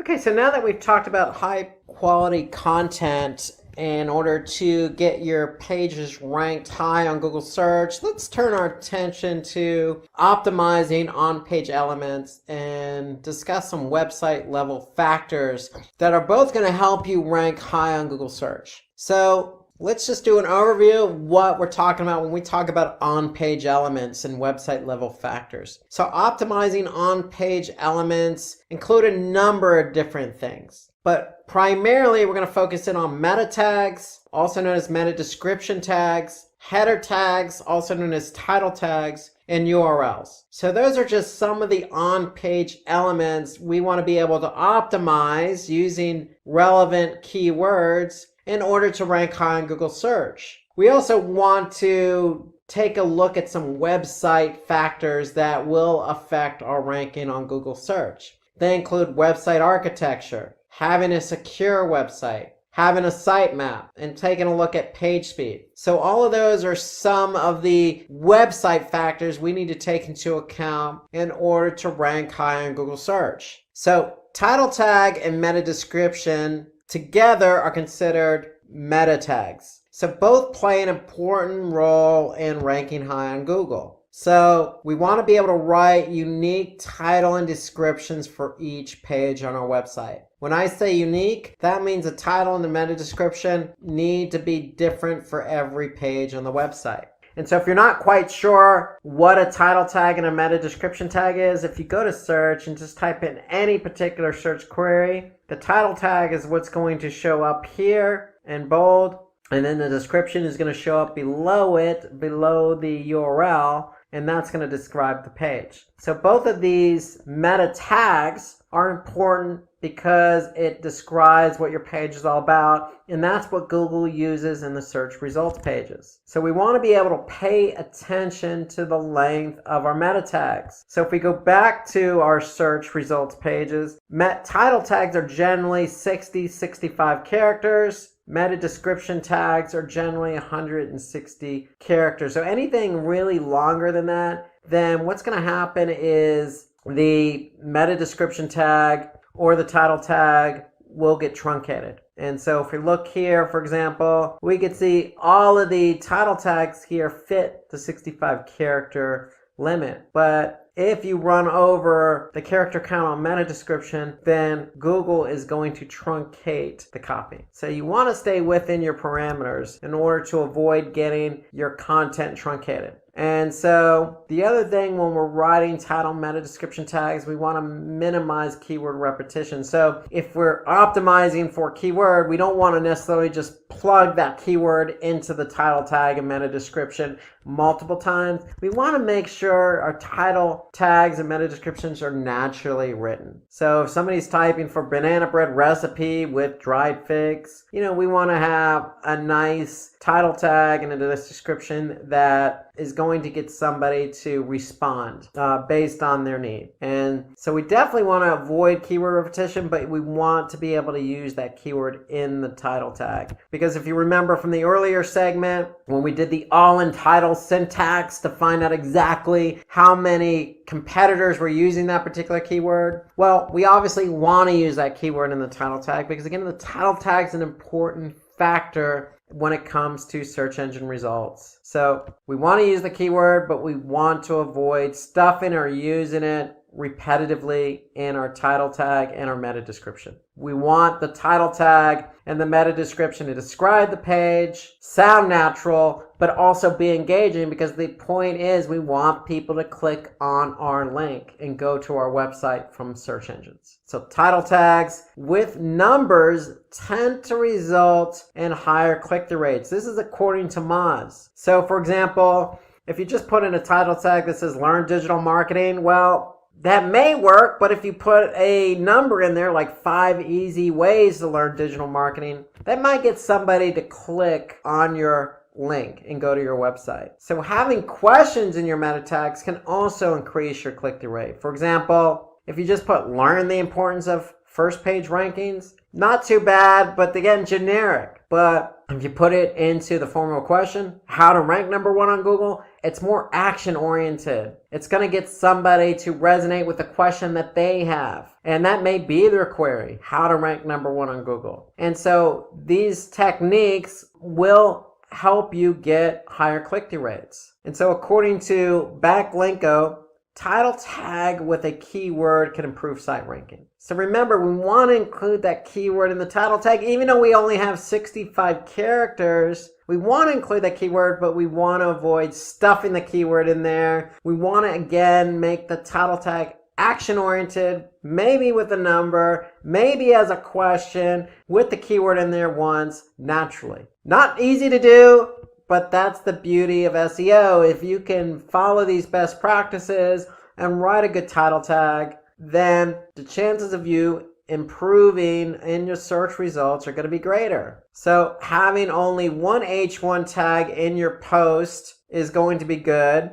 So remember, when somebody clicks on a link, so let's just say they do find a title tag engaging and they click on this link here and they go to that website, you want to start out with having that particular H1 tag, because the H1 tag, especially with the keyword in it, is going to signal to Google, hey, we're organizing our page, and because it's an H1 tag, it's important. We're structuring the page according to best practices. So having only one H1 tag in your post is definitely helpful. Having multiple tags, H tags in your post, help organize the page a lot better. So we want to add that targeted keyword in that tag, and your header tags should be relevant to the content. So if we go back to our example of the using dried figs with banana breads, well, the title says California Fig Banana Bread. And remember the last segment when we were talking about high quality content? Well, look no further than including a video into our content. So not only will this video help keep the engagement high, but it breaks up the monotony of the page. And it's from a third-party source, so it adds credibility to the page. So adding a video based on the last segment of high-quality content definitely helps with ranking high on Google search. So following hierarchical structure, that means putting those H tags in there. H2 tags help break up the content. And we want to avoid repetition of H1 tags on your different web pages of your site, meaning don't just put the same H1 tag with the same keyword in it and keeping it blasé. We want to make those H1 tags exciting to read, but also used appropriately to break up the content. So remember, all white hat techniques. We want to avoid hidden tags. We want to avoid stuffing keywords. We want things to be natural. We don't want things to be forced. And your H1 tag should be 20 to 70 characters. Don't make long H1 tags. So if we go back to our page example, a short, sweet tag here, California Fig Banana Bread. It's relevant to the content. It's short, sweet, and breaks up the monotony of the content. And more importantly, and again, any content you have on the page should always answer the user's intent. Remember, people are using search to answer questions, find information. Our content should be able to answer that for them. So, according to John Mueller, Senior Webmaster Trends Analyst at Google, header tags would definitely help Google for rankings in the search results. So we want to use header tags. So when it comes to URLs, we want to use hyphens and avoid underscores. So if we look at this URL here, this uses hyphens, fig and banana bread. So it's all broken up with hyphens. That's a best practice. Remember, canonical URLs. A canonical URL signals to Google this is the original content. So we want to use original content. And if you have multiple sources of content out there on, say, different websites, we want to use a canonical tag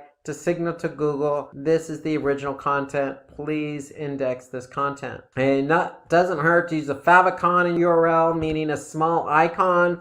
It helps to break up the monotony and help your URL stand out. We can add targeted keywords in the URL. So again, looking at the URL here, I could see we're using targeted keyword as part of the URL structure. Fig and banana bread. And notice the H1 tag is fig banana bread. So it's all consistent and it flows naturally.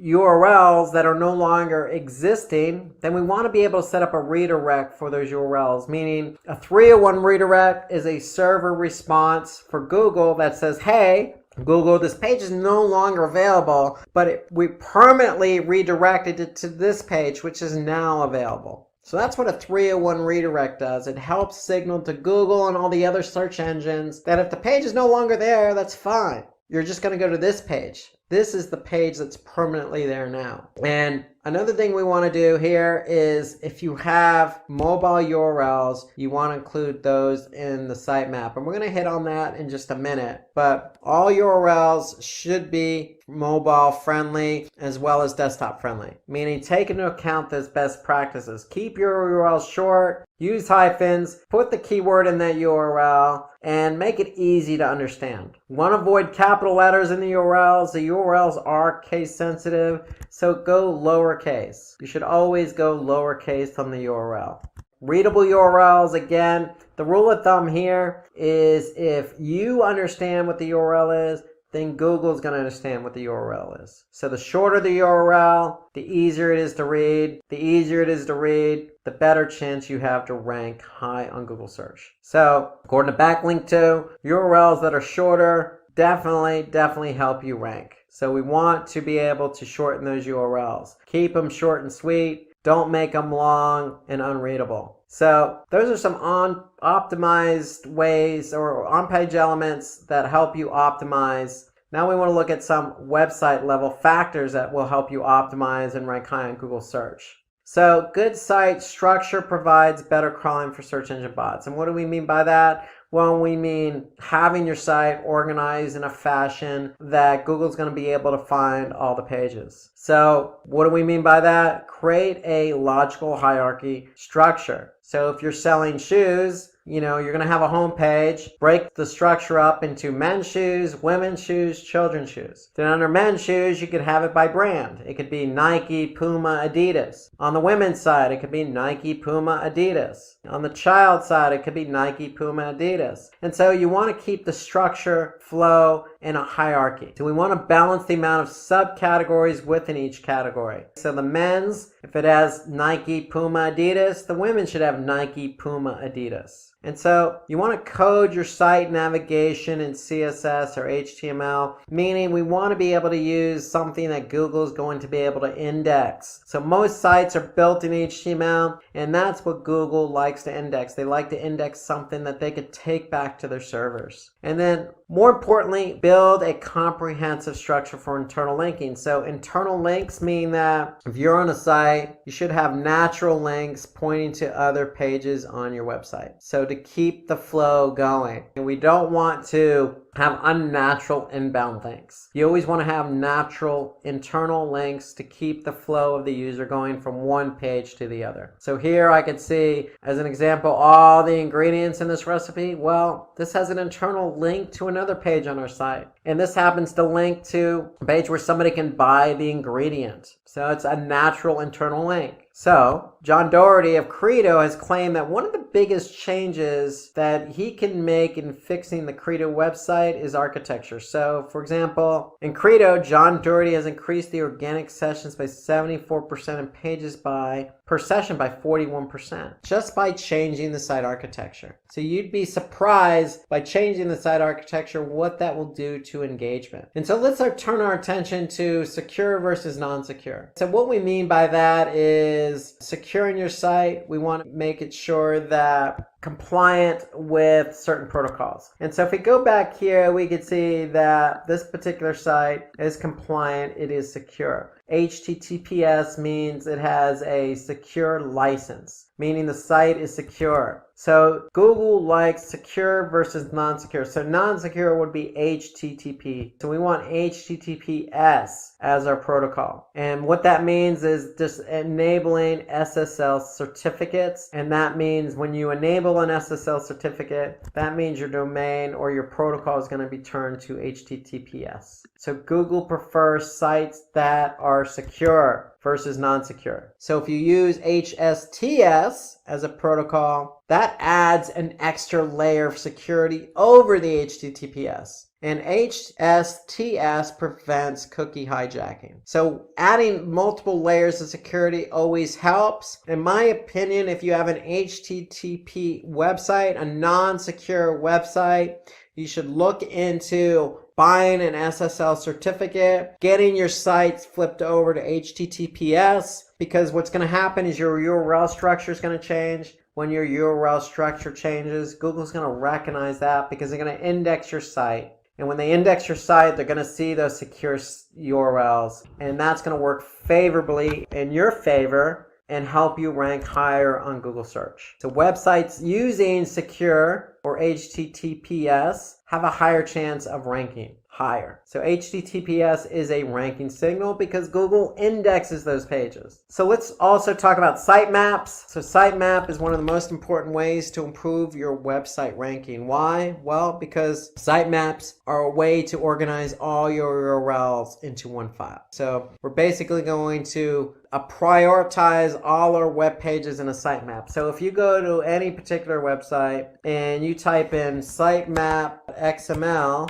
you're likely going to see all the pages on your website. So usually the sitemap is located in the root directory. So if I type in sitemap.xml, I'm going to be able to see all the pages in my root directory. And I can also prioritize them. I can also alert Google as to how often they change. And every page is going to have a date stamp associated with it. So Google can actually see how often it changes. So remember, we want our content to be updated frequently. So if content's not updated frequently or it's not fresh, then Google's going to see that that date stamp, that last modification date. So we want to be able to make sure our content's updated frequently. We want to let Google know that we changed it frequently. And we want to be able to prioritize our pages, let Google know, hey, these pages are important to us. So all that can be set up in a sitemap. We want to be able to add canonical versions of URLs in the sitemap. So we want to be able to add all our original URLs in our sitemap. And so we always want to build dynamic URLs, sitemaps for larger websites. And what I mean by dynamic URLs, that means that if I look at this sitemap and we're always adding content, let's just say in the form of a blog, well, guess what? We want those pages to be added to the sitemap as they're published. So as we add pages to the blog or to the site, then they should automatically be added to the sitemap. And so in effect, what's going to happen is we're going to be able to see the sitemap grow with more URLs. When the sitemap grows with more URLs, then that means then Google's going to index more pages. They're going to index more fresh pages. So they're going to be able to get those pages that are just published quicker. So that's the whole idea behind dynamic sitemaps, is we want to be able to capture all the URLs just as they're published. And we want to be able to maintain our sitemaps. And so I would always recommend a dynamic sitemap, but you can always create your own sitemap just by going to a tool called XML Sitemap. So if I just type in XML Sitemaps into Google search, here I could see XML Sitemaps Generator, and I can be able, if I have a small website, just create a free and simple sitemap on my own. When XML Sitemaps creates it, or your platform creates a dynamic sitemap, either way, the sitemap's going to sit in the root directory. And then what we want to do in turn is let Google know where that sitemap is. So in Search Console, we want to be able to submit the sitemap.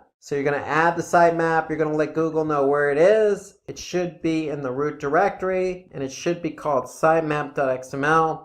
And when you do that, Google's going to be able to take those URLs and index them. So we could see we submitted 528 URLs, Google indexed 521. So one thing about URLs here is when we create a sitemap, we're putting all our URLs in there. We do not add no index URLs in your sitemap. And what that means is that any URL we don't want Google to index, we're just going to exclude from the sitemap. Okay, so we want Google to take all the URLs we want indexed and put them in the sitemap. So according to Edgy, using sitemaps for SEO can increase your website's visibility and help you get indexed. Why? Because what you're in effect doing is taking all your your URLs that you want indexed. You're telling Google how often they're modified. You're telling Google which ones are important, and you're submitting that to Google. And so Google's going to be able to take all these URLs quicker, index them quicker, and when they're indexed quicker, you can get ranked quicker. And when you get ranked quicker, you can get traffic quicker. So that's the whole idea behind sitemaps. So let's turn our attention to page speed now. So one of the last factors for our website, besides architecture, making it secure, and adding sitemaps, is we want to take a look at how quick our pages load.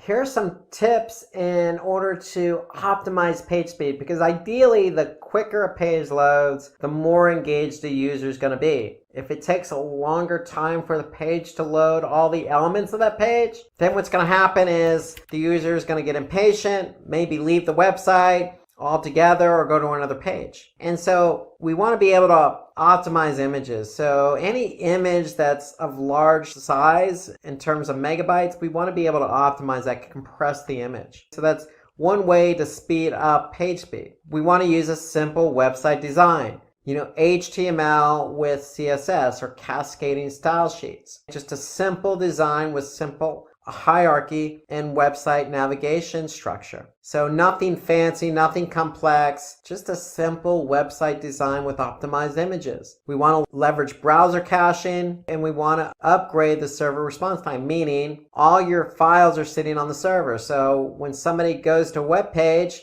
the server is serving up all of those files, the images, the text, etc. And so we want the server to respond as quick as possible. So when it comes to page speed, we can look at the factors affecting page speed in Google Analytics. So if I go to Google Analytics and I go under behavior and I go under site speed and I go to overview, I'm going to be able to see what my average load time is for my site. And ideally, we want our pages to load as quick as possible. So that means anything under 4 seconds. Anything 4 seconds or higher, and it's likely the end user is going to leave the page. There's a correlation between page load time and bounce rate. And so what Google actually does is give you speed suggestions. So if we do have a page that loads slow, we can just go to speed suggestions in Google Analytics. And we go to speed suggestions, then Google's going to be able to tell us, hey, this particular page load fast, this particular page loads slow, and if it loaded slow, why is it loading slow? So here we could see the home page, as an example, is loading on average of 7 seconds. Well, if we look here, they're going to give us some suggestions. So if I click on this page speed suggestions, it's going to load a report and a tool called Page Speed Insights. And basically what it's then going to do after it's done running is it's going to tell me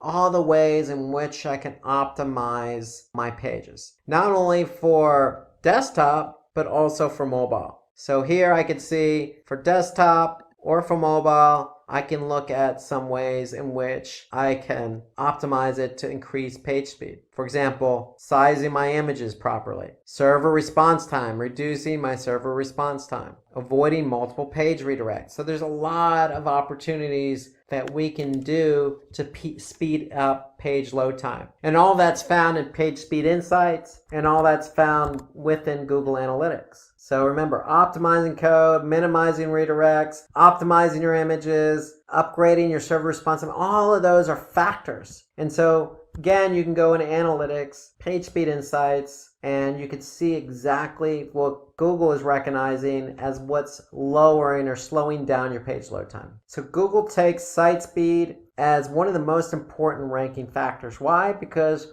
they're going to rank pages not only with high quality content that are relevant to the keyword queries, but they want those pages to have a good user experience. So if somebody clicks on the page, then the user should be able to see that content fairly quickly. And so that's why it's such an important factor. So the quicker your pages load, the chances of you ranking higher are going to be better. So according to Web Performance Today, Walmart, as an example, experienced a decline in conversions. So what they did was looked at their page speed. And when they looked at their page speed, you'd be surprised what that did. Just increasing it from 1 to 4 seconds or decreasing it basically increased conversion. So there's always going to be a correlation between how quick a page loads and how engaged the user is. Because if the user is engaged, they're going to stay on the site. And if they stay on the site, then their chances of converting are going to be higher. So just even 1 to 2 seconds increase in page load time will make a world of difference in terms of engagement and conversions. Let's turn our attention to off-site engagement. So previously we talked about on-page elements and website factors that affect our rankings for search results, but we also need to turn our attention away from our website, meaning what we do on our website, and turn our attention what we can do for our website off our website and onto other websites. So that's off-site engagement.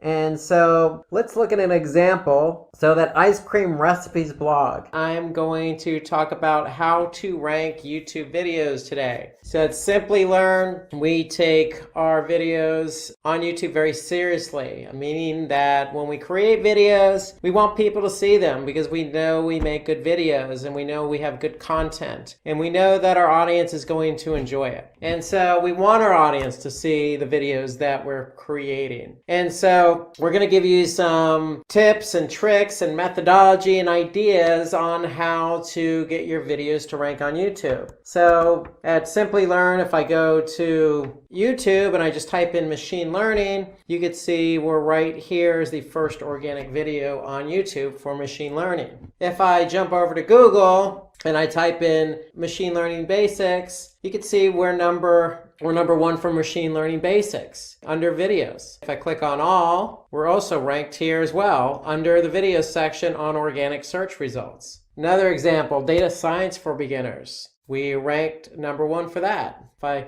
look at another keyword, data science interview questions, okay, we'll rank number 2 for that. So we're ranking for a lot of videos. And why are we ranking for a lot of different content and videos on Google search and on YouTube? Well, we put a lot of work in behind the scenes of creating the video, and that's what we want to show you. So part of that has a lot to do with, how our audience engages and sees our video. So for example, we're looking at the machine learning basics video here. And we can see that it has over 221,000 subscribers for this video, 234,000 views. We've had over 2,000 people like the video, and we have had over 270 plus comment on the video. So when we get our videos to rank, then we can see there's a lot of engagement. And so that's the whole idea, is when you do a video and you want it to show up on YouTube, you want people to enjoy it, you want people to share it, you want people to like it, you want people to comment on it. And that's part of the whole ecosystem of YouTube. It's, we're going to show you behind the scenes of what it takes to get your videos to rank. And then we're going to show you some of the metrics involved with some of these videos to help you stay ranking. So without further ado, let's go into how to get your videos to rank on YouTube. So we're going to talk about keyword research for YouTube. We're going to talk about some ways to create high quality videos. So the importance of user engagement, just as I showed you with the machine learning basics video, all the shares, all the commenting, all the views and subscriptions. Then we're going to get into how to promote your content. And then we're going to just review a little checklist for you and sum it all up. So let's get started with keyword research. So basically what we want to do is center our keywords, just like our website. We want to center our keywords around, or our content around, good keywords. So the videos on YouTube are no different than the web pages on our website. So if we have somebody who states YouTube is the world's second most well-known engine, well, it is, because it's right behind Google. It's not a search engine per se, it's a video platform, but if it was a search engine, it'd probably be second right behind Google. So YouTube is pretty popular. Majority of people use YouTube search every day to watch videos on a number of different topics. So they can find these videos in Google, but because YouTube's so powerful and so popular, people go directly right into YouTube for their searches. And so the whole idea behind YouTube being the second most well-known search engine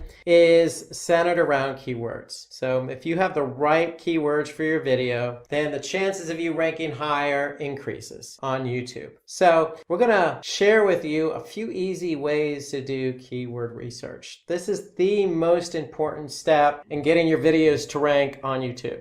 just like for those of you who watched any of the SEO videos we produced at Simply Learn, you know that keyword research is so essential to getting your web pages to rank on Google. Well, it's no different. Keyword research and choosing the right keywords is just as important for your videos as it is for your web pages. So we're going to go into a few things to do here to find the right keywords. So we have the search suggestion. You can look at your competitors. We have different tools we can use, some other factors involved in Google itself. So let's start talking about some of these ways to really hone in and do some good research on your keywords to align them with your videos. So first thing is search suggest. So YouTube has a feature called autocomplete. So if you've done any searches on Google, it's very similar. If you're typing something into YouTube search, then YouTube is going to suggest other related popular keywords. So let's take a look at that. If we go back to YouTube for a second, and I just type in machine learning, YouTube is going to populate on the autocomplete in the search bar some other popular keywords that we can potentially use. Or in this case, if I choose, machine learning tutorial, I'm going to see a video about machine learning tutorial. So here you can see Simply Learn's ranked #1 for machine learning tutorial, but there are other videos that show up in my search result. So we want to be able to use the search suggestion box in the search box field. So when we're typing in something, YouTube, just like on Google, is going to give us those suggestions. So if we're focusing a video on machine learning, then, we have some ideas of some other keywords that we could center around, because these are our popular keywords. These are keywords that people are using to search on YouTube. So that's one suggestion. Looking at competitors is another suggestion. So we could search for keywords used by our competitors in their video title and description. So let me talk a little bit about that. What you want to do is you want to go to that particular channel of your competitor. So when you go to your particular competitor's YouTube channel, you want to be able to click on the videos tab. When you click on the videos tab, then you're going to sort by most popular, and then what you could do is see a list of videos, and then when you look at a list of videos, you're going to choose a video, and then what you're going to do then is take a look at the keywords used in the title and description. And then once you do that, you're going to have a list of keywords that you can use yourself for that video. So for example, let's go back to YouTube. So if I go to type in Simply Learn, here's their channel page just by clicking on Simply Learn. If I click on videos. Ever wonder if there's So now I can see all the videos. Ever wonder if there's an easier way? Go back. So here I can see all the videos, sort by most popular. Once I do that, then I can choose a video. This is the most popular video right now for Simply Learn. If I click on that video, it's automatically going to start playing. But what I could do is simply just look at, the content and description. So just by clicking show more, I can see all the content that align with this video. That's one way to do it, is simply by looking at your competitors. Now, what you could also do is look at the tags associated with the particular video. And so what you want to do is you want to look at the HTML. And so that means looking at the page source. So just like web pages, what YouTube does is they look at meta tags. So if you recall from SEO, in order to get your pages to rank, you need to have a title tag and a meta tag description. So videos are no different. What we're doing for YouTube is aligning certain keywords with the video. So if you take a look and do a search for keywords by viewing the page source, you're going to see all the keywords associated with a particular video. So for example, if I go back to YouTube and I look at the page source of a video, let's just say this video here, Facebook's ad tutorial, I'm going to pull up the page source. And all I need to do is Control F and type in keywords. And now for that Facebook video, I can see all the keywords associated with the video. So you can see there's a lot of different keywords we're aligning with this video. And so why do we want to do that? Because we want, our video to show up for keywords that people may type in. And so if you use that YouTube autocomplete, it's going to give you those ideas, those most popular keywords. So if they're related, align those keywords with the video. So here you can see Facebook marketing, Facebook ad strategy, Facebook ads for beginners, so forth and so on. So there's a lot of keywords we've aligned here with that particular video. And again, all you need to do is look at the page source. So right-clicking, view page source, do a Control F for keywords, and you'll be able to see the keywords aligned. So you could do that for your competitors' videos as well. So you could see what keywords your competitors using for a video that's most popular for their channel and is also ranking on YouTube and on Google. So using the autocomplete gives you those keyword ideas. Looking at your competitors' videos also gives you some other ideas for keywords that you can align with a video that's relevant that you want to rank for. So let's look at some other ideas here. So you can install plugins, and there are plenty of plugins available on the Chrome browser that will help you see the video tags associated with a particular video. So a couple of examples are vidIQ and TubeBuddy. Those are extensions that work in Chrome, and what they do is they give you the exact tags that a particular video is using. So for example, if I go back here and I look at a video on YouTube, let's just say the machine learning basics video, I have vidIQ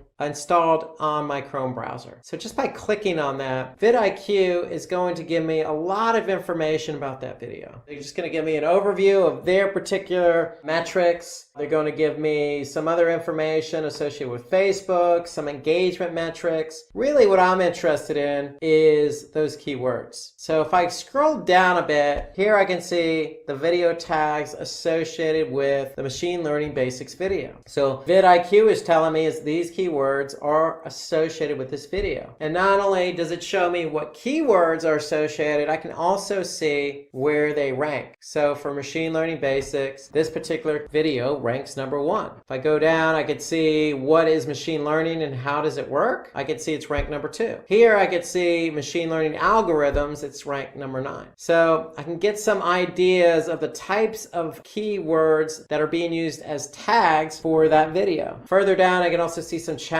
tags. But really, this is the video tags are the ideal place I want to be able to look to get an idea of the types of keywords that are associated with the video that are also ranking or not ranking. So that's another way for you to really get an understanding of what keywords to use in the particular video. So autocomplete, you can look at the page source of a competitor's video, or you can use a Chrome extension. In this case, I'm using vidIQ to give me some information about the video tags for a particular video. So according to an industry study, using keywords and video tags will help you rank well on YouTube. So you have to use keywords and video tags if you want your video to rank. There's been a lot of studies. YouTube is so popular and videos are so prominent in today's world where if you have videos and you're going to upload them to YouTube, then associate the right keywords with those videos. So some important factors when we look at keywords. What we want to do is look at search volume, we want to look at competition, we want to look at relevancy, we want to look at the primary and secondary keywords that we want to use. So well-chosen keywords will help you rank. So we just gave you some ideas on how to do some keyword research. Again, those ideas were really to use the autocomplete on YouTube or Google. They're going to give you some popular keywords. You can look what your competitors are doing by looking at the page source and just looking at the keywords that are aligned with that video. Or you can use a third-party extension in Chrome. In my example, I use vidIQ that gave me the keywords associated with that video. So you have ways to get the keywords. So what we want to do is we want to make sure we choose keywords with high search volume.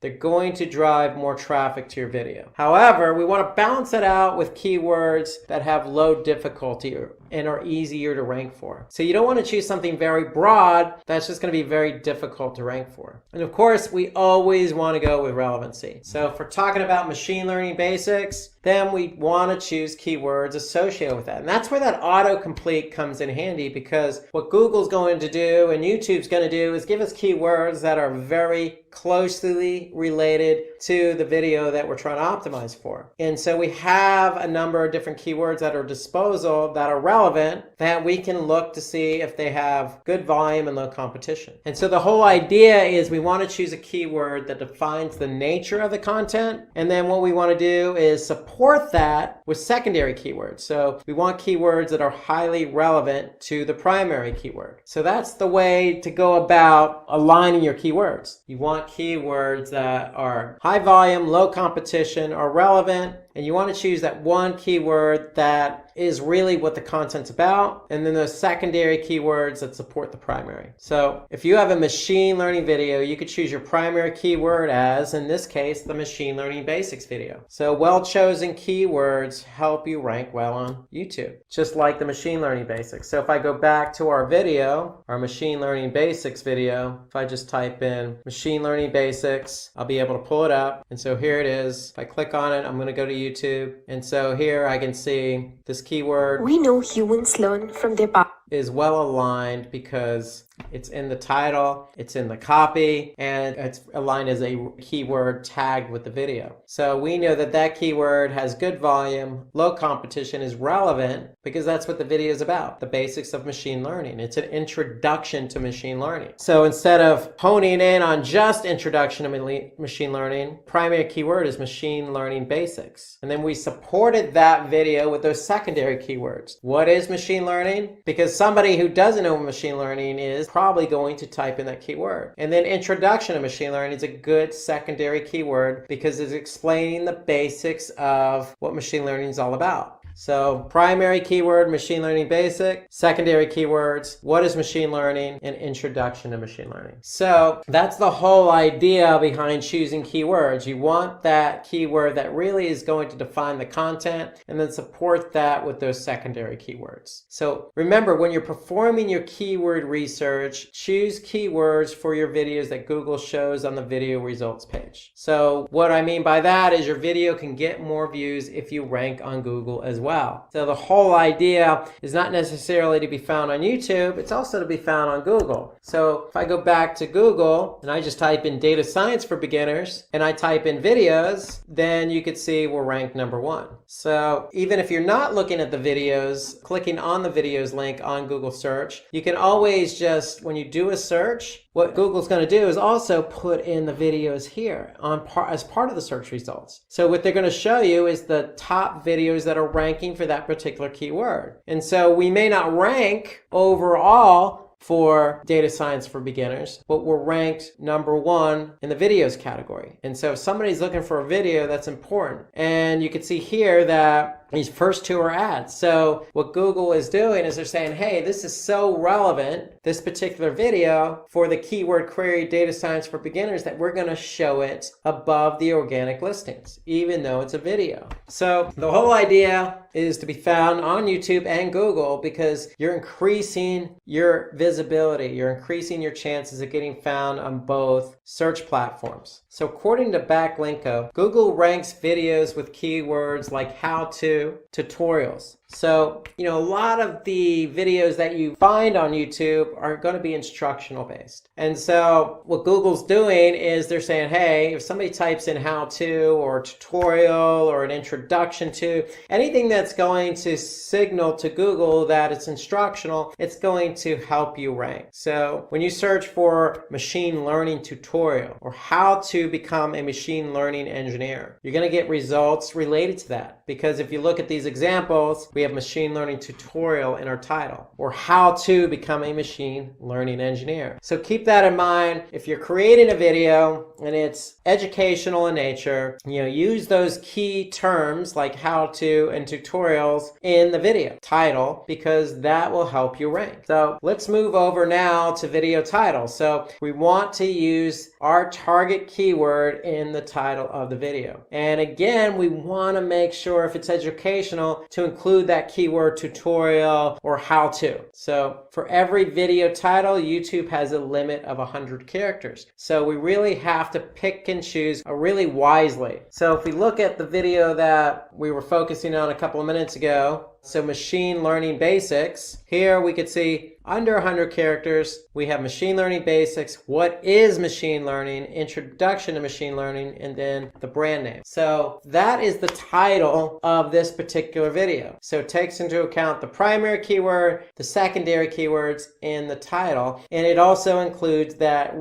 key term that really Google and YouTube like, and that's what is machine learning. So it's helping us rank by having our keywords in the title with that key phrase, what is. Okay, so that's a good tidbit on creating a good video title, is to align it with the right keywords, your primary and your secondary. And so we want to use those catchy words and numbers to gain high click-through rates. Just like you would on the title tag of your web page, we want to do the same with our video title, because the video title is what's going to show up in search. So if I go back to, search, here we could see, data science tutorial, data science for beginners. So we want to make sure, in this case, you can see data science in 5 minutes. So that was purposely done so that, hey, I don't have time to watch a video. I only have a couple minutes. Data science in 5 minutes. Okay, great. I'm going to click on the video, and now I have an opportunity to watch something and learn something under 5 minutes. So choosing the right words in your video title is going to help you get that click-through rate up. Remember, click-through rate is clicks divided by impressions, and an impression is how many times your video shows up in the search results on YouTube or Google. So we want to keep our click-through rate high, and in order to do that, we want to be able to write some really good title tags for our video. So use catchy words like a number or how to or what is, because that's going to resonate with people when they're searching. Now for the description, what we want to do is we want to use the target word at the beginning of the description, the title, and the tags itself. So if I go back to my video here, machine learning basics, we know it's in the video title. And right off the bat, if I look at the description of the video here, I can see this machine learning basics video will help you understand what is machine learning. So our primary keyword is in the first sentence, right in the introductory of the description. And so that's going to bode well for optimizing our video. The description length is 5,000 characters. So we have a lot of characters to work with. So if I go back to my video, I click show more, we have a lot of characters to really describe what the video is about. Okay, there's no shortage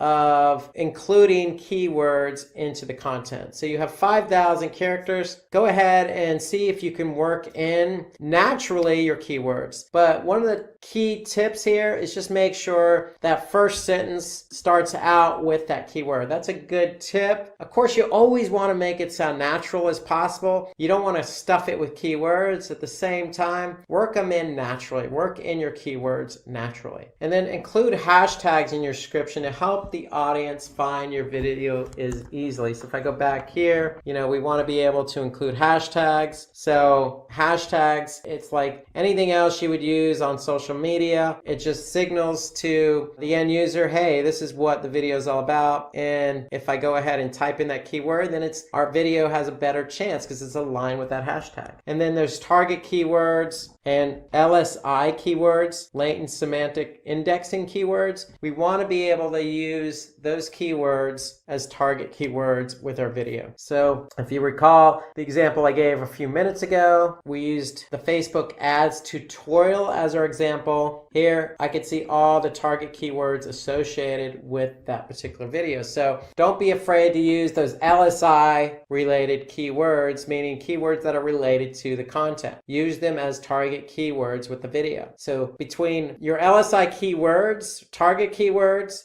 and then using our primary and secondary keyword in the title tag, using our primary and secondary keyword in the description, and then using hashtags in the description, the combination of all of that, if we chose the right keyword, then we should find that our video will eventually rank on YouTube. So just doing these small tidbits with our keywords really help get our video to rank. So at the end of the day, we want to be able to use the tools available to us, YouTube itself by looking at our competitors, those extensions like vidIQ, the autocomplete, to really find our good keywords, and then incorporating those keywords into, the title tag, the description as target keywords, hashtags we should really be off and running with our video on YouTube. Let's turn our attention to creating high quality videos and some of the best practices around that. So along with everything we mentioned about choosing the right keywords, we always need to keep in mind that the videos we create need to be of high quality. So the content itself, in addition to the keywords, is a primary factor in ranking. So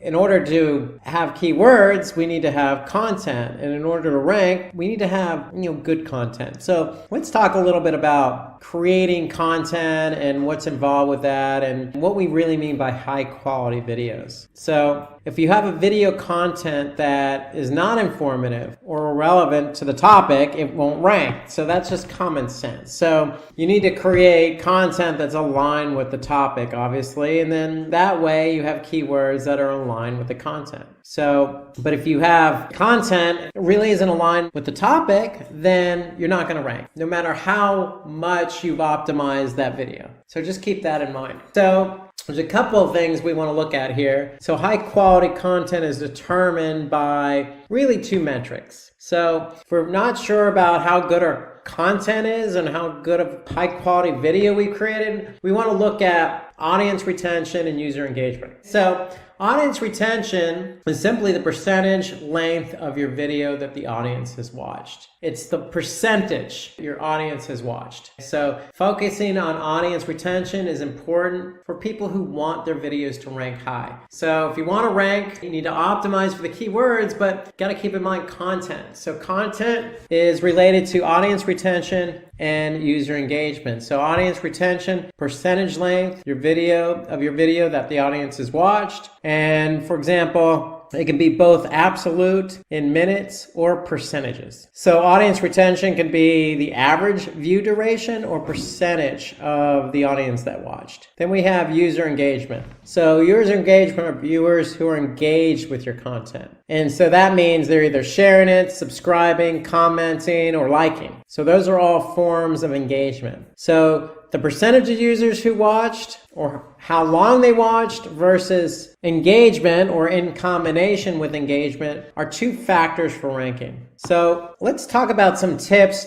for creating high quality videos. So we want to publish longer videos. And so what do we mean behind longer videos? So what's the reason for longer videos? Let's just suppose we have two videos, one shorter in length and one longer in length. First video is 15 minutes long. The second video is 7 minutes long. So on average, if viewers watch about 40% of both videos, then video X, which is 15 minutes long, will have more than twice the watch time of the video that's 7 minutes long. So remember, duration. We want, people to watch our videos longer. So if the video is longer in length, if it's 40%, then it's going to have a longer audience engagement, audience retention. So that's one of the reasons, from a metric standpoint. So even when viewers watch, both videos, the time is going to differ. So we want to take into account longer videos for primarily that reason, is because,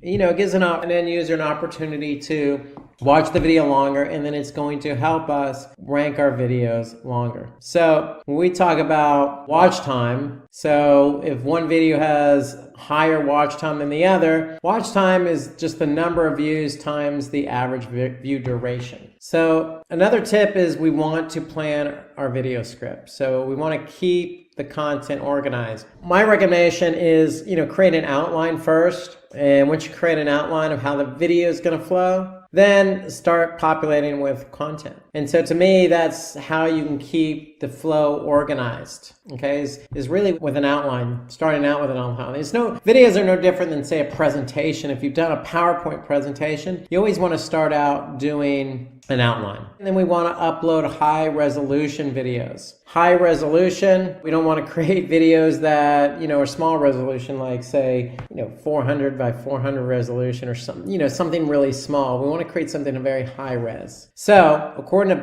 Linko, more than 50% of videos on the first page of YouTube are high definition. So high definition videos of higher quality are going to be shown on the first page of YouTube more often than not. So High resolution videos, organizing the content, publishing longer videos are examples of creating high quality video. We also want to make sure that content is relevant to the title. So if we're talking about machine learning basics, obviously the content is going to be about, intro to machine learning or what is machine learning, and then the title should reflect that content. So aligning the title sets the expectation for the end user. So when they see a title, what is machine learning? Then when they watch the video, they're expecting to learn about machine learning and what it is. So if it meets expectations, then the chances are that person who's watching the video is going to watch it longer. And that means it's going to fulfill the viewer's requirements. And when you align everything accordingly, keywords, titles, content, then at the end of the day, the user is going to watch it.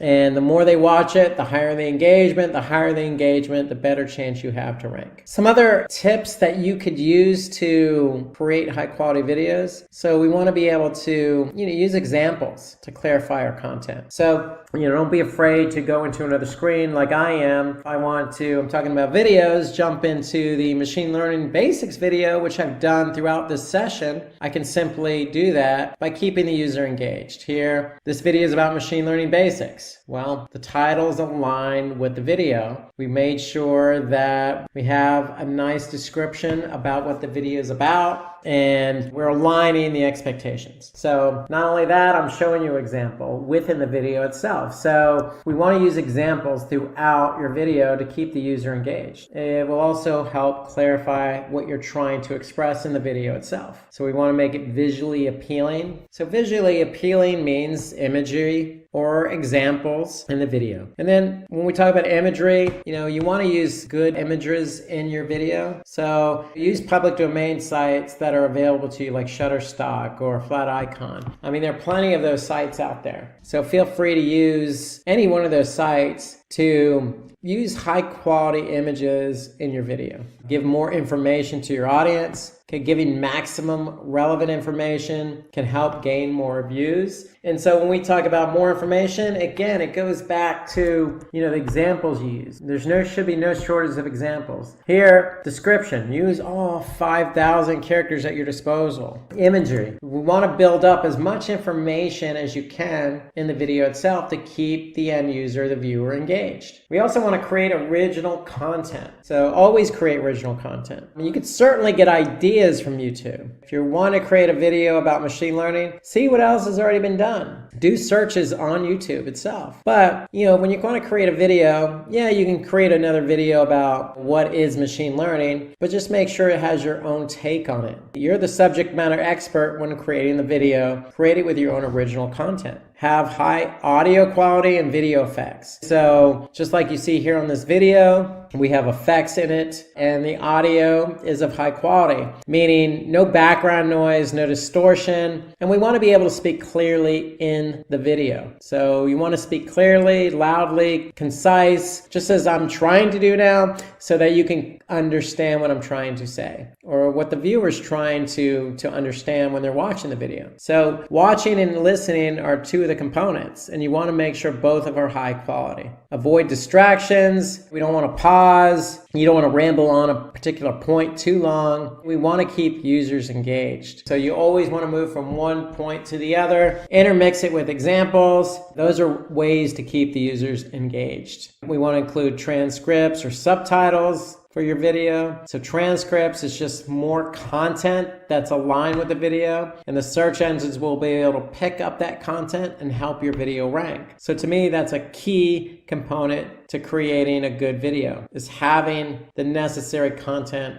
to go along with the video. That outline I referenced earlier in terms of organization, you always want to have a content outline. So what topics are you going to cover in the video? That's why you need the outline, to point that out, confirm that before you actually start creating the video. Okay, focus on the initial 15 seconds. So that's key. Somebody's going to click the play button of your video, and if you don't catch them in the first 15 seconds, then they're likely going to pause the video or just go ahead and close it out altogether. So you want to be able to capture somebody's attention right off the bat. And even before they click on that play button, you want to make sure, again, you're exceeding expectations. That title is aligned with the content. So in your first 15 seconds, it basically needs to be catchy, but also setting the expectation of what the user's expecting. So in this example here, we want to pay close attention to the first 15 seconds. That's when viewers are most likely to drop off. So we can look at audience retention in YouTube. So use the options above the graph to view absolute audience retention or relative audience retention. So audience retention is basically how many views a video received and the percentage of the total number of video views. And that includes every moment of the video as a percentage. So we'll show you an example of what that looks like. So here, if we go to the machine learning basics video, we can look at the audience retention report. And this is, since it's been uploaded, the lifetime audience retention. So here we can see a nice graph, the percentage of people who viewed it and how long they viewed it. So in percentage. So here, for example, I can see, 43, 44% watch the video for at least 2 minutes. Here I can see 28.6% watched it for 6 minutes plus. So that's the audience retention. It gives us an idea in terms of percentage,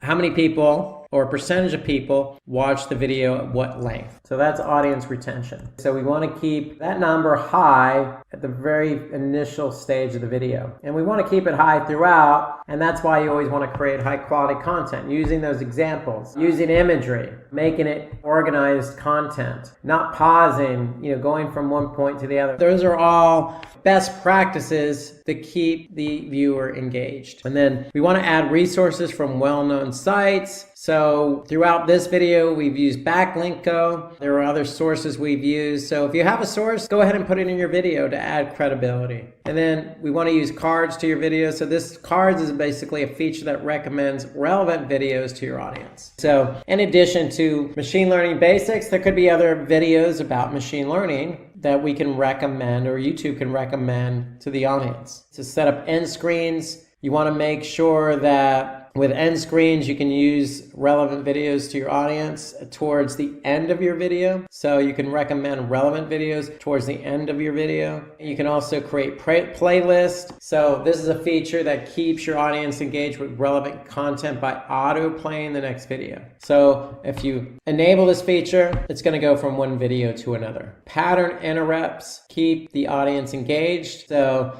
basically, it allows your audience to stay within one video without having any interruptions involved. And so going back to the Did You Know, audience retention report helps you analyze how well your videos are engaging to the audience. So what do we mean by that? Well, if I go back again to my audience retention report, how engaging was it? Well, I could see 42%, 43% watched it on average of 3 minutes and 21 seconds. So to me, that's pretty good. Of course, we always want 100% of the video. The video is 7 minutes long. If almost half of our audience saw over half of the video, then I would say that's pretty good. People were engaged. So audience retention just is a good report to start looking at to help you understand how engaging is my video. And if your video is not engaging, you can always go back and edit it or fix it or tweak it. So remember, the average view duration for all videos and top performing videos listed by all time, we can look at that information as well. In addition, we can look at demographics, so we can get an overview of the age, gender, and location. Okay, we can look at playback locations report, and what the playback locations report does is it helps us determine the platforms where our videos are being streamed from within YouTube. Look at the traffic sources, where did the viewers come from, devices, did they look on mobile or tablet? And so if there's any doubts, if you have any questions, please drop a comment below, but especially if you have any doubts on the metrics. So if we go back into YouTube, we can look at analytics. And if we're looking at analytics, we can see more. And then this is going to show us everything we need to see from device type. So if I click on more, I can see my playback location. So this will show me where the video was watched. It was on a watch page or a channel page. I could see the traffic sources. I could see the gender and age. So if I click on the viewer age report, I can see the percentage of views by age. So I can get a lot of information about my video and how it's performed, who's watched it, what they've done with it, where they come from, all the information they need to know. Okay, so it's all within YouTube Analytics. So again, if you have any questions about that, just drop a comment below. Especially if you're new to YouTube, you may have some questions, but just know that every video you publish to YouTube, high quality, aligned with your keywords, you're going to be able to view the metrics by looking at YouTube Analytics. So let's talk about the importance of user engagement. So engagement is, as we mentioned, important because basically we can't rank without engagement. Our videos won't rank unless we have engagement. So that's why it's important. So engagement is somebody liking the video, commenting, sharing it, or subscribing. Each one of these is important to ranking. So yes, you need to align keywords. Yes, you need to have high quality content. So when you do both of those and you upload your video, then it's up to the viewer. And so the hard work that you put out for the video is hopefully going to pay dividends with engagement. So you want people to do one of these four. Okay, so let's talk about what that means. So how do I get engagement? So we already talked about creating engaging content. So there are a lot of tips to creating engaging content. And so according to WordStream, if your content is entertaining, then over 3/4 of the users are going to share it. So that's part of keeping users engaged, is keeping it entertaining, is part of getting a high quality video. So remember, on that high quality video, when we say entertaining, the audio portion has a lot to do with it. Examples has a lot to do with it. Quality of the video itself has a lot to do with it. So there's a lot of components. So all those components on a high quality video are going to lead to engagement. So parts of what you could do in your videos is conduct a quiz. So meaning the quiz itself is a way to keep people engaged in your video. So that'll also help you get some more comments. So according to Backlinku, video comments help in ranking your video higher. So just as I mentioned in the last segment about YouTube Analytics and all the different reports available on YouTube, hey, if you have questions in those, just go ahead and add a comment. So that's a way to entice your users or your viewers to add comments, is if they have questions. Because, with videos, you're not going to be able to cover every detail or every minute detail about a particular topic. You can only cover, in some cases, the topic at a high level. So users are going to have comments or questions naturally. And so the comment section is a good way to remind viewers, hey, if you have a question or comment, go ahead and put it in the comment section, because that will lend to engagement as well. So we want to add sources from high quality websites. That'll help with engagement. Okay, use humor in your video. We want to be able to basically, make it human based. We don't want to be robots. So we want to be able to sound like, we know what we're talking about, but at the same time, talk to the viewer, not necessarily at the viewer or looking the other way and just going through the motions. So adding humor, adding personality never hurts. At the end of the day, we are all human. Adding that clear call to action at the end of the video will also lead to engagement. So if we win the video with, hey, leave your comments on this video, or hey, feel free to share this video with colleagues who are interested, then that's a call to action that's likely going to lead to more engagement. Reply to your comments as well. So if you have comments, we always want to reply to them. Likely those comments are going to be questions, because again, as I mentioned, even in this video about how to rank your videos on YouTube, okay, there's a lot of information, and a lot of information sometimes doesn't get covered in its entirety. And so we want to make sure that if we miss something, because we're only human, that we're able to respond in the form of an answer to a question that somebody leaves in the comment section. So more comments also lead to higher rankings because it's engagement. So when you're getting high engagement and your video starts to rank well, you're going to start feeling really good. And what is that going to do? Okay, that feel good is going to lead to confidence, which in turn is going to probably lead to more videos. And that's exactly what we do at Simply Learn. We're in the education business, but but we're in it to not only educate, but making sure that our videos are shown to as many people as possible so that we can educate as many people as possible. So it's contagious. So getting ranked feels good. And then once you get ranked, then you know you probably have good engagement. Okay, let's talk about how to promote your content. So once you've done all the hard work, getting your video done, high quality content, optimized with keywords, and then published to YouTube, we want to let everybody in the world know about it, right? So we want to promote it. We've done all the work. We want to promote it now. So is it necessary to promote it? I would say yes, because once your video is published, you want to reach out. You want to reach out to your audience, not necessarily on YouTube, but on different platforms. So if you're active on Facebook or Twitter, that's an opportunity for you to post or tweet something about the new video. So when we say different platforms, I am talking about,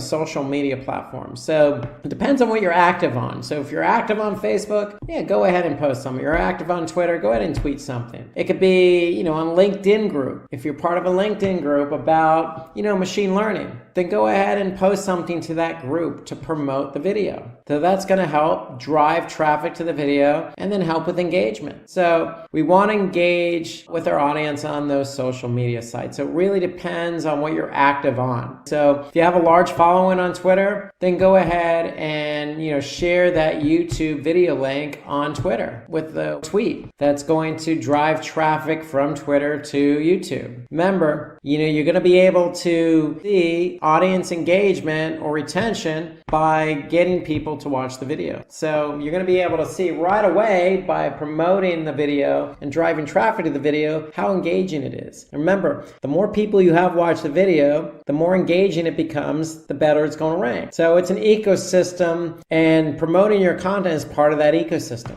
So it all starts with social media. If you're active on whatever platform that is, go ahead and promote it. So you can also look at, content-based social media sites or social media content-based platforms like Reddit or Flickr, for example. So you can participate in a forum discussion on Reddit. So in this example here, it's about machine learning. So we want to be able to post something about machine learning with the link to our video. So we can also go to content-based sites that are Q&A related, like Quora, for example. Quora is a really good site where, if you go there, post information about machine learning or the basics of machine learning with the link back to the video, it's going to help, because not only is it going to drive traffic, but it's going to signal to Google, hey, you get a lot of traffic coming from Quora. This is going to bode well for this video in terms of ranking. So here's an example. If you find a question that you can post on Quora, then you're going to get people to click on your video and respond accordingly on Quora. Or you can act as the person responding to a question that's already there. So if somebody already asked a question about what is machine learning, you can respond with your video as the answer. So you can just simply embed your video URL as part of your answer. That'll help drive traffic. So you can also create your own blog and embed your video. So in the case of machine learning, here we have an example. Machine learning, what is it and why it matters? So this goes nicely with the video.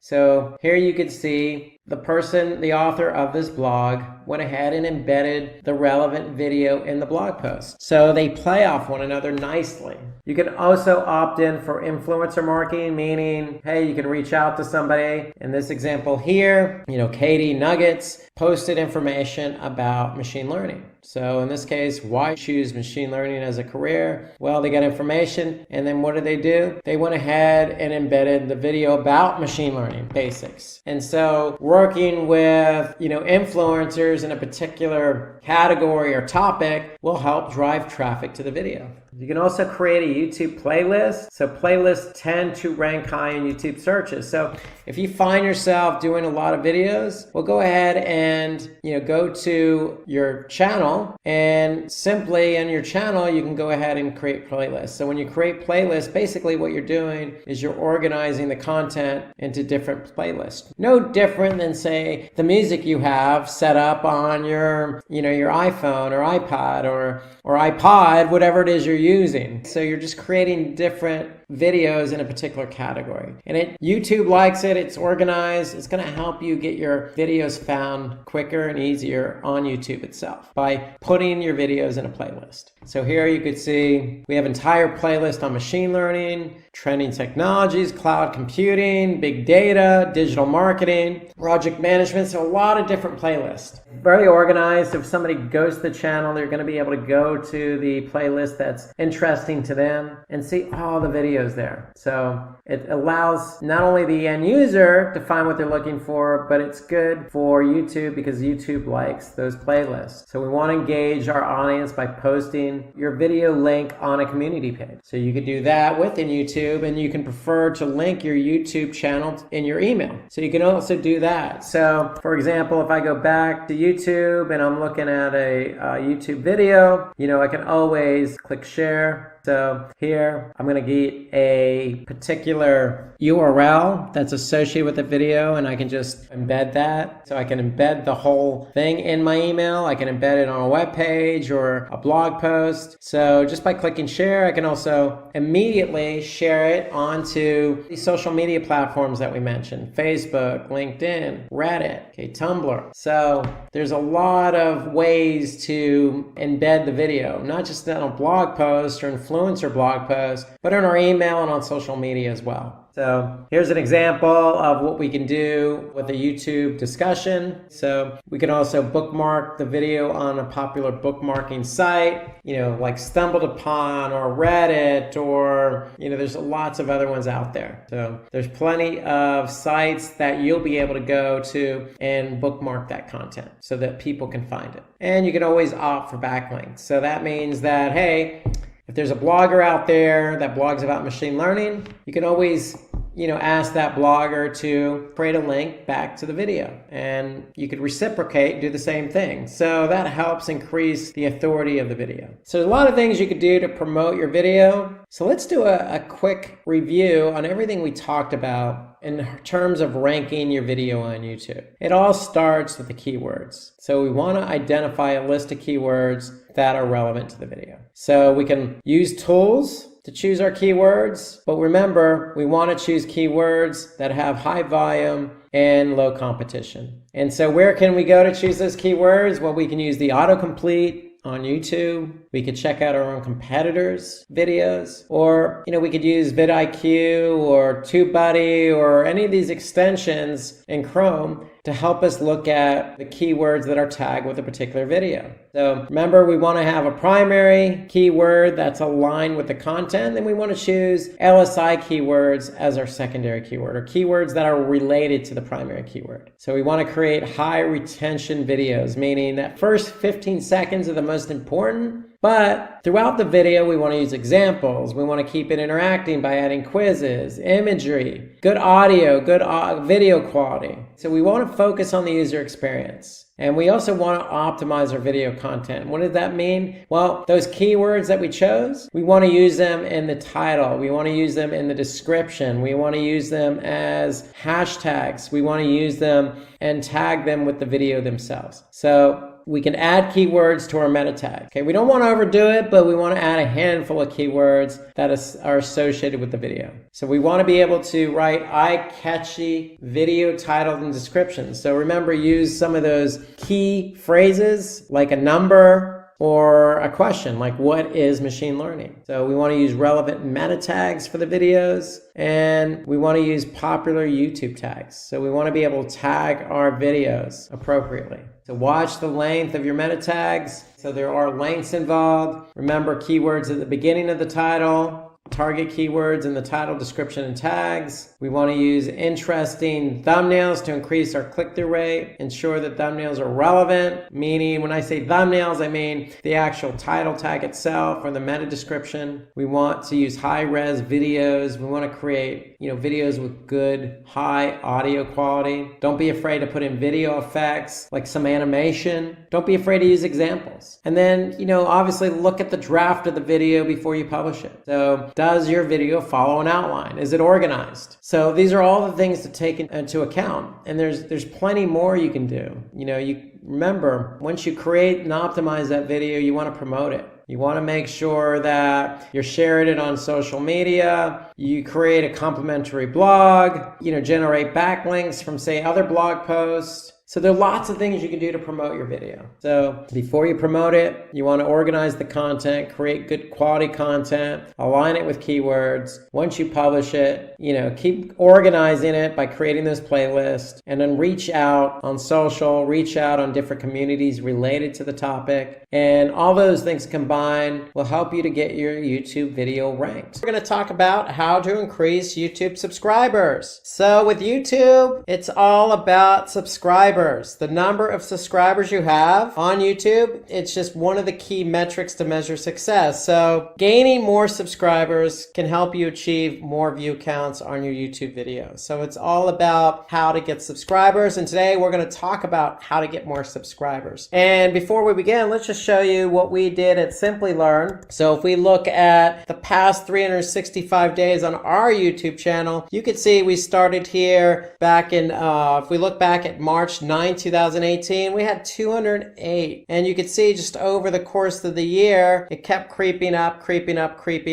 And creeping up, we've gained, a significant number of subscribers over the last year. And what's our secret? Well, it's posting videos. So you can see we've posted a number of videos over the course of the year. And then our subscribers have gone basically 165% over the last year. So you can see part of it is about posting videos, because when you post videos, you have people who can watch those videos. When you have people watch those videos, you can have engagement. And then when you have engagement, you have shares and people who like it, and then other people who see it. So it's kind of a halo effect, so to speak. So getting subscribers, it takes a lot more than just posting videos. And today we're going to talk about some tips to help you increase those subscriptions. And so let's start out with some of those tips. We're going to start with creating engagement and informative content. So engaging in informative content, that's where we're going to start talking today about how to increase subscriptions. Then we're going to talk about publishing videos frequently. So with Simply Learn, you can see the past 365 days, we were consistent in publishing videos consistently throughout the month and the weeks. So another tip we're going to talk about is how to optimize your YouTube videos. So there's a lot that goes into optimization, but this is a key tip to pay attention to, because when it comes to publishing videos on YouTube, you need to align certain things like keywords and content and metadata. So optimize on our videos, we're going to talk a lot about that. Then we're going to talk about optimizing the YouTube channel. So there's some tips and tricks here you want to do to optimize your YouTube channel. Producing high quality videos, we're going to talk about that. Adding a subscriber watermark to your videos. Okay, that's another tip we're going to mention today. Engage with our audience. Okay, that's what we want to do. We want to engage with our audience. That's a really key tip. And we're saving the best for last. Promote your videos in different platforms. So all of these tips we're going to talk about today. So let's get started and talk about create engaging informative content. So that's the first place we want to start. Okay, so create engaging and informative content. So if we want to gain more subscribers on our channel, we have to create highly engaging and informative content. Why? Because if not, our audience is not going to pay attention, and they're not going to watch the video, and then the engagement's not going to be high, and they're not going to share the video, and they're not going to tell their friends or like it. And so this is where it all starts. You have to be able to plan your content, and not only planning your content, but you got to create it so it's engaging and informative. So how do you do that? Well, let's talk about that. So the first thing is you have to know your audience. Okay, so when you create a video, who you're creating the video for? I mean, that's where it all starts. So when you're creating your content, you're creating your content for your audience. You're not creating it for the entire world. Now, we know on YouTube there's a lot of cute videos about kittens and jokes and,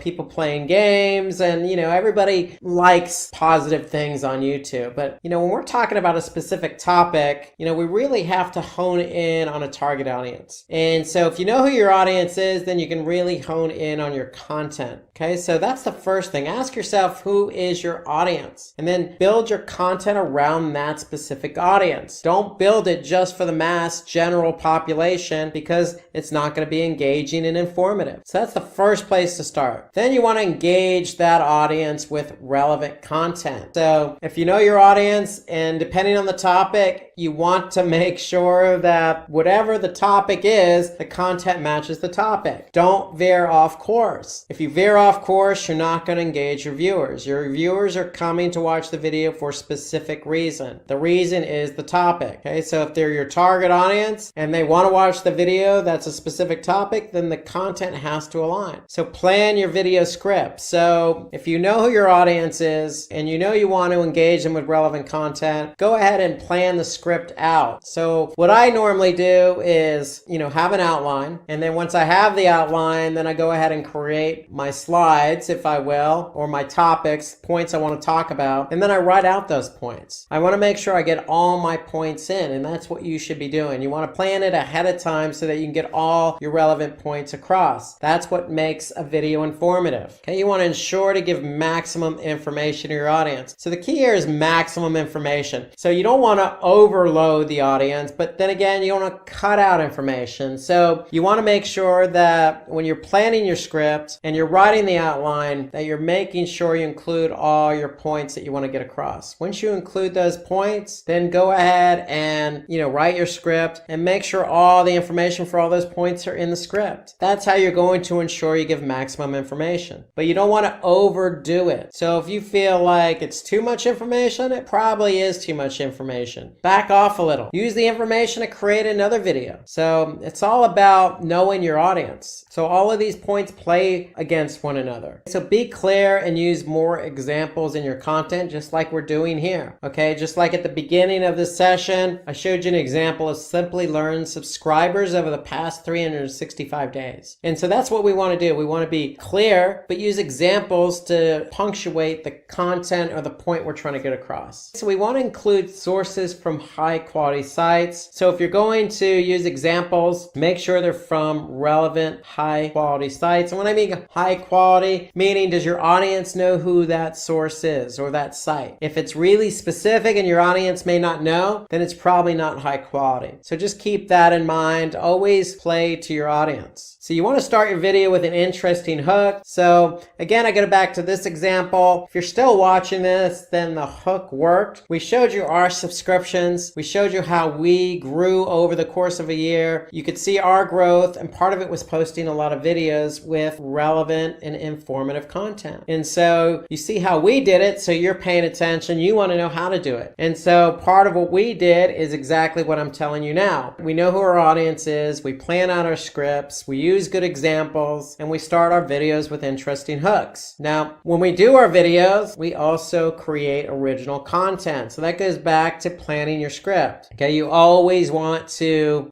come across as original and informative. When you do that, you're going to be engaging. But if you're leveraging somebody else's content, then the engaging part may not resonate because it's not your content to begin with. So always, always, always use original content. Okay, so keep the content flow organized. So again, that goes back to an outline. Feel free to change up the outline so the flow makes sense. Add visuals to your content and make it appealing. Always include images. To me, if you can use images in your videos and play off the video or the images, then it's just going to flow and make it a little bit more engaging and appealing, meaning the content. So visuals help guide and aid in the points you're trying to make. So don't make it so text heavy, accentuate it, balance it with some images. Use simple language and crisp sentences, meaning don't use jargon, don't come across and talk above your audience. You always want to talk to your audience and talk in a language that they're going to understand. So it goes back to point one. If you know who your audience is, you're talking to them as if they're right in front of you and not you're above them or they're below you. You want to talk at them. So add cards, end screens, and pattern interrupts to engage your audience. And so YouTube cards are just interactive panels that slide in and out when a video is playing. So it encourages interaction by the viewer. Okay, so you can add up to 5 cards, which include images, text, or clickable links. So feel free to play around with some of these features that YouTube has to offer to make your content more engaging. So tip 2, publish videos frequently. So creating and uploading videos consistently will help you increase your YouTube subscribers. So suppose you haven't published videos for more than say a month or 2 months. It's likely that audience is not going to subscribe to your channel. So think about YouTube videos as a popular TV program that comes on once a week. When a new episode comes on based on the regular schedule, it's consistency. And that consistency is what helps your users stay engaged. So for example, if I go back to our YouTube channel, what helped us gain subscribers was our consistency in publishing videos. You could see we were consistent in publishing a couple of videos a week, every couple of weeks. And so this helps users stay engaged. They know when the video is coming out. They know that Simply Learn is good for 2, 3, 4 videos a month. And the great thing about publishing videos is that when somebody does subscribe to your channel, they're going to get a notification, or YouTube has an option where they can get a notification via email. So I subscribe to Simply Learn's channel. I subscribe to other channels like Google Analytics, for example. So anytime Google Analytics publishes a video, I get an email that says, hey, Google Analytics YouTube channel just published a video. And the great thing is I'm checking my email and I'm getting this notification in Gmail. So guess what? I can watch the video right then and there just by clicking on the link in the email. I don't even have to go to the channel. But knowing that if you publish consistently and somebody does get the email once a week, then it's more likely they're going to engage, especially if the content is original, engaging, and informative. So frequent video publishing equals more subscriptions. So according to Social Media Examiner, YouTube channels that publish videos more than once a week are performing much better. So if you can afford to publish more videos more than once a week, the chances of you gaining subscribers quicker are going to be greater. So keeping a fixed frequency can help you quickly gain more subscribers. Posting videos is almost like blogging. I always say start small. If you could do 1 blog post a month, and then once you get in a routine, then you can ramp up the frequency. So from 1 blog post, you could do 2 a month, then 4 times a month, then once a week or twice a week. Same with the YouTube videos. You want to get into a rhythm.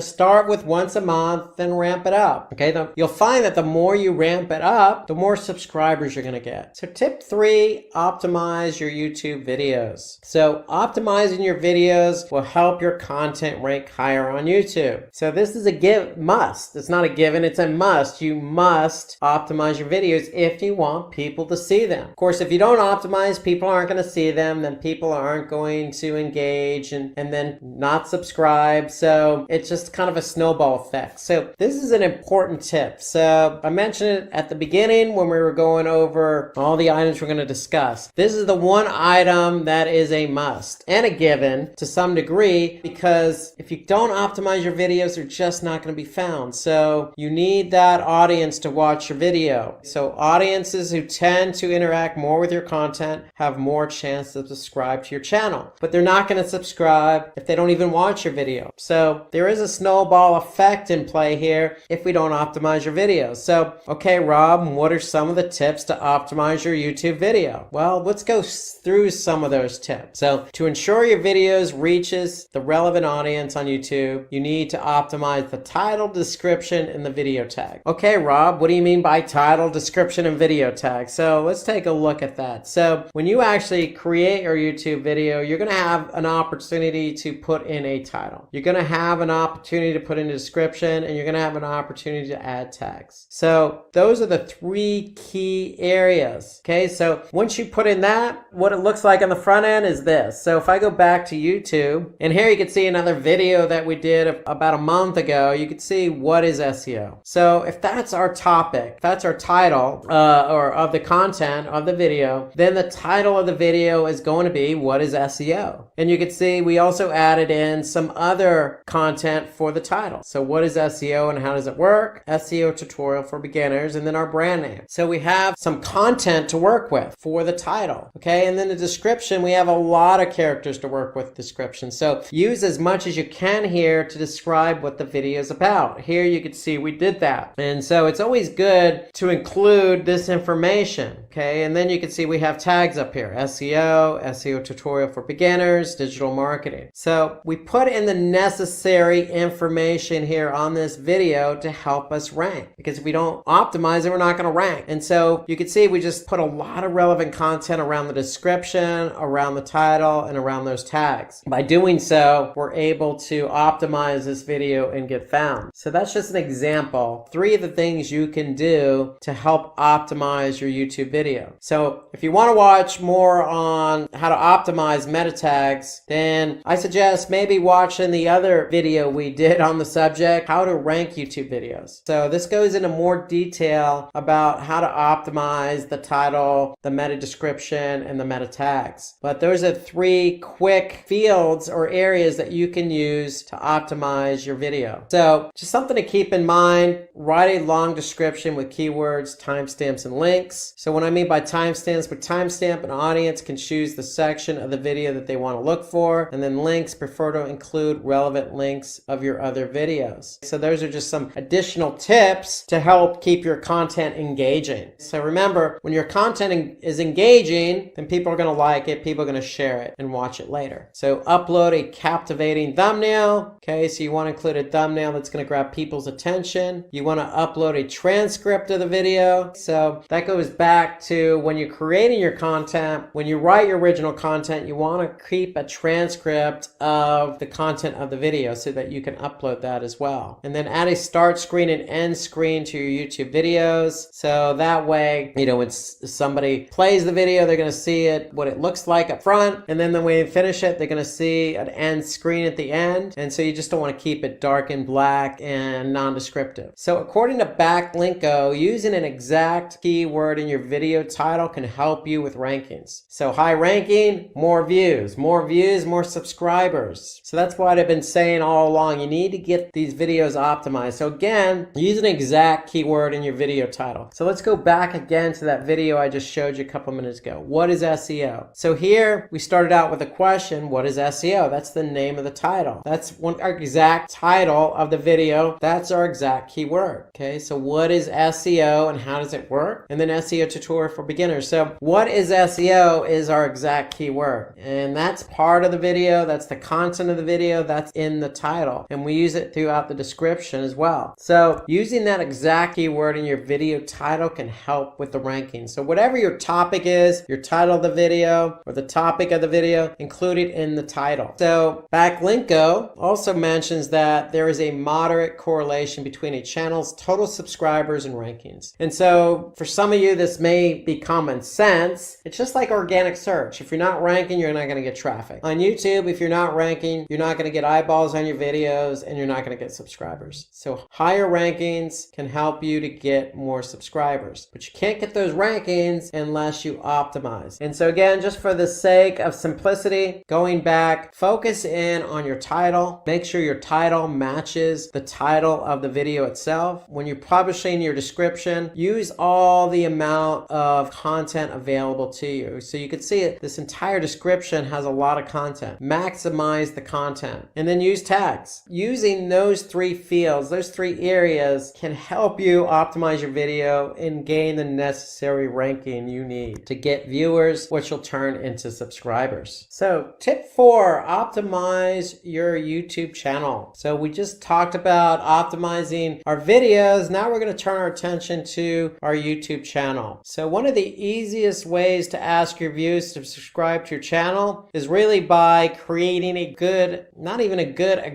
YouTube channel trailer. You also want to add channel keywords, a description, and some good artwork, and then having sections and playlists to keep your videos organized. These are all good tips to creating a good YouTube channel. So let's talk about some of these tips here. So we want to give your audience a preview what your channel is offering. So this is by hooking your audience with a trailer. So you can create a trailer to, just give your audience an idea of who you are as a brand, what kind of videos you're going to be posting, and give them a kind of a taste of what the future videos are going to be like. Okay, you can even tell them your release schedule in the trailer. So you can start out by saying, hey guys, we're new to this. We're going to be posting 1 video a month, but as we get rolling, maybe 2 per month and 1 per week. Just being honest and open and talking to your audience and get them excited about future videos. That's what the trailer is all about. So you also want to keep the channel description short and interesting. So in your channel, you want to have a description of what the channel is all about, what kind of videos you're going to be posting. So in addition to the trailer, you want to write something short and interesting. Then we want to use keywords in our channel description, just like in the videos with what is SEO? We included what is SEO in the title. We included,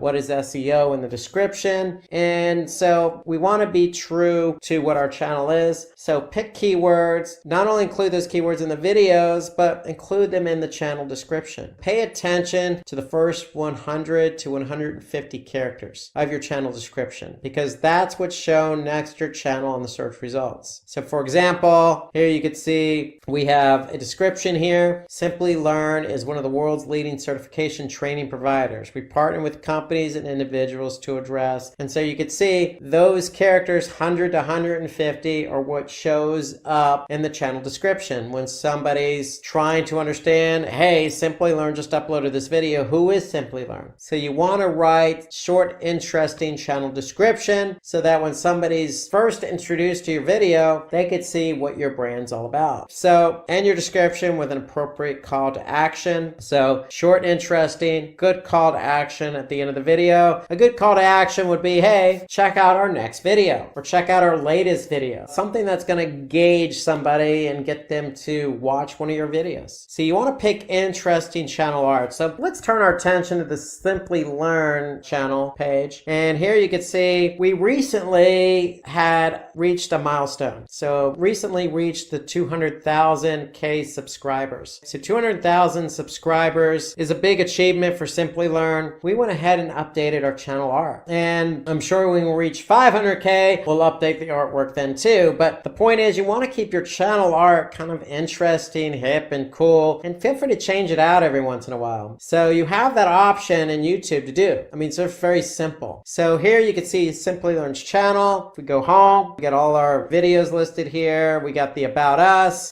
something very short and interesting about us. Here's our call to action. For more information, visit Simply Learn. So you want to make sure when you create your channel, get some good artwork in there, put your description in play, and create your first videos and get them posted up there and optimize them accordingly. Okay, so some other tips to go with that channel art and description is a profile picture relevant to your brand. So you always want to maybe put the company logo up there. Okay, so here you can see we have the company logo. Add accurate and relevant channel keywords. So if we go back to who we are, who are we? We're the world's leading certification training provider. Okay, that's who we are. Okay, we partner with companies and individuals. So we're all about training, and training is one of our keywords. So you can see at Simply Learn, we provide online training in machine learning, AWS, Amazon Web Services, DevOps, big data, digital marketing, project management, a lot of different topics. So make sure that's included in the channel description. Feature the playlist on your homepage. So if we go back to the homepage, we can see here we have our channels. So you can see we have AI, machine learning, trending technologies, cloud computing tutorials, DevOps tutorials, popular videos, big data. We have a lot of different channels. So you want to organize your videos into different playlists. So those playlists are going to feature on the homepage of your channel. So how you organize the playlist is totally up to you, but I would certainly create a playlist for different sections. So depending on your product, your services, think about how you want to organize. Don't just stick all your videos in one playlist. Then optimize the playlist titles and descriptions for search ranking. So just like the videos themselves, just like the channel description, you have an opportunity to optimize the playlist titles and descriptions. So be very keen on aligning the right keyword with the playlist title. So here you can see programming language tutorials, project management tutorials, digital marketing tutorials. So we're very clear on how we go about choosing our titles because we want to optimize those playlist titles. Okay, we can rearrange our videos in a playlist. So we want to rearrange the videos in a way that we're maybe putting the freshest, the most newest, the video that's been published last first. So almost in descending order, if you will. So we want our users to see what video has the latest in that particular playlist. So they're seeing the most recent first. But you can rearrange your videos any way you want. Feel free to play around with it. Of course, you can also take the video that's the most popular and put that up front so people could see that first. Vice versa, you could take a video that maybe hasn't gotten a lot of views or isn't ranked particularly high. Maybe put that video up so it can get some views and some shares and likes. likes. So how you rearrange your videos is totally up to you. Just have some rationale behind that. So choose a playlist thumbnail from a top performing video. So for example, if I go back to our YouTube page, you can see the top performing videos here.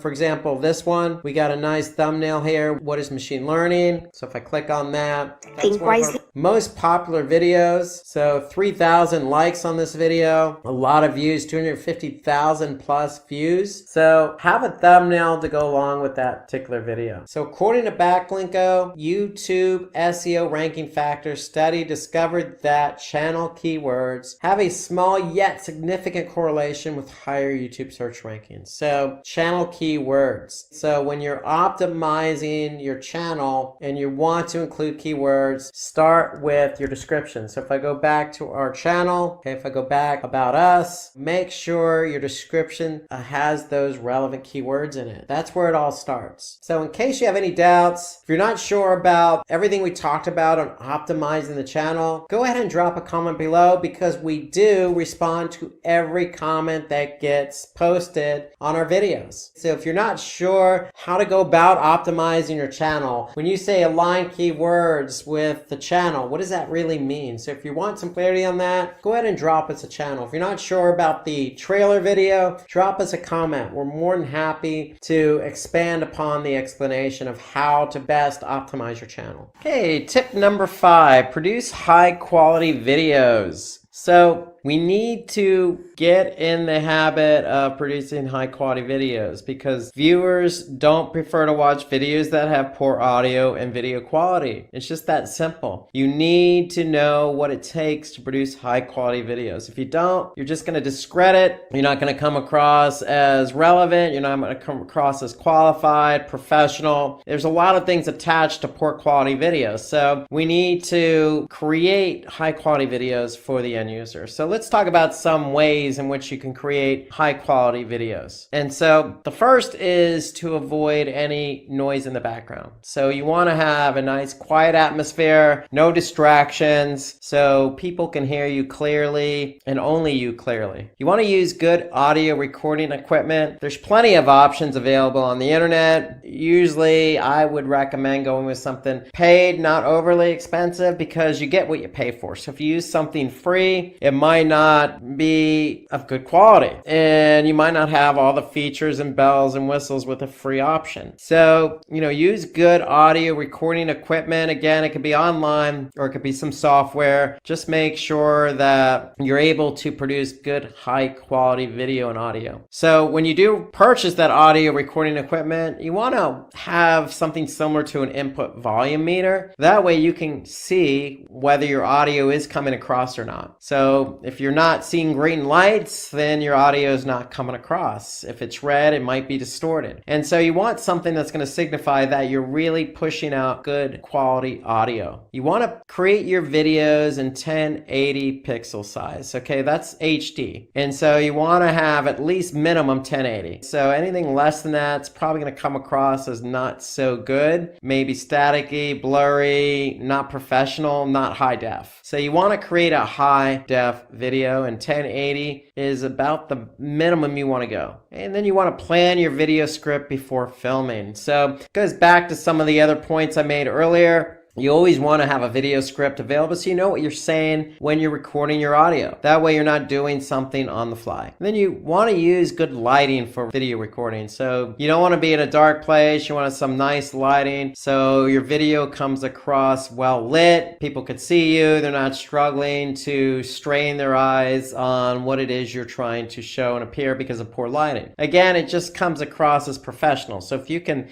shoot a high def video with good audio, speaking clearly, having a professional script with some good lighting, then people are going to take you serious and they're going to start to listen and engage and see the video as good quality and very relevant and informative and share it. So use slow motion and jump cuts wisely. So there's some features you could do with your video. Using slow motion and jump cuts are some of the features you can use to accentuate your points. And then set up a green background for recording. Again, this is is for, making sure that the video part of it comes across in good quality. And stabilize your video recordings with a tripod. That way you're not moving your video camera all around and again, it's coming across as shaky and poor quality. Shoot horizontal videos. You don't want to go vertical. It tends to cut the screen. So you want to stay horizontal so that people can see everything that should be included in the video. Okay, you want to capture a wider shot using a clip-on lens. Again, a good feature, a good tip to use. Use that wider shot. Okay, so you could do that using a clip-on lens. And then choose good video editing software. I can't state this enough because you're putting all this time and effort into a video. You need to be able to edit it, to cut out,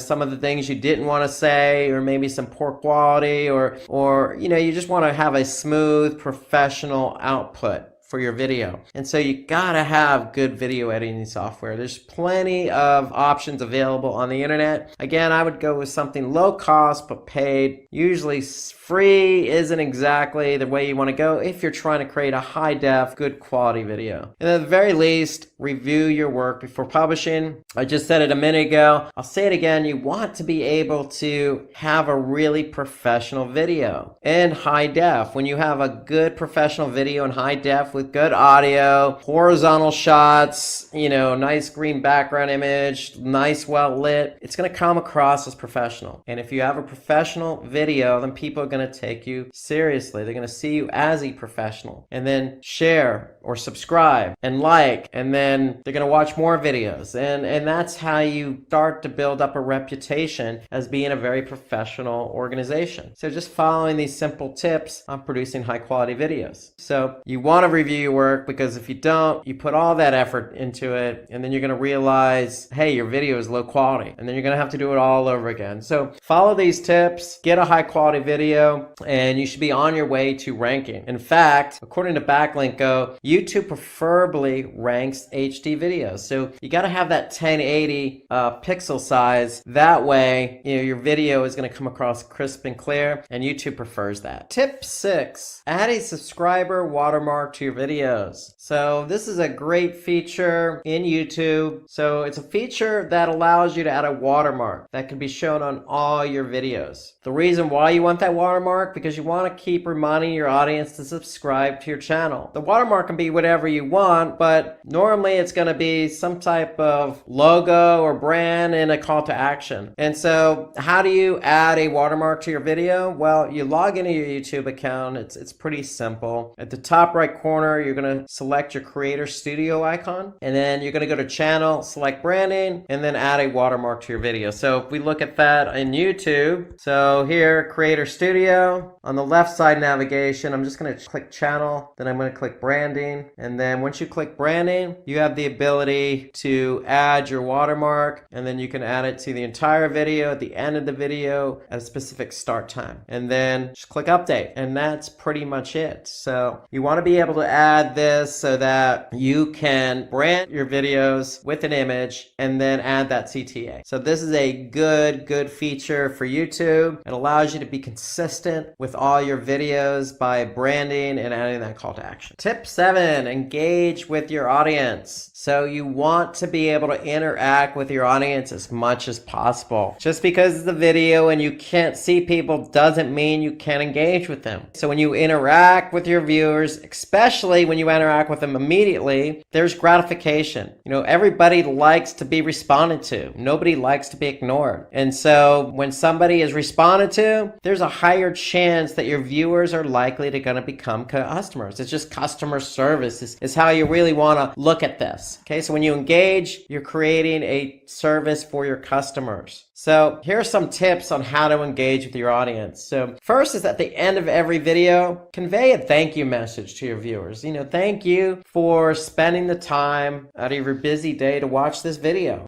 Some of our videos go an hour plus long. And so when somebody's taking an hour to watch a video, it's only the least you can do is thank them. Now, you can thank them and give them some information about where to go for more information. Because if they watch the whole video, they're already engaged and they're probably going to want to learn more. So you always want to follow up the thank you with where to go for more information. Just like our videos videos always convey at the end. Okay, you always want to ask your audience for their feedback or ideas on the video. So with YouTube, there's a comment section, and you always want to encourage comments. So comments can be in the form of feedback. So as you're watching this video, feel free to leave feedback on other ways to engage with your audience or some other tips to increase your subscribers on YouTube. So we're always looking for those ideas. We want to keep it engaging. So somebody may have some other ideas that we didn't think about. And so we always appreciate that from our audience. So we very much appreciate the feedback that our feedback is. You want to look at it, you want to read it, and you want to react to it. You want to react to it positively in the form of, a thank you for the feedback and looking at the feedback, weighing it, and incorporating the feedback. So you don't always want to make the same mistake twice in a video. So if there's something definitely wrong with the video that we're doing, for example, and somebody looked at it and gave us feedback on it, we'd certainly definitely take a deep look into that and try not to do the same mistake twice, because likely that user is going to watch the video again. So you always want to learn from your mistakes, okay? And you want to turn those mistakes or turn those comments into future videos, okay? So create videos based on your commenters' request. The audience is giving us feedback. We should take that as positive, and sometimes that's creative. Sometimes there's ideas for more videos. Okay, you always want to ask questions to your audience and reward excellent commenters. So we try to ask questions in our videos, and when users respond with their answer, if there's an excellent comment or excellent answer, we can reward them. Reward them in the form of, say, some type of gift card or gift certificate or promotion or something. There's always some way to incentivize somebody who provides excellent feedback. You can always give emoji hearts. There's so many emojis out there that you can use emojis just to engage with your audience based on the feedback they're giving. The point is, if your audience is taking the time to give feedback, you always want to respond to it. And you want to respond to it positive. So emojis tend to have a positive connotation to them. And so responding with an emoji, especially to a favorite comment, goes a long way. So you can reward your community both on and off YouTube for their engagement and support. And that's just being creative. You can reward in many ways, not necessarily monetarily, but by recognition. You could do promotions, you could do something fun. There's always ways to reward. And prefer to host live streams and interact with your audience. So you don't always have to do a pre-recorded video. There's certainly, YouTube has them, other platforms like Facebook have them, Instagram. So you can certainly reach out to your audience with a live stream. And that's talking directly to your audience right there in the flesh. So when you can have an opportunity to talk to your audience and engage with them, that's always going to work, because they can see personality, they can see what you're all about, and there's two-way conversation. And so that will lend to more of a, relationship, so to speak, with your audience. So you want to create videos for subscribers. Subscribers can get impressed when a channel dedicates a video for them. So,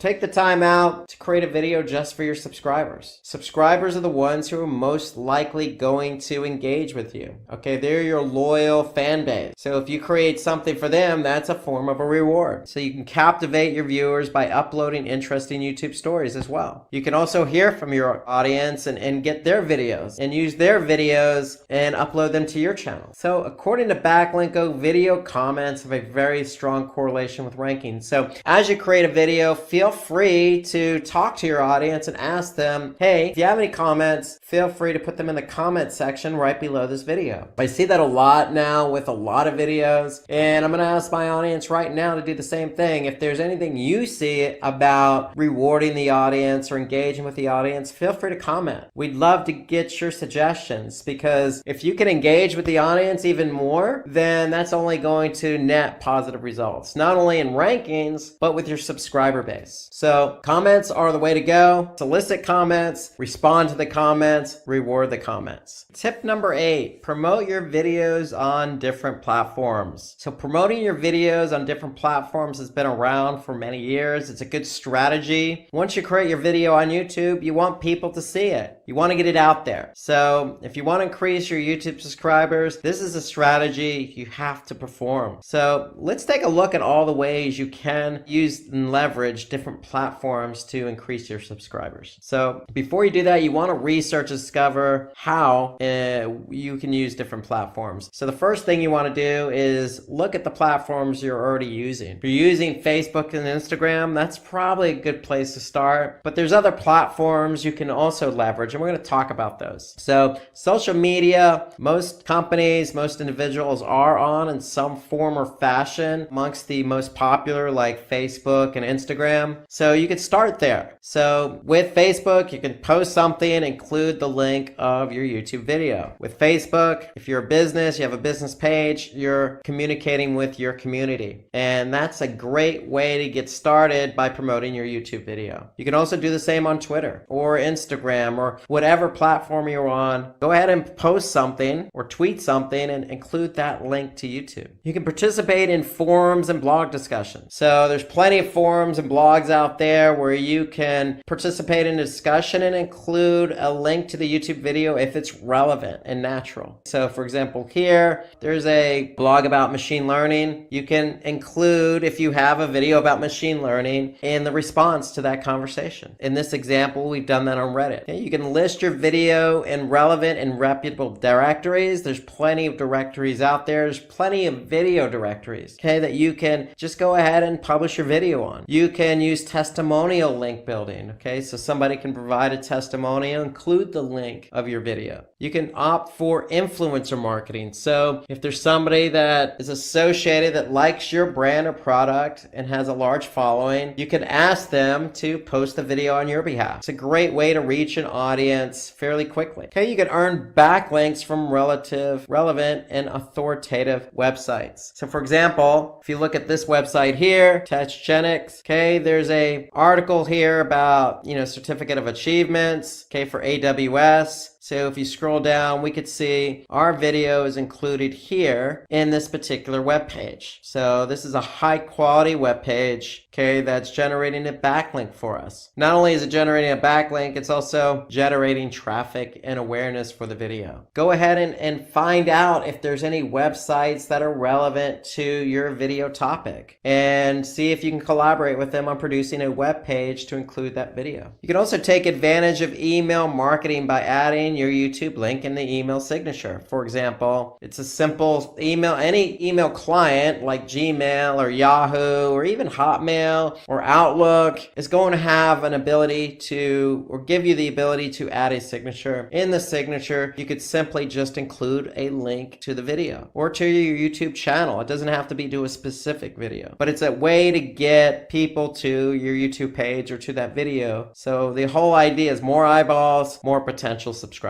Engage your audience by posting your video links on community pages. So for example, we're promoting something here on a community page, and that's going to get some additional traffic over to us. You can always bookmark your videos on bookmarking sites like stumbledupon.com. Again, this is free, very little time to do this, but it's a chance for you to get the video out there and even generate a backlink. You can collaborate with other YouTube channels. This is always a good strategy. If you're creating a video on a particular topic on YouTube, chances are there's probably somebody else out there doing the same thing. It doesn't have to be necessarily a competitor. It can be a complementary product or service. And if you offer that, then go ahead and collaborate with them and see if you can exchange your videos on their channel. And you could take their video and put it on your channel in a particular playlist. Okay, so that's a way to collaborate with other YouTube channels, is swap videos. You could join high PR QA sites and post answers to the questions related to your video, like Quora is always a good example, or eHap. Okay, so Quora, there's always a question being posted, and if you have the answer to that question in the form of your video, then go ahead and post a response with a link to the video on YouTube. It's a great way to get the video noticed, and it's relevant and natural. Okay, you can embed videos in your blog posts, or if you're using a platform like WordPress, for example, very easy to go ahead and just take that video. You can even just put the link in the blog post. I like this option. I think blog posts are always good because you don't have to be text heavy with a blog post. You want to create a blog post that's nice and balanced with an image and text, but if you put a video to support your blog post, that goes even further. And blog posts themselves can be engaging and interactive with your audience. So having a video in your blog post always goes well in my opinion. Okay, so you could promote other videos in your end screen. For example, at the end of your video, you can always promote something related like we've done here in this example. So lots of ideas. Get your video out there. Use them in email, use them in your blog post. Go to free bookmarking sites like StumbleUpon.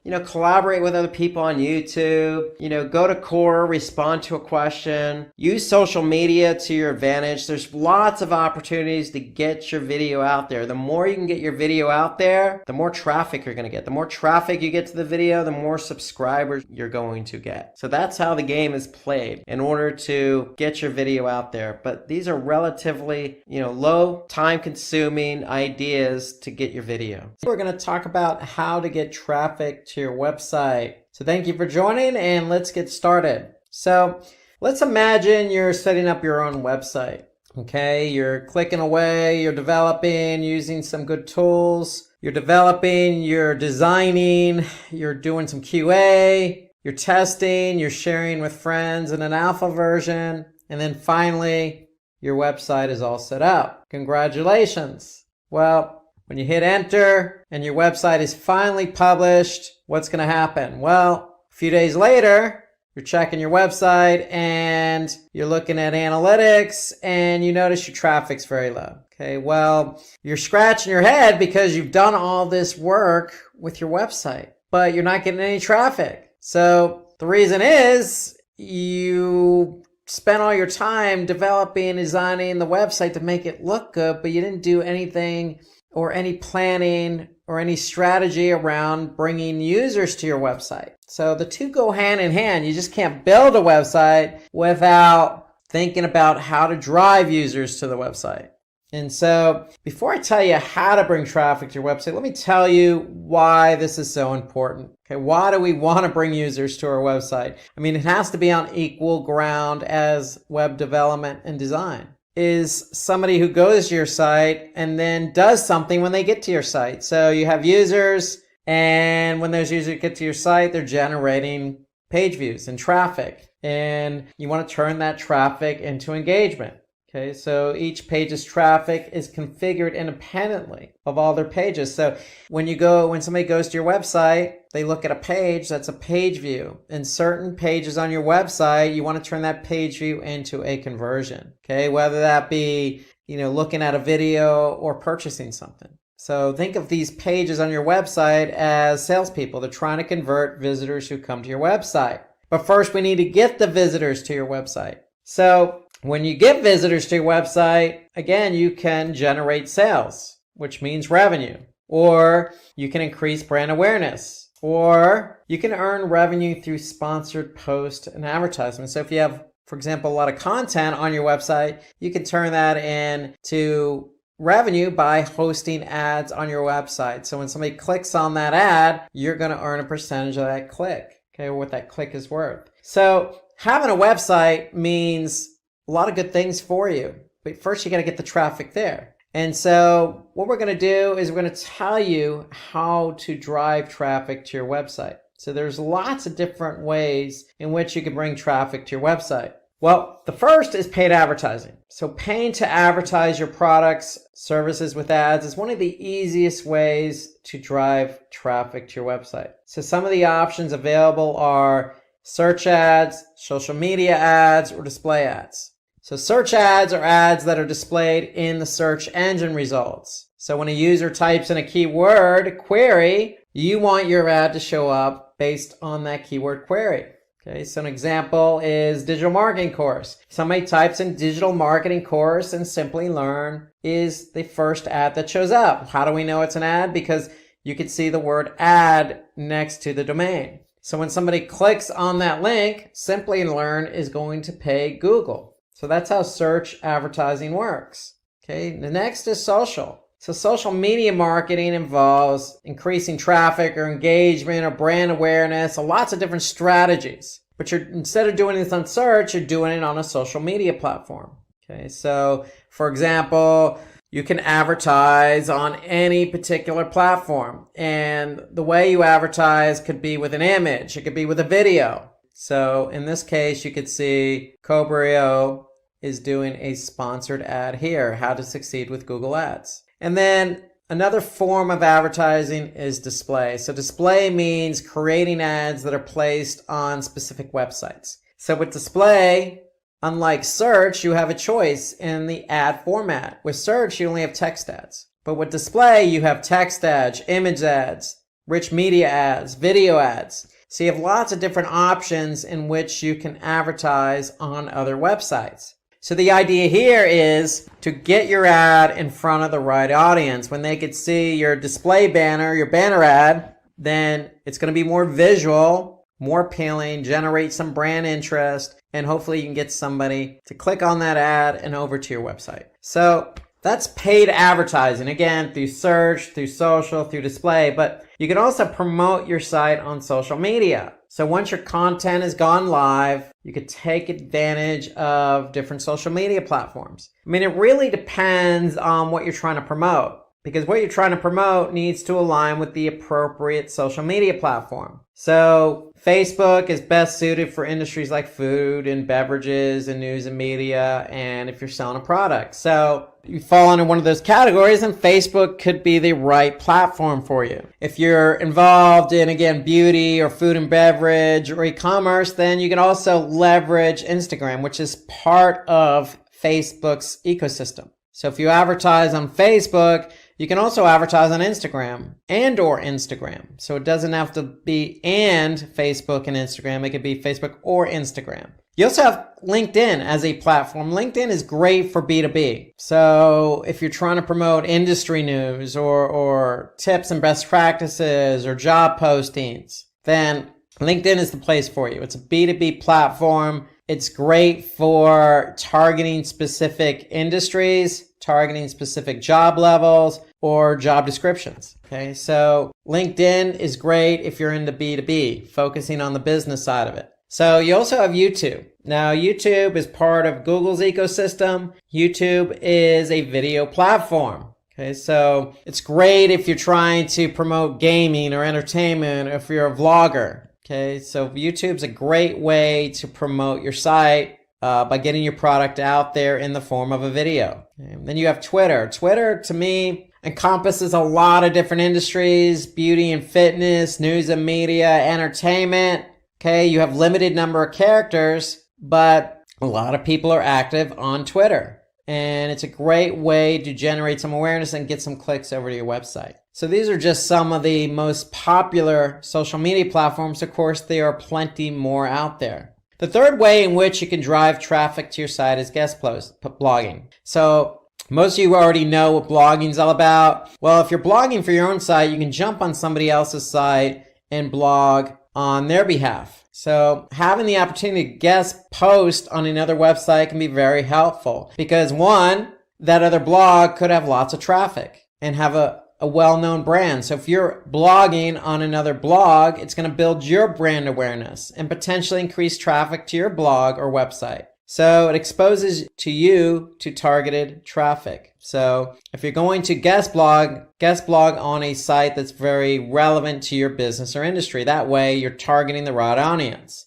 Okay, you can expand your personal network. So getting yourself out there, getting your brand out there in front of a different audience. And then obviously for SERPs, because it generates a backlink. So SERPs, search engine ranking pages, means that, hey, if you want to rank organically, you're going to have to generate some backlinks. So guest blogging is a way to generate some backlinks to your site. And in effect, that's going to help you get your pages ranked higher, because Google is going to recognize the relationship from one blog to your blog and build up your relevancy. So some other benefits here to guest blogging is you can grow your social media following, because you can then promote that on social media that you're guest blogging. Okay, again, you can improve your online authority, okay, because when you're guest blogging and you have recognition on that guest blog, if it's a popular blog, then that's going to help your domain and page authority for SEO. And then the end result is going to improve your backlink score. So there are a lot of benefits to guest blogging. To me, at the end of the day, it's just about reaching out to your audience, using another platform to do that in the form of a blog. And the results of that is going to mean more brand awareness for you in turning that traffic from that other blog into qualified leads. So you can also interview industry thought leaders. So that's another way, an interesting way to generate traffic to your site. So reaching out to thought leaders for interviews, okay, could generate some credibility for you and the other person. So it's reciprocal. So it means that you're active in the industry that you're in, and it allows you to engage with other leaders in the industry. And the indirect net result of that could be increased traffic, because if you do the interview and you record it, or if it's via video, then you can obviously post it on other platforms. And that could in turn drive traffic to your website. Obviously, just like guest blogging, it's going to increase your reach. So getting yourself out there. If nobody knows who your brand is, and they know who the thought leaders are, and they see you interviewing the thought leaders, then that's going to put you in front of these people. And so it's going to increase your reach. Another way to drive traffic to your website is just to make sure your website's responsive. And what do we mean by responsive? Well, we mean, does it work on multiple devices? Specifically mobile. So depending on the device, your website hides, shows, shrinks, enlarges, or moves content so that it conforms to the browser that that person's looking at on your for your website. So if somebody's looking on mobile at your website, you want to make sure that your website adjusts accordingly. So you want to be able to, test to make sure it's responsive. And so is content arranged based on importance? Okay, does it work across different browsers on different devices? And do the images, text, and everything else align just like it does on desktop? So there are plenty of tools out there on the web. All you need to do is just do a search for, check my website for responsiveness. So you can use plenty of tools to check to see if your website is responsive towards multiple devices. Why is that important? Because if somebody goes to your website via mobile and your site doesn't align properly, or the content's all stretched out and somebody has to maneuver their browser just to see your website, then chances are they're not going to come back. Chances are they're not going to convert. Okay, so you want to be able to revise your device browser combinations. You want to make sure that everything works accordingly. You want to be able to test those fonts, make sure they look good. And then you also want to make sure that people can navigate. So if they're on mobile, are they going to navigate just as easy as they can on desktop? And if you have any pop-ups, you want to probably make sure they're removed. So that way when somebody's looking at your website, they're not getting interfered with on mobile. And then, of course, you want to make sure that these pages load. Okay, so they load just as quick on desktop as they should on mobile, and vice versa. So they should not take a long time to load. So moving on from responsiveness on mobile to building a brand community. So brand community refers to a group of people who identify your brand and use your brand as a platform to exchange ideas and contribute content. Some advantages of having a brand community are promoting brand evangelism and loyalty. It can be a source of feedback, loyalty, and ideas. So build a community, build a brand community who, identify with you. Okay, so continue to, treat these people as loyal customers. Okay, maybe give them a promotion to use specifically just for them that they can use on your website, or talk directly to them because you know that they're followers, they're repeat customers, they purchase from you multiple times. So talk to them differently as well. You know who these people are. And that's what building a brand's all about. It's about identifying your brand with other people, okay? And identify people who identify with your brand, and messaging and talking to them as if they're part of your own community, your own family. So you can use user-generated content that provides future marketing strategies. So the feedback you get from your own community could be in turn used to promote or used in future marketing strategies. i.e. advertising, i.e. post on social. Okay, it can also provide PR opportunities. So it's a chance for you to, put out press releases based on the community that you build. So any brand, regardless of who it is, should be able to identify with their audience, their target audience, and that target audience eventually going to become part of a community. These are a group of people who identify with you, what you're trying to sell, what your cause is, what your mission statement is, what your service is. They identify with you. So leverage them and reciprocate. Identify them, talk to them separately, give them what they deserve, the respect and loyalty that they deserve as well, because they're communicating and they're following you as a brand.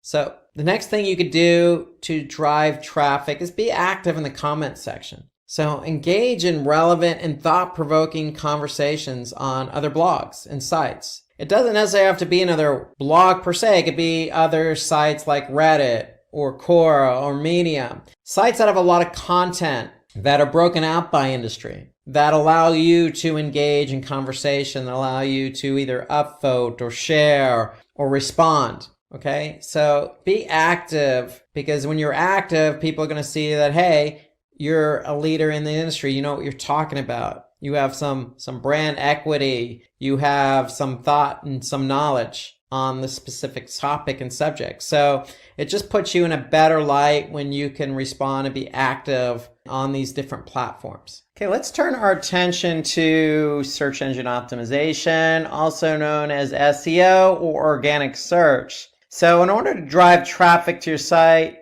you're going to have to implement an SEO strategy. Why do you want to implement an SEO strategy? Because it can help you improve your overall searchability and visibility on search engines. And obviously that comes with advantages. One of those advantages is obviously more traffic to the site. Search is still king in terms of volumes of people using search on a daily basis. So you have a great opportunity to be found. It also builds trust and credibility, because still a majority of the people who do a search click on an organic search listing. And so if you're found organically and you're ranked number 1, then chances are somebody's going to click on your listing. And it provides increased engagement and traffic. And so what that means is more traffic, more engagement.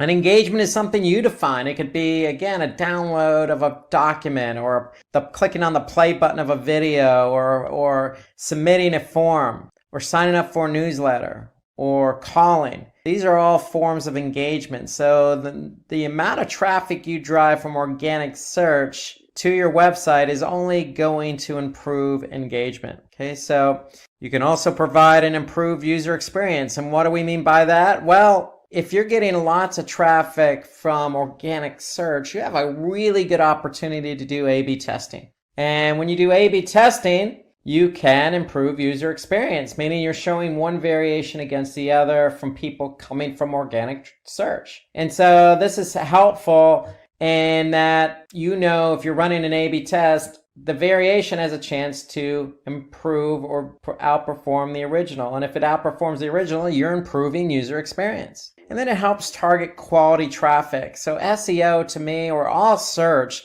is the only medium in which you're meeting somebody halfway. You're addressing what they're looking for. So if somebody's looking for a pair of red women's Nike shoes, the 2019 model, and you have that particular product to offer, well, you have a chance of showing up via organic search. Somebody types in, women's red Nike shoes, size whatever, at the year 2019 model, then of course they're going to likely click on your listing, because you have what they're looking for. And that goes with any keyword, any industry, any business, any segment, any type of product you're selling. So again, you have a chance to really be visible for what people are looking for. And so that's the beauty of search engine optimization. You have a really good opportunity here to meet people halfway, to drive quality traffic, to get them to enjoy a good user experience, all the while generating engagement. And along with SEO, we want to be able to build backlinks. So SEO is a two-pronged approach, meaning you have two strategies in one: on page and off page. And so Off-page involves backlinking. So backlinks are just links that direct users from other websites to your own website. So with that, inherently, it's going to drive traffic, qualified traffic to your website. Because if somebody's on a relevant website that's linking to yours, and they click on that link and go to your website, it's likely going to be qualified, meaning they're going to be relevant. And so backlinking, because it's an off-page strategy. Why is it an off-page SEO strategy? Because if Google crawls that other site that has a link to you, then that's going to give you credit, because Google will say, hey, this site's getting some links from some relevant sites. We must think they're relevant, and therefore we're going to trust this site. So by Google trusting your site, it's going to improve your organic ranking. And with the organic rankings being improved, meaning it's going to mean faster indexing. So what does that mean? So you want to be indexed by the search engines. And so the quicker Google can find your pages, even if it's on somebody else's site, then that means they're going to follow that link, go to that page on your site, and take that page back to their servers to be indexed. Okay, so the quicker you can get indexed, the quicker you can get found. And then it helps with referral traffic. So again, we noticed that our efforts are on SEO, organic search, but if you're getting traffic from another website, hey, that still counts. That's referral traffic. Okay, so that's a side advantage to having backlinks, is good traffic from other sites. Okay, so those are inherently some of the reasons to do backlinking. Okay, never hurts. I mean, there's brand awareness reasons to being on other sites as well. There's industry leadership, meaning if you post content on Reddit, okay, you're coming across as an industry leader, but yet generating a backlink, which helps with SEO and referral traffic. So there's a lot of benefits to building backlinks. And the opposite of backlinks are internal links. So you want to do internal linking, and that just means connecting one page on your site to another. And why is that beneficial? Because it can help direct visitors to other pages they wouldn't normally otherwise find via your navigation. So if you're active on a blog, don't be afraid to include multiple internal links. You want to move people through your site. You want the flow of traffic to go from one page to another to another. And so when you do internal linking, just like with backlinks, it's going to improve the indexing of your website. Google's going to follow those links and index those pages. And Google does give credit from an SEO perspective, from an internal linking perspective. So if one page is linked to another and that page has really good relevance in the eyes of Google, then the other page is probably going to benefit from that. The other reason you want to do internal linking, again, you want to move people from your one page of your site to the other. And when you do that, it's going to reduce bounce rates. So bounce rate is simply the rate at which people land on a page and then leave. So if I have 100 people land on my homepage and only one person went to another page and the other 99 left the site, then that's a 99% bounce rate. So by putting internal links in place, you're helping people move from one page to the other and thus reducing the bounce rate. And that's what you want. You want to keep people on your site. You want to be greedy. It also drives traffic to older posts. So again, when we say older posts, we're really referring to blog posts. So if you have a relevant blog post and you're writing a new blog post, then link the two together. If it's relevant, link it. Regardless of how old it is. You want to show Google that these older blog posts, just because they were written a year ago, doesn't mean they're outdated and old-fashioned, okay, or useless. You want to keep them alive by linking to them. So to me, that's a good strategy for internal linking. Link to older blog posts. Show people you're an industry expert. You've been doing this for a while, and then you have lots of content to share. Okay, so the longer you can keep somebody on your website, the more likely it is they're going to engage and convert. And some other inherent benefits: improves page rank. So what we mean by page rank is simply just a rank that Google gives pages. So the more internal linking you have, the better off you are. And then it helps spread link juice across websites. And what we mean by link juice, again, just like backlinking, it builds relevancy. So just keep all these inherent benefits in mind to internal linking. The end result is keeping the flow of traffic on your site, and all these other benefits will fall into place. Okay, so another way in which you can really hone in on traffic to your website is long tail keywords. And long tail keywords to me are more than just one or two keyword phrases. Okay, so there are usually 3 or longer keywords in a phrase. Okay, so long tail keywords really nowadays account for most web searches. People really take the time to even pose questions as a search query. Say it's unlikely somebody's going to go into search and just type in the word shoes. They might type in red shoes, but that's unlikely. What they're probably going to type in is, red Nike running shoes 2019 or some variation of that. Okay, that's a long tail keyword. And some of the advantages of using long tail keywords to be found for are less competition. So if you're using broad keywords like red shoes, then who doesn't want to be found for red shoes? Well, you don't want to be found for red shoes because it's too broad. You don't know what type of shoes somebody's looking for. You just know they're looking for red shoes. It could be running shoes. It could be work shoes. It could be,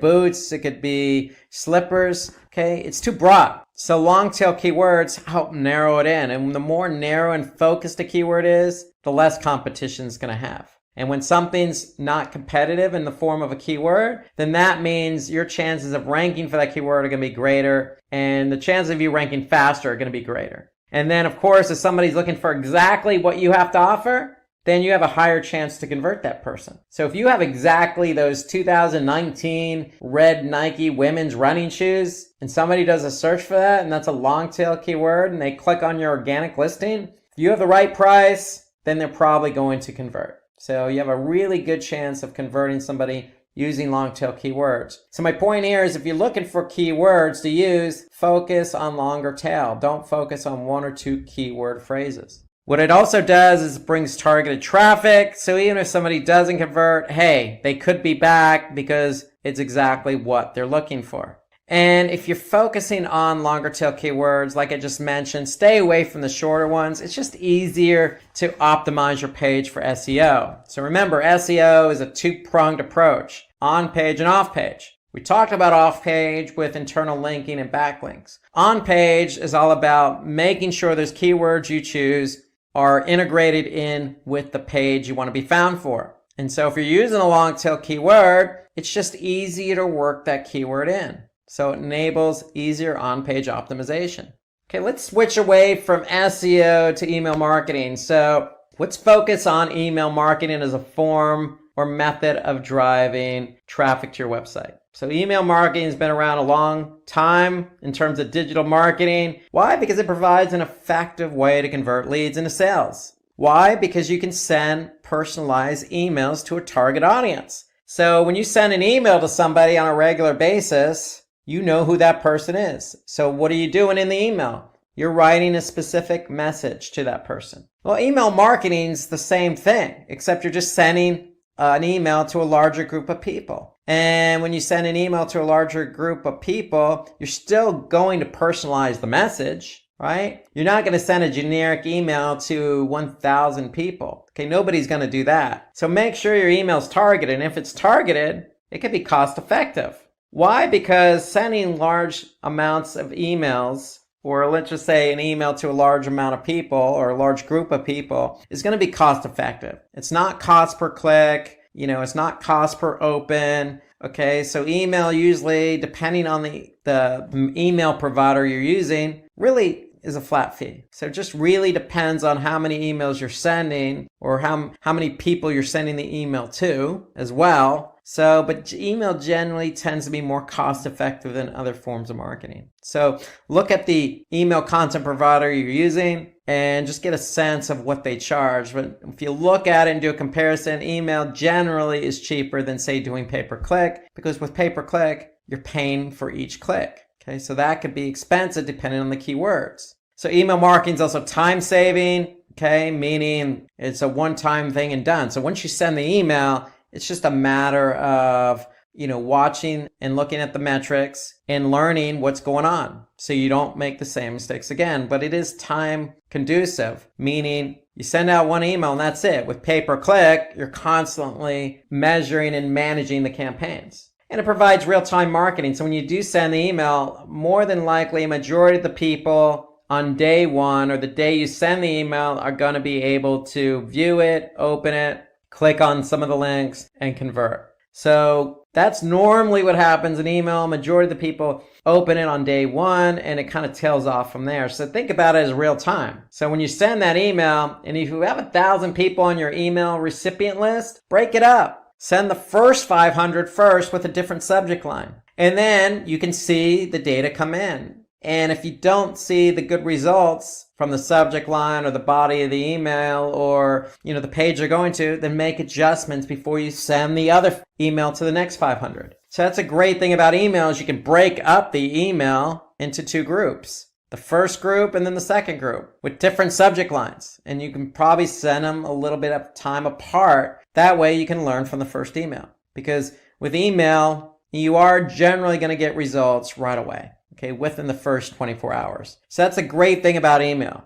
Okay, so the other thing about email, it's less intrusive. So normally people who are going to get the email are the ones who sign up for the email. So they're almost expecting your email. So when they get your email, again, as long as you're not sending an email on a daily basis, normally most companies send it monthly or bi-weekly. It's not going to be as intrusive. Okay, and then it also helps build credibility, increase visibility and brand awareness, meaning you're going to build your brand in that email. You're going to put content in that email that's going to show off your credibility. Meaning you could put some testimonials in the email, you could put some good affiliations, you can put a good article to an industry article you just wrote. So email is going to inherently continue to build brand awareness for you. Okay, and it's an easy way to track ROI. So if you're e-commerce, it's pretty clear. You send the email, somebody opens it, clicks on it, checks out and purchases something. It's easily trackable because you could track it right from that email. So one thing I want to say there is just if you do send an email, make sure you're tracking that campaign. And you want to be able to use an analytics program like Google Analytics. Okay, if you use Google Analytics, you're going to be able to track when you send the email, who clicks on it, and who converts. So you want to be able to measure an ROI for these emails, and you can. And that's the beauty of email marketing. Okay, let's move away from email marketing to webinars. So webinars, great method for effective social media promotion. It's a great way to bring traffic to your website. So why do we recommend webinars? Well, because it provides direct contact within your target group. What do we mean by contact with your target group? Well, you're going to host a webinar and you're going to invite this targeted group of people who are interested in your product or service. So if you have a Facebook community, you could do a Facebook Live event, or you could do a YouTube, or you can even set up a webinar on another platform but promote it on social media. And if you're promoting something on social media, you're probably promoting it to people who are already following you or like you. And so that's what we mean by direct contact with your target group. So you're going to be able to create a webinar and talk directly to that group. And that's going to help build brand awareness and credibility. And the great thing about webinars is you don't need some fancy software. I mean, I'm talking to you on a webinar right now. And so webinars are free. All you need is a video camera and a recorder. That's all. And that's all built in with software. So there's plenty of software out there that allows you just to do a webinar really quick and easy. There's lots of opportunities in software. So, and a lot of them are very cost effective. So if you want to create a webinar, you can do that by spending very little money. And webinars, again, allow you to talk to your targeted group, your community, maybe prospective clients. It helps build credibility and, in effect, drive traffic to your website. And when somebody does attend a webinar, they're likely going to be highly engaged because you're inviting them, they're going to opt into the webinar. And the great thing about webinars is even if they don't attend the webinar the day you have it, it's going to be recorded. So they can always go back and watch it. So whoever watches the webinar is going to be engaged because it's going to be a topic they're interested in. And then users are likely to become prospective customers. So having a webinar, talking about something inherently interesting to maybe a larger group of people, you can promote that on social media and potentially get prospective customers to sign up and watch the webinar. And if you do, they're going to be engaged and then take the next step. Oh, I like what this person has to say. They seem to be credible. I like their personality. I like their brand. I like their product. I'm going to go check out their website. Okay, so webinars allow you to kind of pull in more people as well as just your community, because you can promote the webinar and you can promote it in advance and you can leverage social media for that. Okay, so something related to webinars is incorporating video content. So videos have been proven to be a really good way to attract new visitors. And it makes your website very engaging when you have videos on your website as well. So if you create video, you have an opportunity to post it on various video platforms like YouTube or Vimeo. Okay, there's plenty of video platforms out there, or just embed it in a blog post, or embed it in a Facebook post, or a tweet. Okay, so you can do a lot with video. And having video on your site is going to increase engagement. Okay, when you increase engagement, good things happen. That's going to lead to increased conversions and sales, or ROI,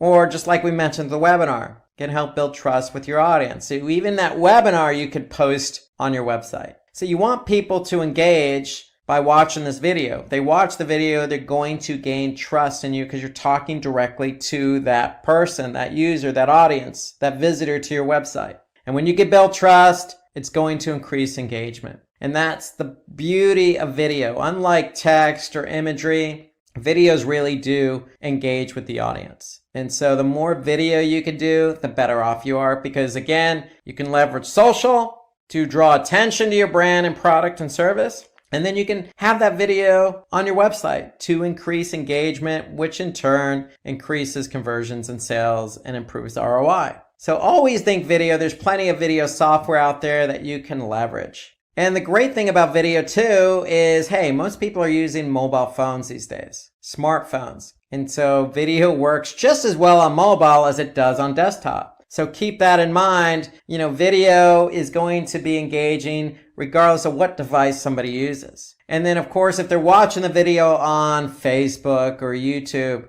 then chances are they're going to share that particular video, which is going to bode well for your brand and traffic. Okay, so video, if somebody likes a video, it's very easy to share video, especially from a mobile phone. So YouTube just makes it so easy to share or like or subscribe to a channel. It becomes that much easier. Things can go viral, and chances of them going viral with video are going to be greater. Okay, so other ways to drive traffic to your website is submit your content to content aggregators. So what's a content aggregator? Well, a content aggregator is like Reddit that provides a great platform for you to post your content. So that's what a content aggregator is, really a site like Reddit or Medium or Quora, where you could post content to a large number of people. Okay, so with Reddit, people are either going to upvote it or downvote it. So the more upvotes you get, or thumbs up or likes, or people who encourage that content,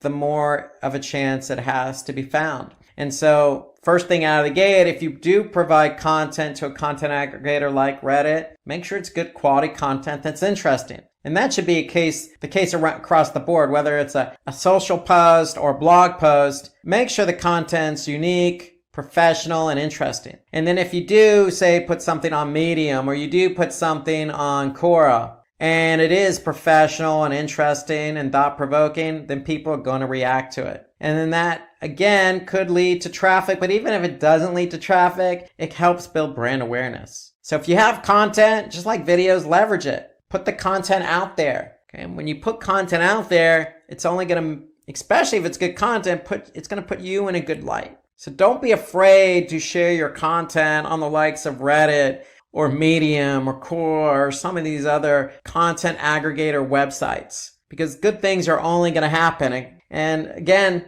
referral traffic, SEO, brand awareness, conversions. So all these are inherent benefits of just sharing your content. Okay, and then finally, we want to learn from analytics. Okay, so what do I mean learning from analytics? So there are plenty of analytics platforms out there. One of the most popular is Google Analytics. So you want to make sure you're tracking traffic on your site with Google Analytics. So all you have to do is just go to Google Analytics via search, sign up, add the analytics code to your website, and voila, they're doing all the heavy lifting. They're going to track traffic coming to your website. And not only are they going to track traffic, but they're going to tell you how that traffic engaged. And so the benefits of it, Google Analytics, is, hey, you could figure out where users are coming from. Are they coming from that email campaign that I sent out to 1,000 people? Are they coming from YouTube based on that video I posted? Or are they coming from Reddit based on the content I just posted there? Or are they coming from organic search?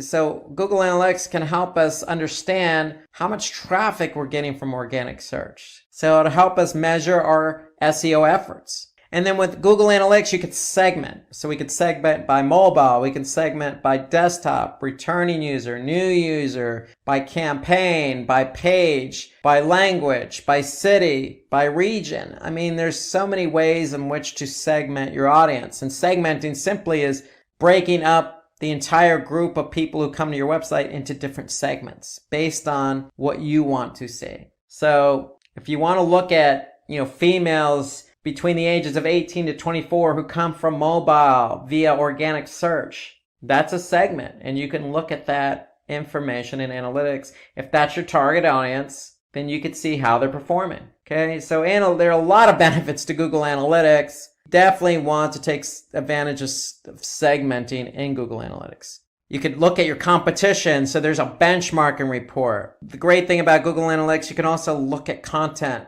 and how your content's performing once somebody lands on your website. What page are they spending time on? What page are they engaging on the most? Okay, what pages have the highest bounce rate or the lowest time on page? So you can really determine what pages work best. And then, of course, the end result in analyzing all this data is you want to be able to fine-tune your website. So take advantage of the data that Google Analytics or any other analytics platform is giving you by learning. Once you learn what's going on with your website, you can make adjustments to your website to improve user experience. Okay? So we went over a lot of different ways to drive traffic. We're going to talk about SEO tools. So let's get started. So if you're doing SEO and you're doing on-page and off-page SEO for an organization or website, you're going to need some tools to help you. So you can't go at it alone. You can't do anything manually. You have to lean on tools to help you work more efficiently, help you gain an advantage. And so if you're doing SEO, you're going to need tools for keyword research. You're going to need tools to help you with the technical aspects related to SEO. You're going to have to use some tools for off-page SEO, including backlink monitoring and analysis. And then there's tools for helping you track where your keywords and pages rank. So there's tools for every element of SEO. And today we're going to take a look at some of the best tools out there on the market to help you do your job better. So let's start with the keyword research. So with keyword research tools, you can do your job a lot more efficiently finding the right relevant keywords. I mean, that's really key to SEO, is finding keywords that are relevant to your business, product, or service that you want to rank for. So you want to be able to choose keywords with high search volume and low competition. So where do you get those numbers? You get those from certain tools. You also want to get forecasts for certain targeted keywords. You want to be able to generate a list of latent semantic indexing type keywords, or keywords close to the keyword you're trying to target. You want to be able to select primary and secondary keywords wisely. So having a list of keywords with certain data points will help you do that. And you want to be able to identify the keywords that your competitors are also ranking for. So good keyword research tool will help you do all of those things. So what are some of the tools out there? Well, look no further than some of the free ones that Google offers, like Google Trends. So Google Trends is a good tool that you can lean on. So if we look at Google Trends, all you need to do is trends.google.com. You could type in a keyword. I can look at the volume or interest of that keyword over time. Here I'm looking at football versus American football, and I could see how it's trending. Then I could see, how it trends in specific regions of, say, the United States as my market. I can also look at other related queries similar to football or American football. And so Google Trends is a good tool, helps you look at the volume, helps you you look at what specific regions, helps you look at other keywords. If you want, you can simply just do a keyword search, or you can actually just see what's trending just by looking at the latest stories and insights. So we could see International Women's Day,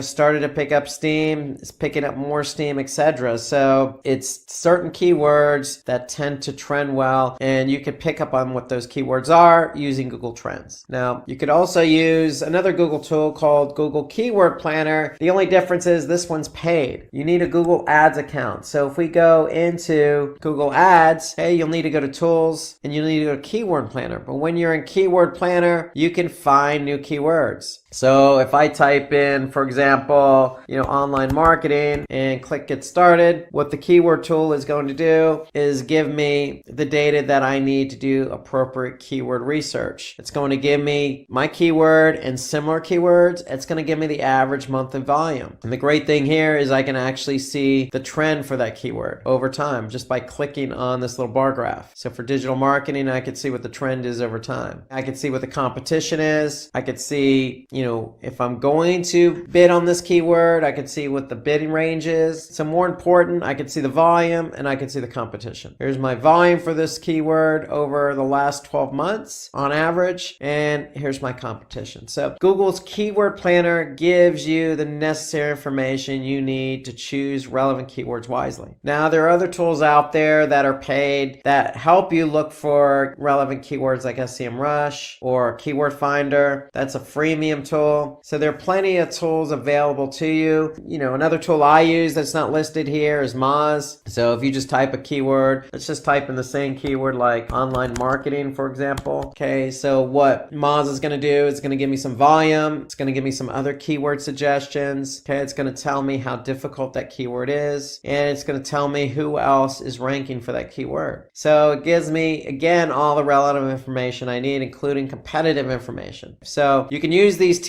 keyword tools. Moz is freemium, some are paid, some are free. There's plenty of tools out there, but these are the ones I would recommend for keyword research. Now let's turn our attention to technical SEO. So for technical SEO, you're going to need to use some tools. There's no getting around that because you want to be able to monitor how your website is performing. I mean, is it loading slow, for example? Does it have a lot of issues with the website in terms of server-side rendering, for example, or server response time? What about 404s and redirects? So you want to be able to gather a lot of the technical information that could aid or prohibit your site from ranking. So you want to be able to also, look at what the bots are seeing and how they're viewing your website. So if Google goes to crawl your site, are they experiencing, a slow server response time? Or are they experiencing pages not found? You also want to see if you have a sitemap. What's the sitemap? Are these bots crawling your site or getting the pages from a sitemap? And again, you want to be able to lean on some of these tools to help you fix errors that you may encounter, like meta tags or 404s or canonicals. So you need a good tool to help you manage all of that. And so I'm going to go back to Moz starting out. So if we go back to Moz, Moz is a good tool. It's an all-in-one. It's a great SEO platform. So if I go to Moz and I log into an account, I can just go to site crawl. And so what Moz is going to do, it's going to give me a lot of information about how Moz's bot is seeing my site. Okay, so if I go to the site crawl, I can look at all the particular critical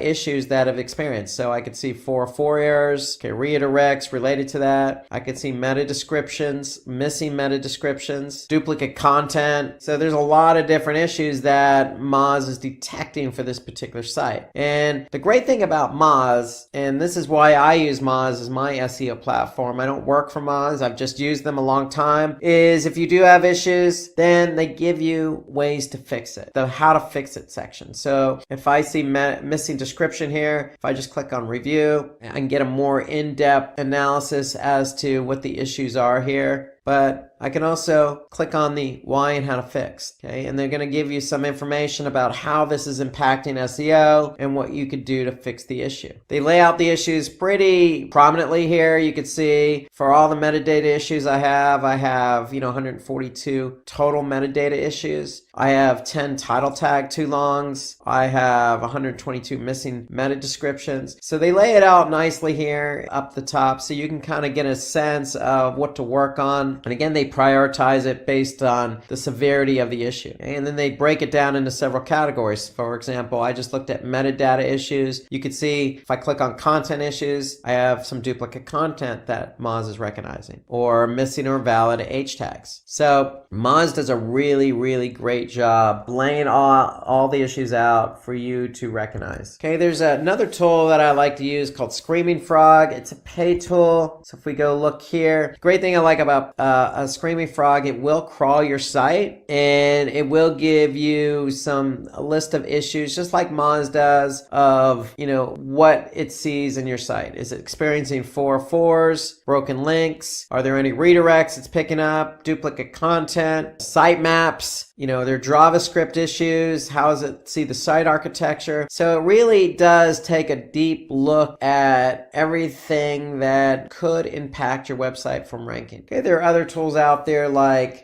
Deep Crawl or WooRank. They're both paid. And so paid tools are really great as well. It just depends on, your pricing structure, what your budget is. But really, when it comes to all these tools, they all more or less overlap and do the same thing. You just need to rely on one of them to make sure that you're able to see what the issues are. Now, there's nothing wrong with using two of them, just as a second reference point to see if both are picking up the same issue. And of course, I like to use Search Console. I always like to lean on Google Search Console because that is the source. So Search Console will also, give you some feedback on how Google's bot is crawling your site. So that's under the crawl error section here. So you can also, use Search Console to upload a sitemap. So that's a key to SEO. You want Google to be able to find your web pages quickly, so you can simply just signify to Google where your sitemap is located. So the Search Console does a lot more, gives you some HTML improvements, gives you some backlinking, and then the process of updating the Search Console user interface. So there's a new user interface that you can use with Google Search Console. The great thing is it's free and it has everything you need to know about your website and how it's affected by SEO, organic search. The only thing you have to do with Search Console is verify the site. But once you verify it, it has all the relevant information you need. So let's talk about backlink monitoring and analysis. Okay, so this is related to off-page SEO. So you're going to need a good tool to help you monitor your website backlinks. And backlinks are simply just links from external sites pointing to your site. And you need to keep an eye on what sites are linking to yours. Are they spammy related sites? Are they good or relevant sites, or anything in between? So you need to really be able to analyze what the good links are and what the bad links are pointing to your website. And you can also,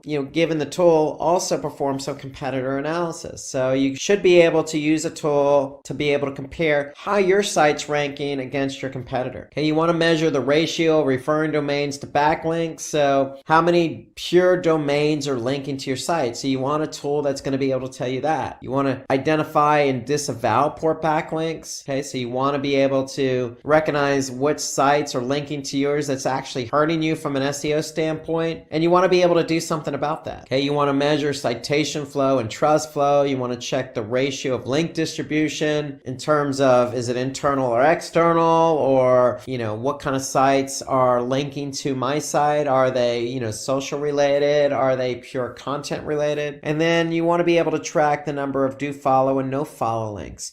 How many links pointing to our site are actually telling Google and other bots not to follow the link, or how many are actually allowing the bots to follow that link. If a bot follows a link, it's going to pass what we call link juice. So you're going to get credit for the backlink. If it's a no follow, you're not going to get credit for the backlink. And we want to be able to measure that. And so we want to have tools that will help us do that. So what are some of those tools? Well, Ahrefs is a good tool. It's a paying tool. Majestic is a freemium tool. Moz, again, Moz is the tool I use. SEMrush, and then again, I got to mention Google Search Console. So let's take a look at some of these tools in terms of backlink monitoring and analysis. So let's start with Google Search Console. Again, it's free. You just have to verify your site. And so if I go to Google Search Console, I can look at links and I can see what external links I have pointing to my site. site. Okay, so I could see I have 17,000 in this example pointing to the homepage of this particular site. Okay, so if I click on that, I could see all the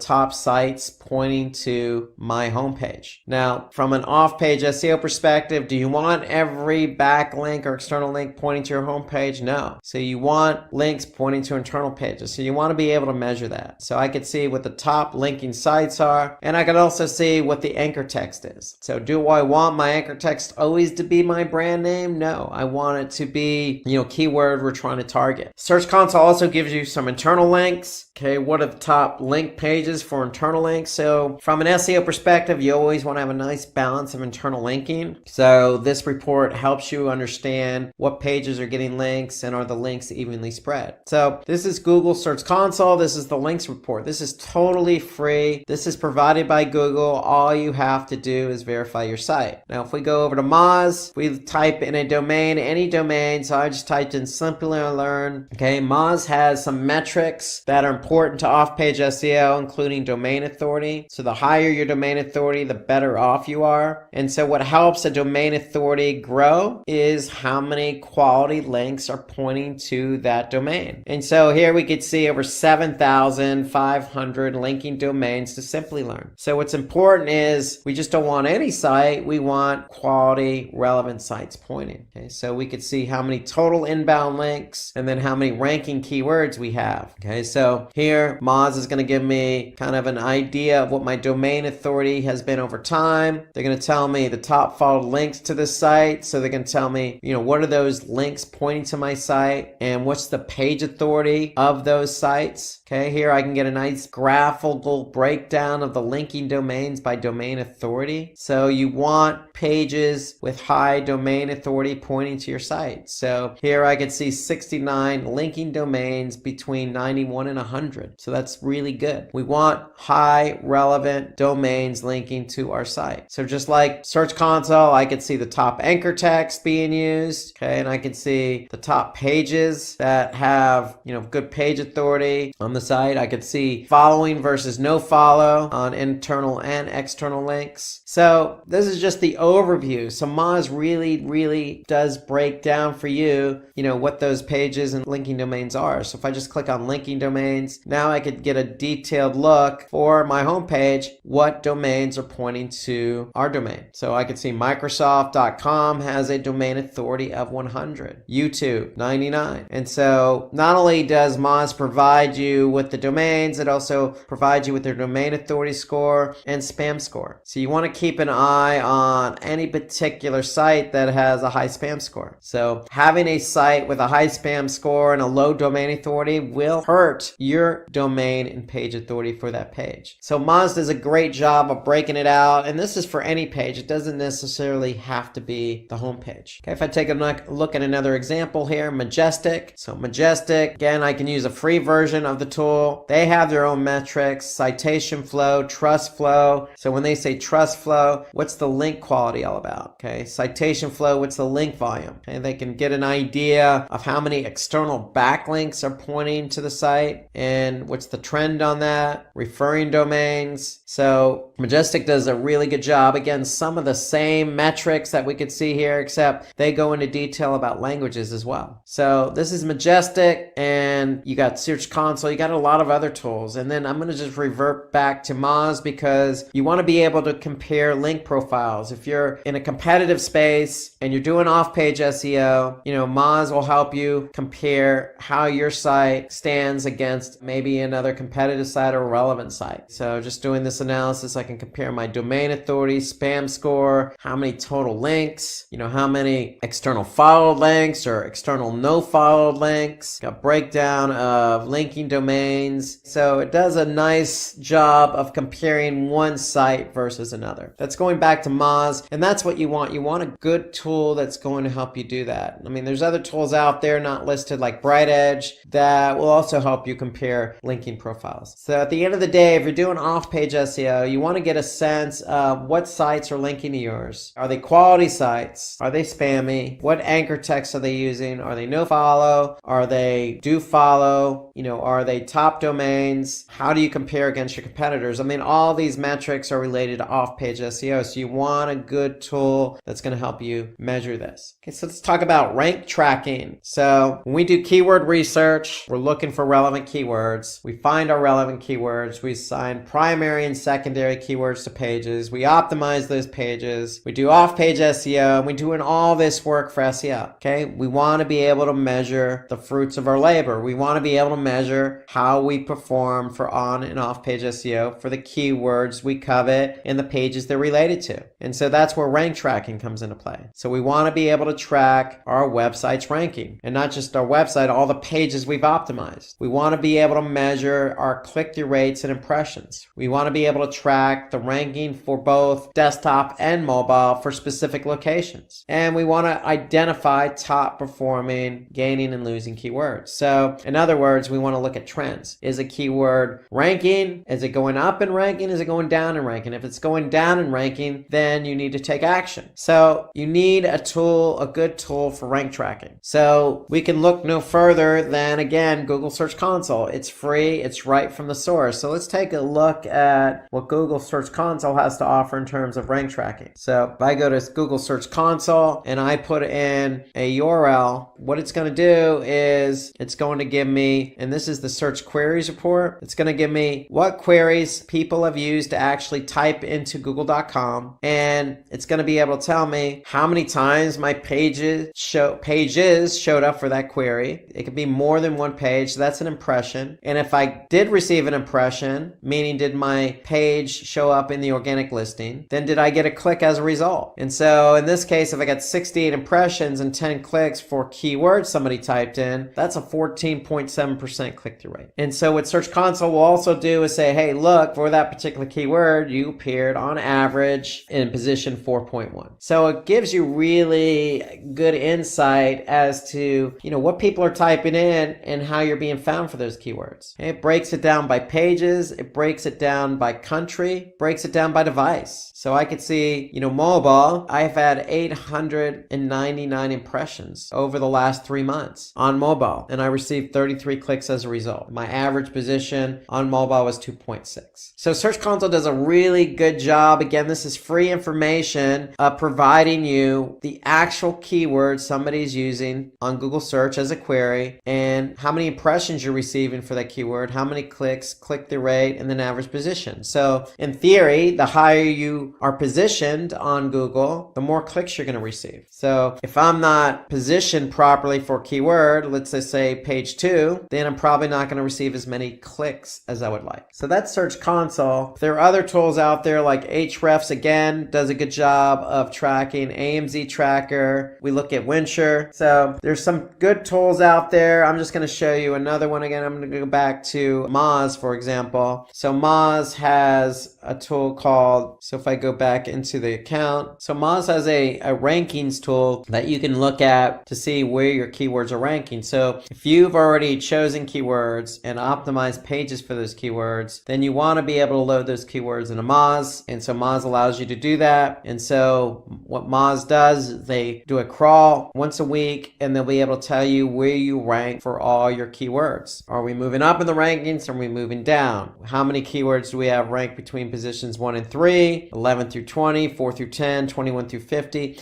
So we'll be able to see where our keywords rank. And so it gives you a breakdown here of nationally in the United States where this keyword is ranked, and if it's moved up or down, and for what URL is it ranked for. And so you can label the keywords, and this is what you want to look for in a good tool. You want to be able to organize your keywords and label them. So for all our branded keywords, we want to be able to label them branded, because ideally you don't want to optimize for your brand keywords. So maybe we want to exclude our brand keywords and look at our non-brand keywords in terms of ranking. And so you can certainly add locations and look at specific locations. The whole idea behind a good ranking tool is to be able to measure, if a keyword is trending up or down. Okay, so I can simply look at a particular keyword and I can see the trend of that keyword. And then, if a keyword's not ranking, then we want to wonder why it's not ranking. Well, is it difficult? Is it not ranking because of its difficulty? Or can we do a better job of optimizing for that keyword? And so Moz also has a page optimization tool. So if you're not ranking for a keyword, you can flip over to the page optimization tool, then put in the keyword keyword, put in the URL, and Moz will give you some idea as to what you can further do to optimize the page. Okay, so that's Moz. This is Ahrefs. So you can see Ahrefs does the same thing. They provide you some visibility, average position, how much traffic, where you're ranking in terms of positions, 1 through 3, 4 through 10, 11 through 50. And so you want to be able to get a sense of where my track keywords are trending. Are they trending up? Are they trending down? And the whole idea, again, beyond a ranking tool is if you're trending down, you want to be able to address why it's trending down. So you want to start with on-page SEO. Can we do a better job of optimizing? Or off-page? Does that page need more backlinks? So that's why you need a backlink tool to support your ranking. And Ahrefs does offer up some competitor information as well. So you can see how your competitors are performing. So these are some good examples of ranking tools that you can take advantage of. Now, there are also a few important SEO tools that can be helpful in different ways. For example, if you're doing video. So there are some tools to help you measure how you're performing via video. For example, vidIQ. So let's take a look at vidIQ. So if I load in, say, video in YouTube, in this example, how to rank YouTube videos, I have a vidIQ extension loaded into my browser in Chrome. And so now I can get a good sense of how many views, the duration, the engagement rate, the like ratio, how many people shared it on Reddit. But further, I can look at how the video was optimized. So they're telling me the title's too long here, maybe shorten it up, but we have tags, we have descriptions, we have cards, we have end screens. It's been shared on Facebook. It hasn't been shared on Twitter. Okay, it is public. We do have pinned comments and we do have hearted comments. And so this gives me an idea of how we did in terms of optimizing this particular video. Okay, so if we wanted to tweak it, we could tweak the title tag, make it a little bit shorter to help it rank better on YouTube. So you want to be able to use a tool like this because if you have videos, then you want those videos to rank. And so you can certainly watch this video on how to rank your YouTube videos. And in that video, we do allude to vidIQ. So you want to be able to use a tool like this because, YouTube, it is a video portal, but it's the second largest search engine behind Google. So if you do have videos, you want to be able to rank for them, and you want a tool that's going to help you measure and help you understand if you are ranking, if you're not ranking, why are you not ranking? Now, for content optimization, there are tools you can use like SEO Site Checkup or Site Analyzer are some good tools. If you already have Moz as an example, just going back to Moz, as you already know, I use Moz a lot. So they have a page optimization so you could check the content and how you're optimized your content. So it's going to give me some good feedback on, is your page title, meta description, are they in line? Okay, so it's going to give you some good feedback on that. You also have, again, I have to allude to Search Console. You can always look at a particular page in Search Console to see if it has any errors as well. So is it duplicated meta description? Is it a duplicated title tag? Is it any pages missing title tags or meta descriptions? So when it comes to content, you can look at Search Console, you can lean on Moz, or you can lean on some of these other paid versions like Site Analyzer. When it comes to traffic and metrics, look no further than Google Analytics. There is a free version of Google Analytics as well as a paid version. So if I go into Google Analytics, it's going to tell me all of my website behavior. Okay, who's coming to my site, how they got to my site, how they behaved once they went to my site, and are they achieving the goals I set out for them to achieve via conversions. And so you want to look at first in Google Analytics how much traffic you're getting. So if I go to Google Analytics, if I go to acquisition, all traffic channels, I should be able to see how much traffic organic search is driving over a period of time. So I could see how many users, how many sessions. Then if I click on landing pages, I could see what landing page they went to. We're going to talk about SEO tips and tricks. So let's get started. And throughout this series, we're going to have a few tips to share with you. And we'll start out with tip number 1.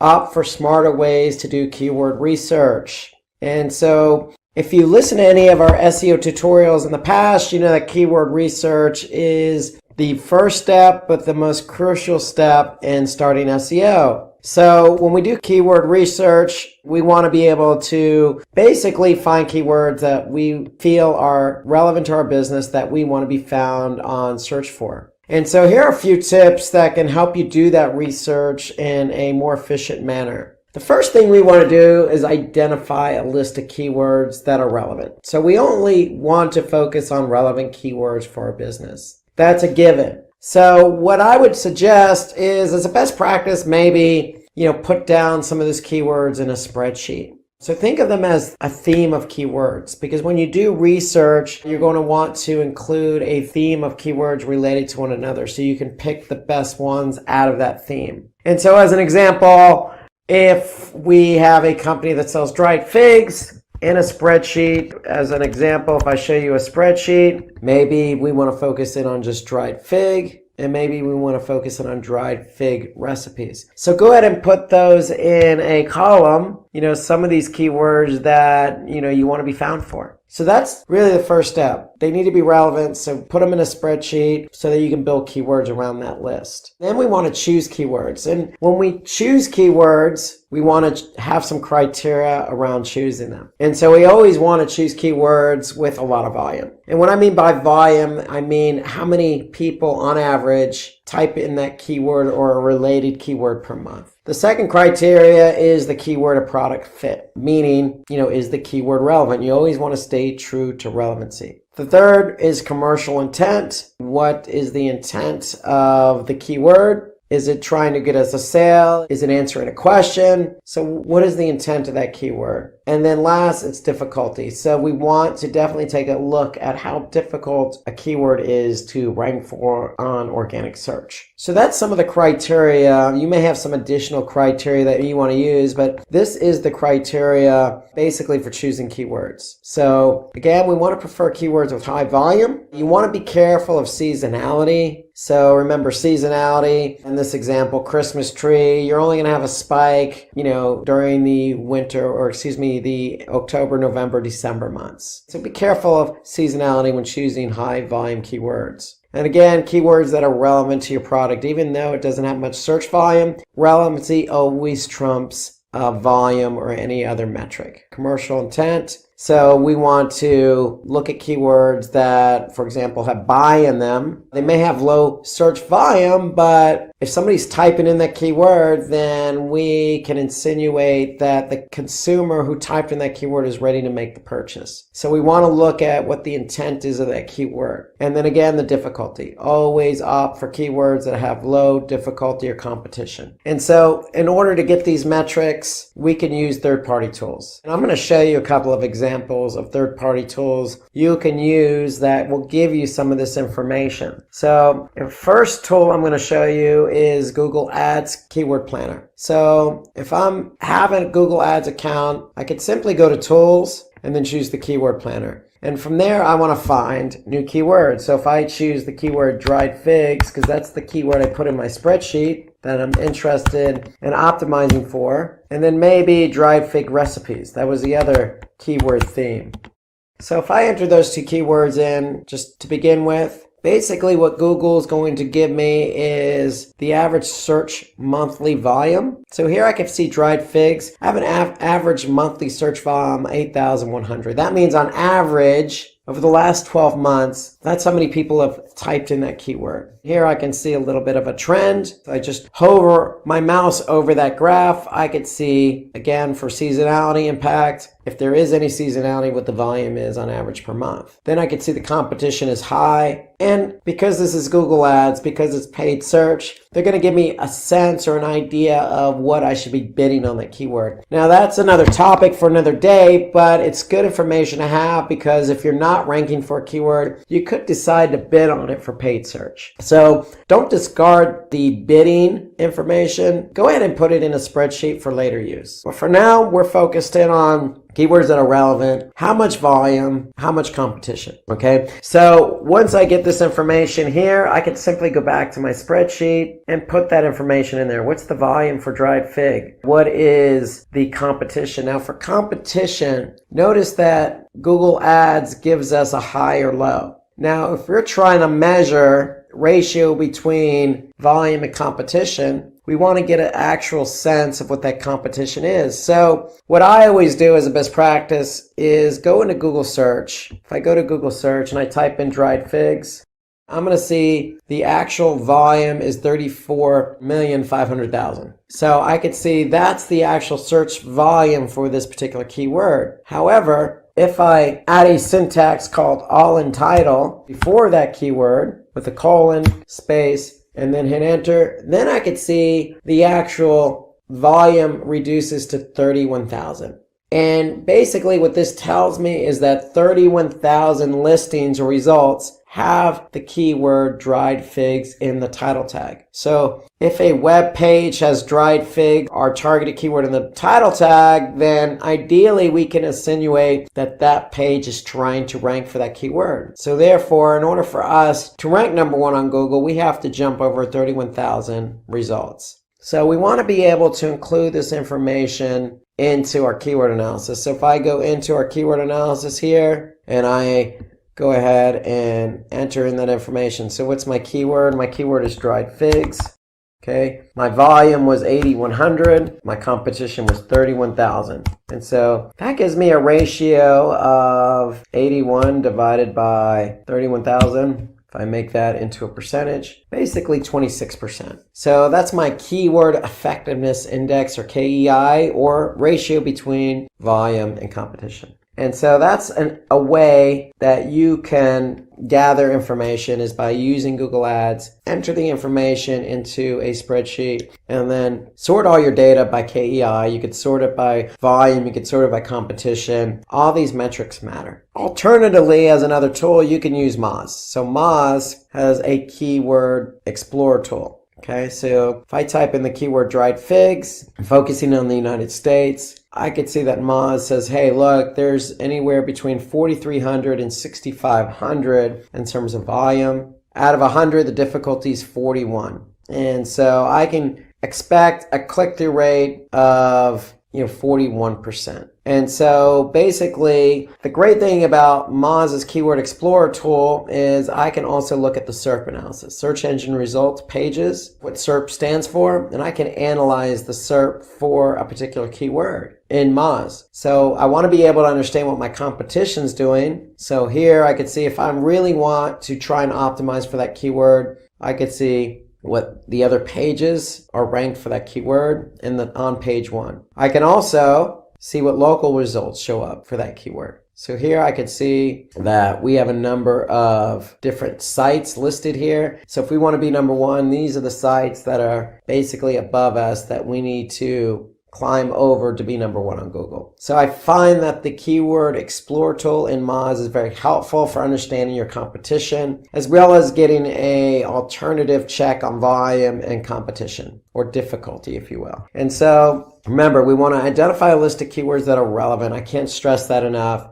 We want to choose keywords based on difficulty. We want to choose keywords based on volume, on commercial intent, and more important, relevancy. We can also identify trends from a site search query like Amazon and know what your competitors are ranking for. So we can also go back into Moz and we can see, just by typing in some of the keywords we're focusing on, we can see if our competitors are ranking for the same keywords just by using that Keyword Explorer tool. And then another thing we want to look at is LSI, or latent semantic indexing. So that's a fancy word, which basically means we want to find keywords related to the topic of the page you're trying to optimize. So if there are other keywords on that page, then you could sway in that direction. And so when it comes to choosing keywords, you want to choose always a primary and secondary keyword. And so if we go back to our spreadsheet, it doesn't necessarily always have to be just one keyword. It doesn't necessarily have to be dried figs. We could choose another keyword that has a good volume to competition ratio. So we want to choose keywords that are always relevant. And if we're analyzing nothing but relevant keywords, then we want to be able to choose keywords that have a good ratio between volume and competition. So you always want to choose at least 2 keywords per page. We could also stay up to date on industry news, as will help you learn new jargon. So it doesn't hurt to subscribe to sites like Search Engine Watch or Search Engine Land. They have lots of good tips. So here I'll show you what that one of those sites look like. If I simply just go to searchenginewatch.com,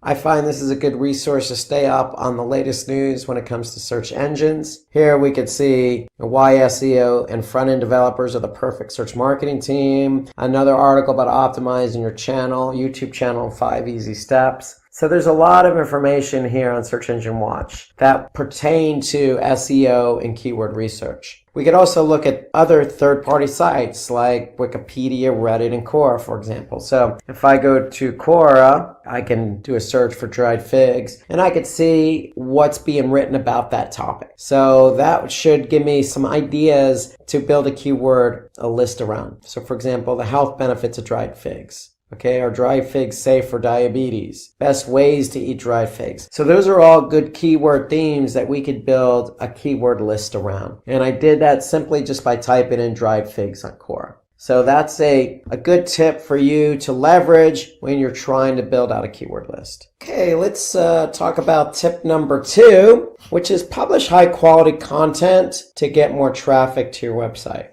So it's all about content. So we've already done the keyword research. We still need to kind of merge the two. But when we talk about merging the two, it's not just building content around those keywords. It's much more than that when it comes to SEO. And so that's why we always talk about high quality content. So let's talk about some of the tips that can help you create high quality content. So first tip is we want to be able to publish longer and engaging content. Longer and engaging content tends to rank higher in Google. Why? Because you have more content to work with. And when you have more content to work with, you can optimize it, you can structure it, you can insert different assets like videos and images. And by keeping it long, you're going to likely keep it engaging. And so Google tends to lean in favor of content that is well organized, structured, and long because it is more likely to be engaging for the end user. We definitely want to include those target keywords. So you want to be able to, insert those keywords into those meta tag descriptions, into those title tags, into those alt tags. But you want to work them in naturally. You don't want to force anything. Content should be naturally written because if it's naturally written, it's going to be engaging. So we want to use LSI keywords in the content. So LSI, or basically latent semantic indexing, basically just means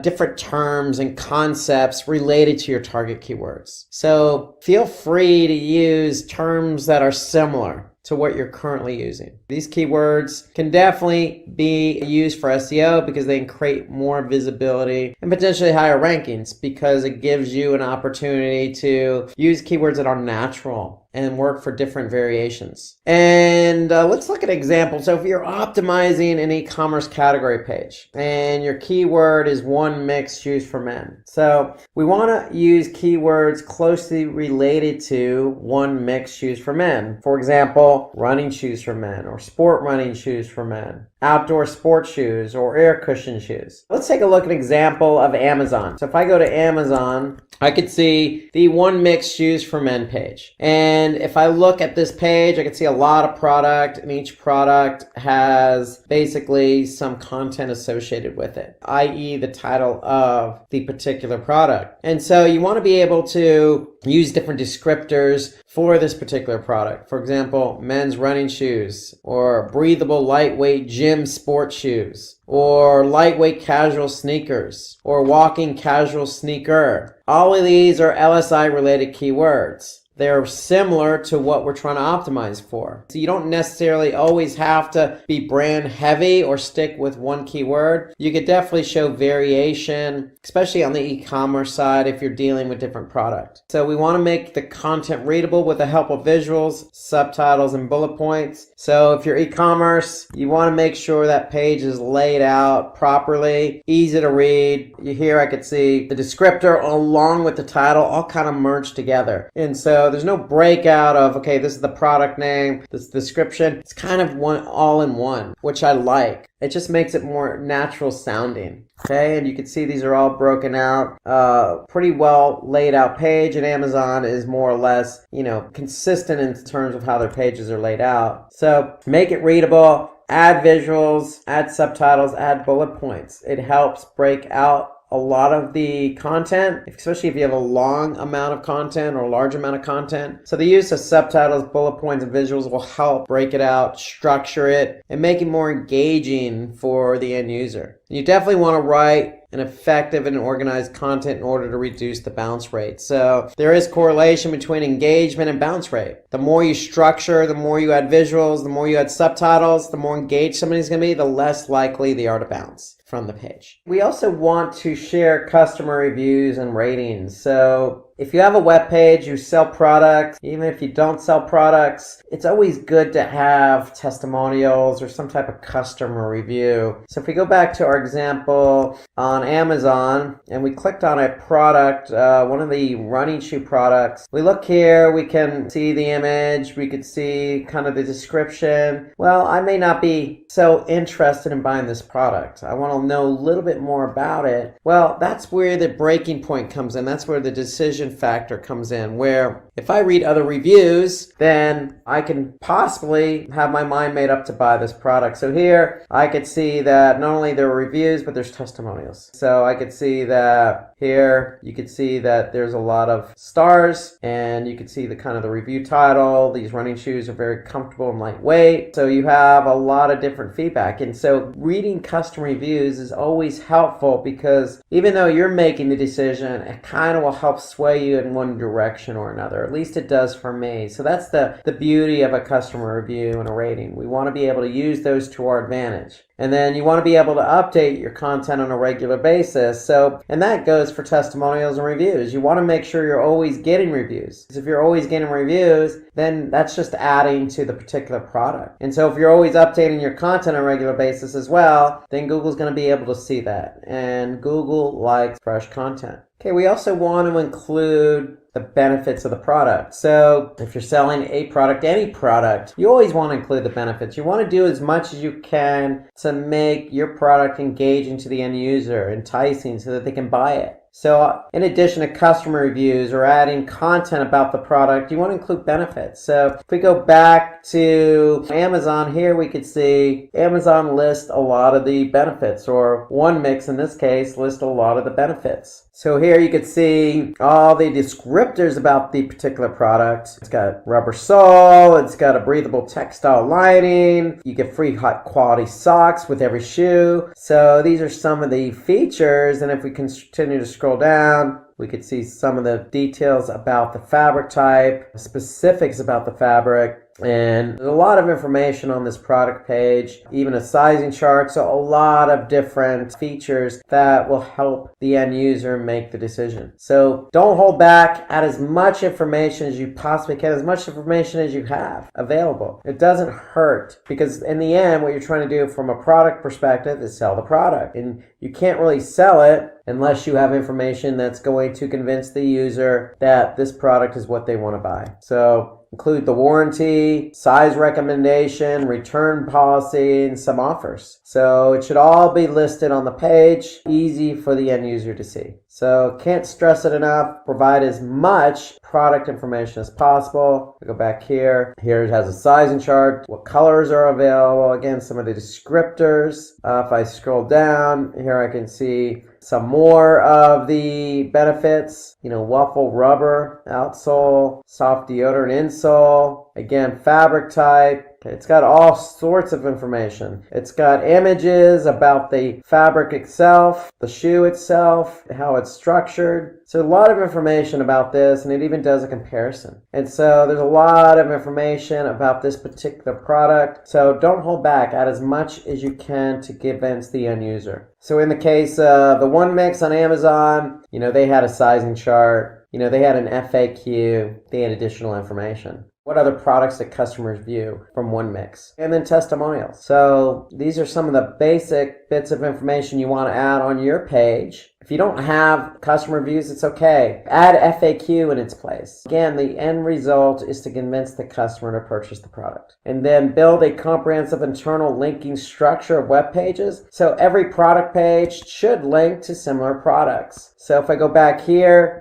I could see other products. from one mix. So you should always have a linking structure so that if the end user doesn't want to particularly buy that particular product, then you have links available so they can go to another page. And then add different varieties and related short videos of the product. So if we go back to our product page, they have different varieties that they're showcasing here. They have the size chart. They even have a size convertible chart. So if you're dealing with metrics, you can go over to US metrics, feet, vice versa. You can add a video, show a video of, if you're selling running shoes, show a video of somebody working out. It doesn't have to be a full-blown commercial per se, but it could be a short 30-second video of what the shoe looks like on somebody else's feet, so that they could see somebody walking with those shoes on. So video doesn't have to be a big production. You can do it right from your phone. So review your content before you publish. This goes without saying. You want to do that. Just you make sure you include everything possible. Because when the content does get published, remember, Google's going to index that content. When they index it, it's going to show up in the search results. So we want to make sure we have all the information readily available, not only for the end user, but for Google as well. We want to be able to analyze our meta tags and URL to improve click-through rates. So this is important because the meta tags, i.e. the title tag and the meta description, and the URL is what shows up in Google search results. So if we have title tags, that's the first important element. That's what shows up in the search results. So what we want to do is we want to optimize the title tag. And when we optimize it, we want to use modifiers. And when I say modifiers, I mean, feel free to use the word best or cash back or free shipping or discount. So for example, if you're selling running shoes, 25 best sneakers or up to 70% off or free shipping or buy shoes on discount, very action oriented. But, it includes these modifiers that are going to help somebody click on that link. So some tips for optimizing the title tag. In addition to the modifiers, we want to watch the title length and we want to include those target keywords in the title tag. So remember, you're likely going to have 2 keywords to work with. You want to have at least one of those keywords in your title tag. So with the modifier, up to 60 to 65 characters in length with that targeted keyword should get you a good title tag that's going to get somebody to click on it. So let's look at an example. So if I type in the keyword best recipes for dried figs, here I could scroll down. Here's my title tag. It stands out. My URL is right underneath that, and underneath the URL is the meta description. And so here I can see some modifiers. 188 best autumn dried fig recipes, or 25 fantastic fig recipes, or 10 best cooking dried fig recipes. So these are all modifiers that are going to help somebody get the click. Get them to click on your link and go to your website. So when you don't hit the 65 character limit, if you go over that, Google's going to cut off the title tag. So we want to avoid that at all possible. So the whole idea is, like 10 best cooking dried fig recipes by Yumly. That's a good enticing title tag. Okay, takes into account a modifier, includes the targeted keyword, and is under the 65 character count. Some additional tips for writing meta description. We always want to provide a unique description for each web page of the website. So no duplicate meta tag descriptions. Every page needs to be unique. Then we also want to be specific about what we're offering. So if you have, say, you're selling headphones and you have a particular set of headphones from a different specific brand, include that in the meta description. If you have that particular product from that brand on sale, include that in the meta description. So you want to be as specific as possible. The whole idea behind a meta description is to describe the page, but also to get the end user to click on your link. So here's an example of using modifiers and describing a page. If we look at Amazon again, we can see this example here. And if we look at it on Google search results, so if I type in Amazon Bluetooth headsets, $10 are on sale. Here we can see a lot of Amazon listings in Google search. Here you can see the use of modifiers in the title tag and also in the meta description. Here we could see that, this particular headset, Bluetooth headset, is on sale, 50% off. So if something's on sale, feel free to include it. Be descriptive about the page. Let people know where they're going. and use those modifiers. Don't be afraid to use numbers in the meta description. Even if it's the price itself, even if it's not on sale, but it is the price, include it. It's not going to hurt. The more information you can include in a meta description, the better chance you have of somebody clicking on that link. Use numbers, symbols,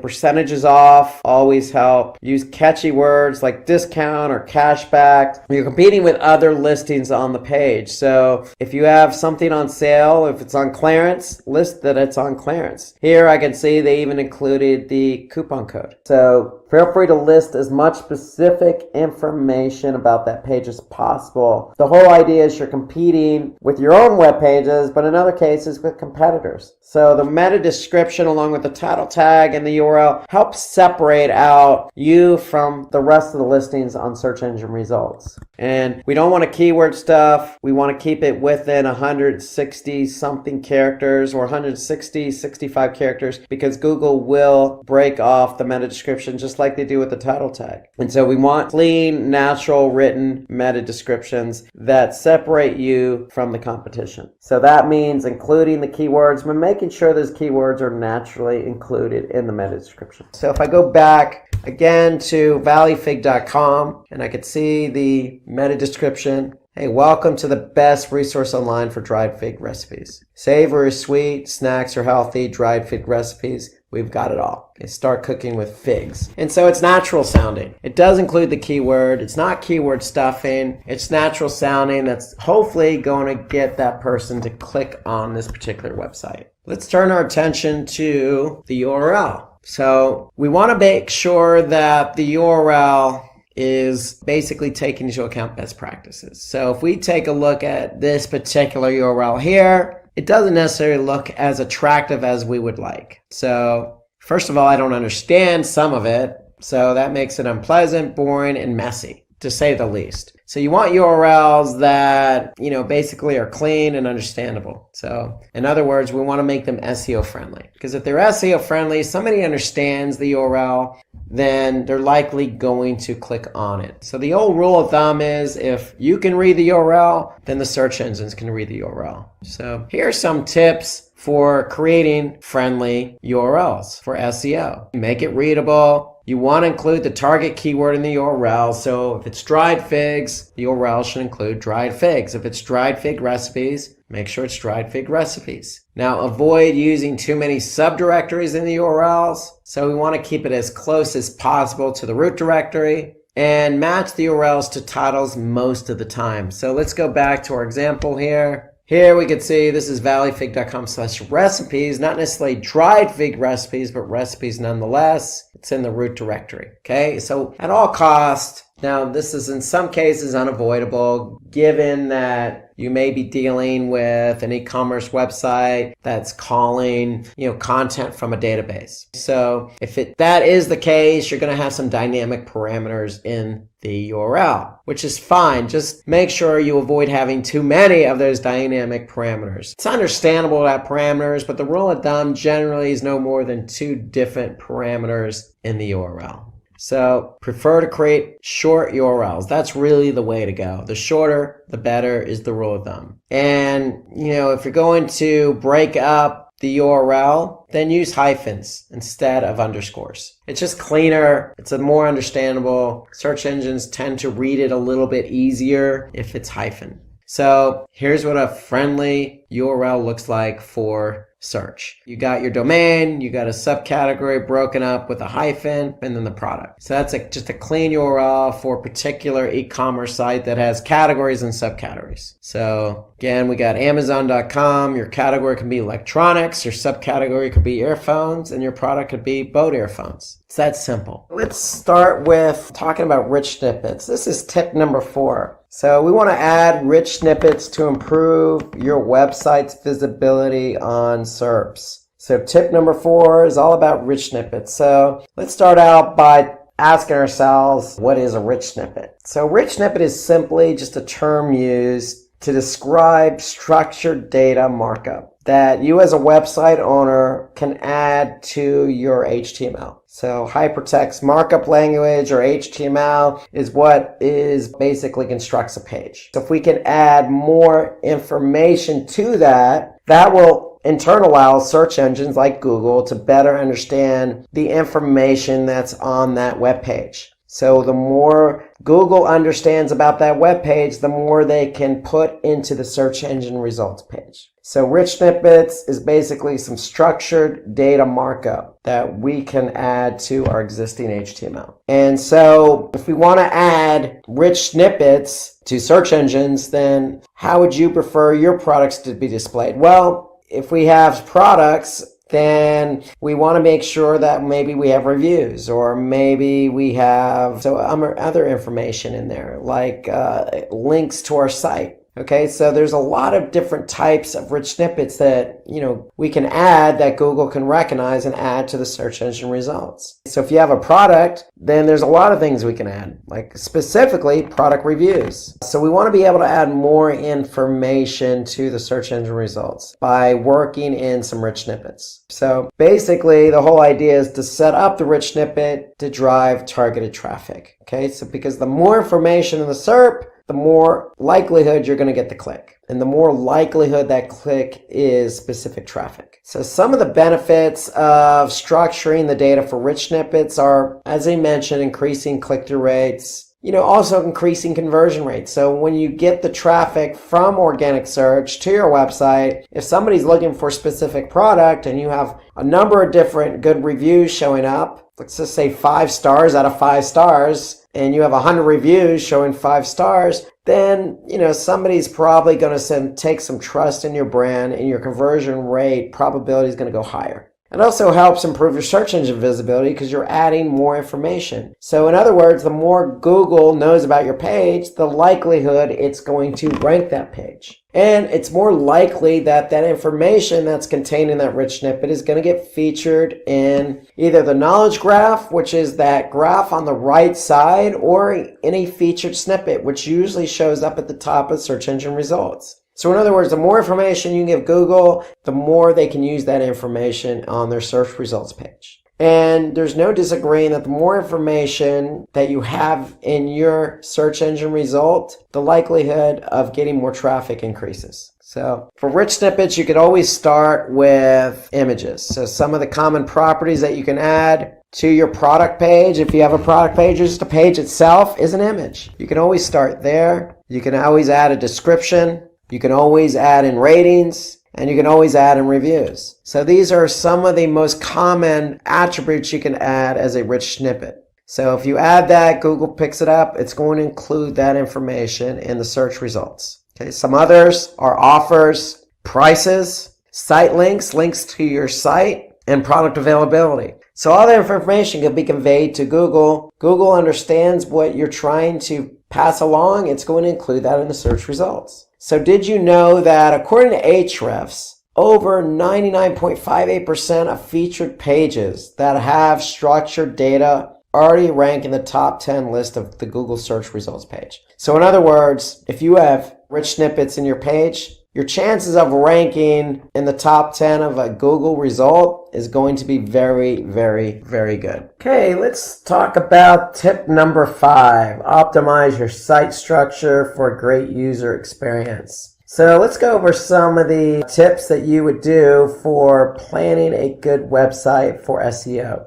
And so tip number 1 is you want a URL structure that follows your site's navigation hierarchy. So obviously homepage, interior pages. So depending on what type of site you have, obviously the navigation needs to follow that site's navigation, that site hierarchy. And it all starts with the homepage. You want to optimize your homepage to drive traffic to your product pages. So the homepage is nothing more than a doorway into your website. And so the site's navigation should link to all those different products. So if you have an e-commerce site with subcategories or categories, subcategories, then you want to be able to make sure your navigation reflects that. You want to build a comprehensive structure for internal linking as well, because when you're from the home page, obviously you want to be able to easily navigate to other pages. However, when you're on other pages, you want to be able to have a link pointing back to relevant pages and not necessarily on the home page. So this serves two purposes. One, for the end user. Obviously, you want the end user to navigate through your website seamlessly, right? Second, for the search engines. They're following links. They want to be able to understand how your website flows and links together. So you don't want a scenario where it's a one-way street from the home page to interior pages. You want basically home page to interior, interior to other relevant interior pages. And that could be a lateral, or that can be a situation where it's a hierarchy. For example, homepage, category, subcategory, subcategory, etc. You want to be able to make sure your site is constructed in a manner in which the search engine can read it. So CSS or cascading style sheets or hypertext markup language, HTML, are your two most common languages. That's basically what browsers load. That's what search engines like to index. It just makes it easy for them to understand what your page is all about. Remember, we talked about rich snippets in the previous tip. Rich snippets are nothing more than supplemental HTML to describe what the page is all about, so that the search engines can understand that page and include reviews or include site links in the search engine results. So this is all based on HTML. So the more you provide the search engines in a more structured manner via HTML, the more the search engines are going to understand the page. Adding breadcrumbs to your product pages is also a good practice. If you have an e-commerce site and you have a category, then a subcategory, then a sub-subcategory, then a product page, well, it's probably not a bad idea to make sure you have a breadcrumb so that way somebody can easily go right back from the product page to, say, the category page or to the subcategory page directly without having to hit the back button or having to go through the navigation. Some good examples, I think Amazon does a good example of using breadcrumbs, given the amount of products they have on their site. So go check out Amazon if you want a good example for breadcrumbs. And then canonical tags. We want to make good use of canonical tags, and that's in order to avoid duplicate content. So a canonical tag is nothing more than a link element, basically, or an HTML element that basically prevents duplicate content issues. So in other words, if we have a canonical tag as a meta tag, basically we're telling the search engines, this is the preferred or canonical version of a web page. Okay, so use this web page. So it signals to the search engines which page they should basically index and pay attention to, and avoid all the other pages that have similar content. So that's the idea behind a canonical tag. So that's a good best practice. And then optimize your site for desktop and mobile. I can't stress the mobile part enough. Most users begin their journey on mobile. So if you're not sure about what the search engines like or don't like, you can always refer to Google Search Console for an example. So if you go to Google Search Console, they have a report called Mobile Usability. So if you click on Mobile Usability, you can see what pages they like, what pages they don't like from a mobile perspective. And if you have errors, they're going to tell you what those errors are. So if your website has text that's too small to read, they're going to tell you that these are the pages with this error. And so that allows you to go and address those errors, because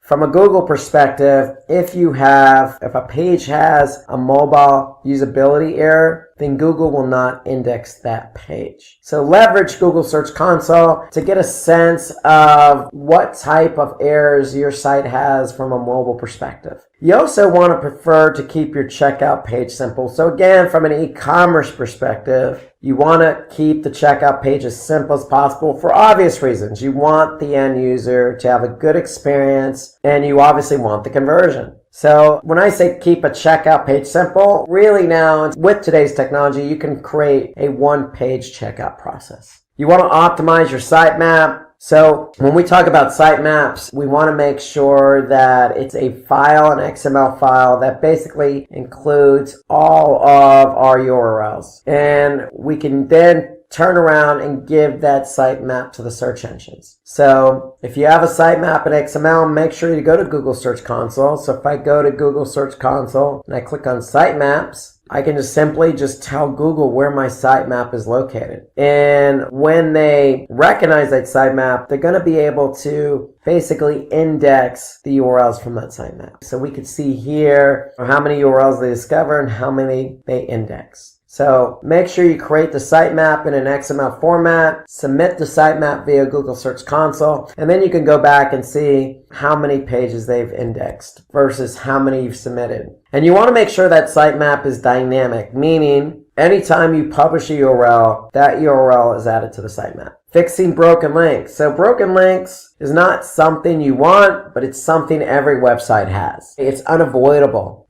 People publish pages all the time. There's test pages. There's all sorts of reasons why a site has broken links. You want to be able to address those. And again, going back to Google Search Console, we can basically see, just by looking at some reports, what pages have broken links and which ones don't. So we could certainly look at Search Console to get information about basically what pages are broken, which ones aren't. And then we want to prefer predictive searches and integrate product typographic errors on your search bar. So basically have a search bar that's a best practice, but anticipate knowing what people are typing in. So that means maybe going into Google Analytics and looking at the search terms report. So we can go into analytics and look at search terms to get a sense of what people are searching for. But, when we talk about integrating product typographic errors, we're talking also about fonts. So we want to make sure we're using the latest fonts so that we don't run into any issues on our website, people not being able to read based on a specific font that you're using. And then as a best practice, what I found, and this is not necessarily for everyone, but using a live chat widget sometimes helps. In fact, I would even go beyond sometimes, most of the time, again, depending on your business, but I see most businesses now have live chat enabled. And so basically having live chat enables somebody who has a question to immediately reach out to somebody versus picking up the phone versus sending an email. It's just instantaneous gratification in some ways. So inserting live chat on a website is more common practice than not nowadays, given it lends to a better user experience. Tip number 6, improve your page speed and reduce the bounce rate. So let's talk about page speed and how page speed correlates with higher bounce rate if it's a high page load. And so according to Crazy, page speed is an important overlooked SEO tactic because for every second delay in page load can result in 11% fewer page views, 60% decrease in customer satisfaction, 7% decline in conversion rate.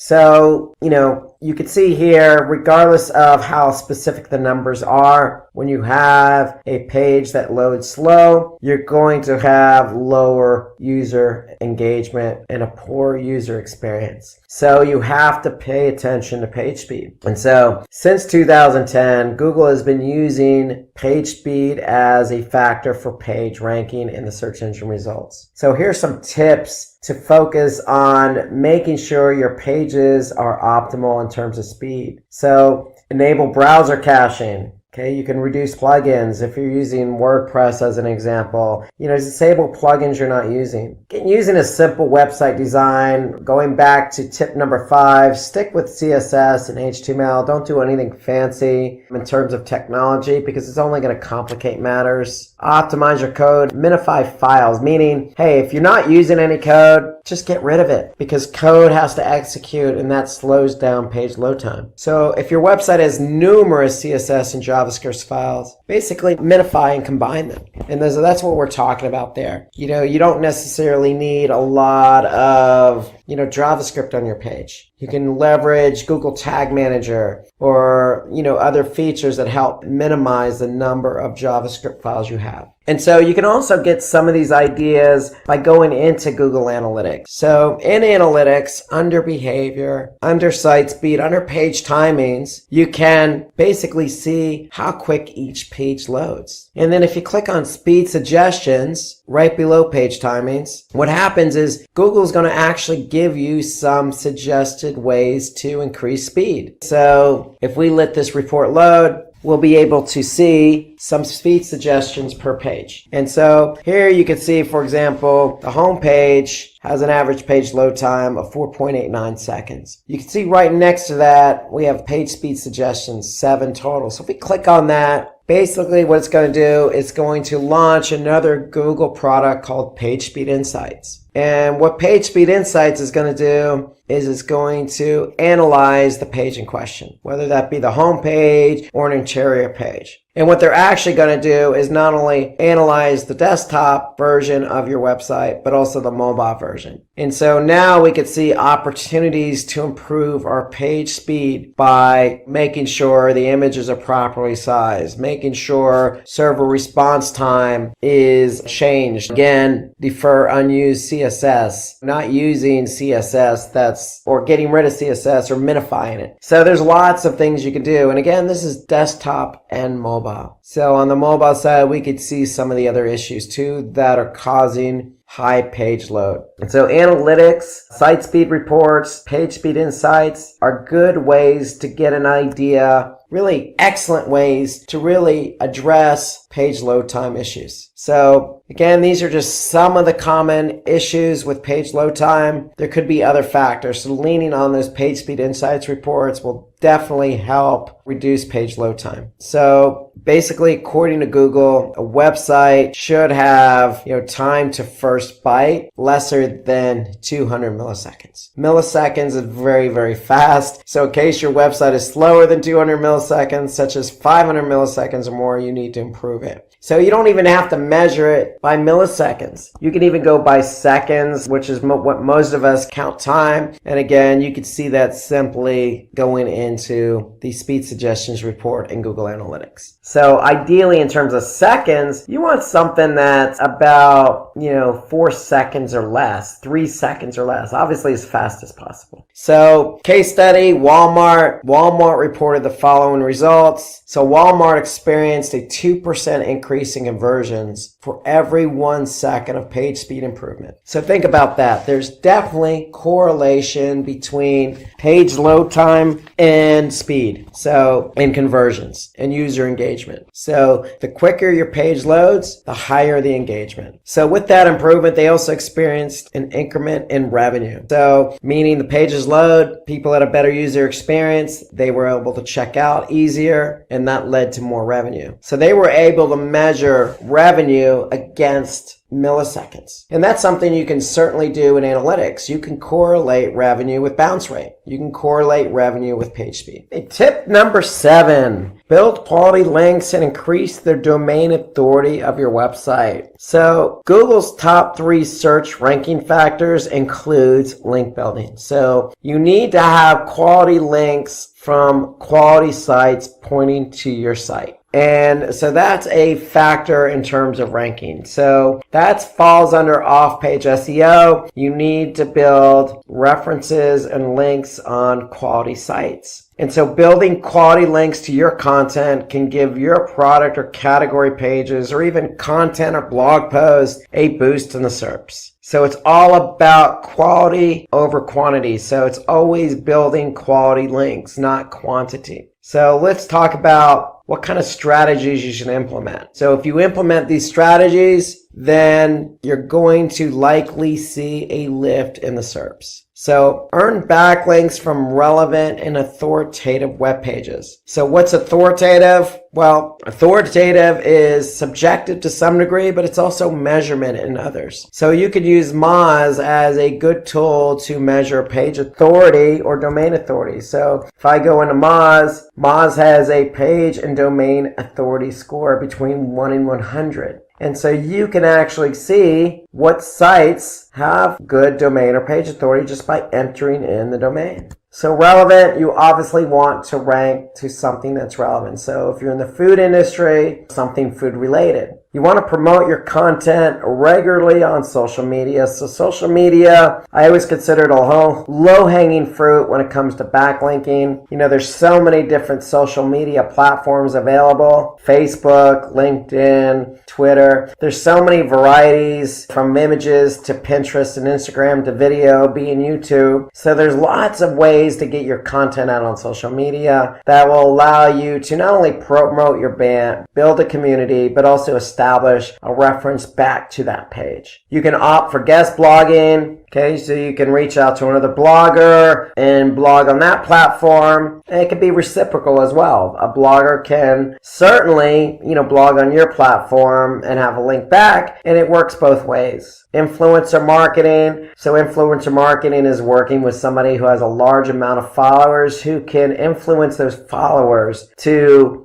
mention you in a hashtag, link to your particular product or brand, or even drive traffic to your site. So you want to take advantage of social media platforms and start your own page as well. So Facebook's a good example. It could be having a YouTube channel. If you're into video, you can certainly set up a YouTube channel, build a following around YouTube as well. So always start your own page if that's the platform of choice. The last thing you should do is set up a page on social media and not keep it updated. You can certainly participate in forums. You can participate in other websites like Quora or Reddit that's very, content-based, content-driven, user-driven. I always recommend starting your own blog. Blog is a good way to not only generate content, but it's a good way to incorporate different types of content. So you could set up different types of content and categories. It's a good way to incorporate different assets like images and video. It's a good way to get users engaged by having comments or having social share buttons. It's a good way to leverage that content onto other social media platforms. So there's lots of benefits to blogging. Very few cons. The only con would be a time constraint. But it's better to have one blog post in 1 month consistently than not blogging at all. So getting listed on high quality link directories like Yahoo directory is still a way to add a link from a high quality site. And then make use of broken link building. So again, on the last tip, we mentioned Search Console. Search Console certainly has reports available for you that allow you to see what pages on your site are no longer there and allow you to see what pages they're linking from. Okay? You can also do testimonials. There's lots of ways to generate quality links. In a way, you almost have to get creative, but creative in a way that's going to generate quality, not quantity. Quality is the key. So even if it's one source, whether that be somebody else's blog, so be it. As long as it's quality, that's what counts. So let's talk about some of the key takeaways from today's tips. So remember, tip number 1, we want to opt for smarter ways to do keyword research. So remember, we want to look at volume. We want to look at competition. We want to create themes, put them in a spreadsheet. So we want to be smarter in the way in which we choose our keywords. Tip number 2, remember, publish high quality content to get more traffic. When we say high quality content, remember, break up the content, use different assets, organize it, structure it. Make sure it's answering somebody's questions. Then we talked about in tip number 3, analyzing your meta tags and URLs. So we want to make sure that title tag, meta descriptions are creative. Use modifiers like numbers or promotions. We don't want to go over character counts. We want to make them unique and distinct so that somebody clicks on them. Then we talked about rich snippets in tip number 4. Remember, rich snippets are just additional HTML that communicates to the search engine. So the search engines can understand exactly what's on your page. So if you have recipes, if you have reviews, if you have have videos, if you have images, if you have ratings, all these things can be added to the SERPs just by communicating with the search engines via rich snippets. Tip 5, optimize your site structure. We want to make sure that you have good inbound links. You want to make sure you incorporate breadcrumbs. You want to make sure users can navigate your site more easily. And then in tip number 6, if your pages load fast, then it's going to enhance the user experience. It's going to increase user engagement and increase conversions. And then tip number 7, we want to build quality links, quality to increase the domain authority. So remember, we can use Moz to measure domain authority. It's all about quality, whether that be via influencer marketing, guest blogging, directories, social media, setting up a social media page. There's always something you could be doing to generate a quality link to your website. And with that, we have come to the end of this video on SEO full course. I hope it was informative and interesting. If you have any questions about the topics covered in this video, please ask away in the comment section below. Our team will help you solve your queries. Thanks for watching, stay safe and keep learning.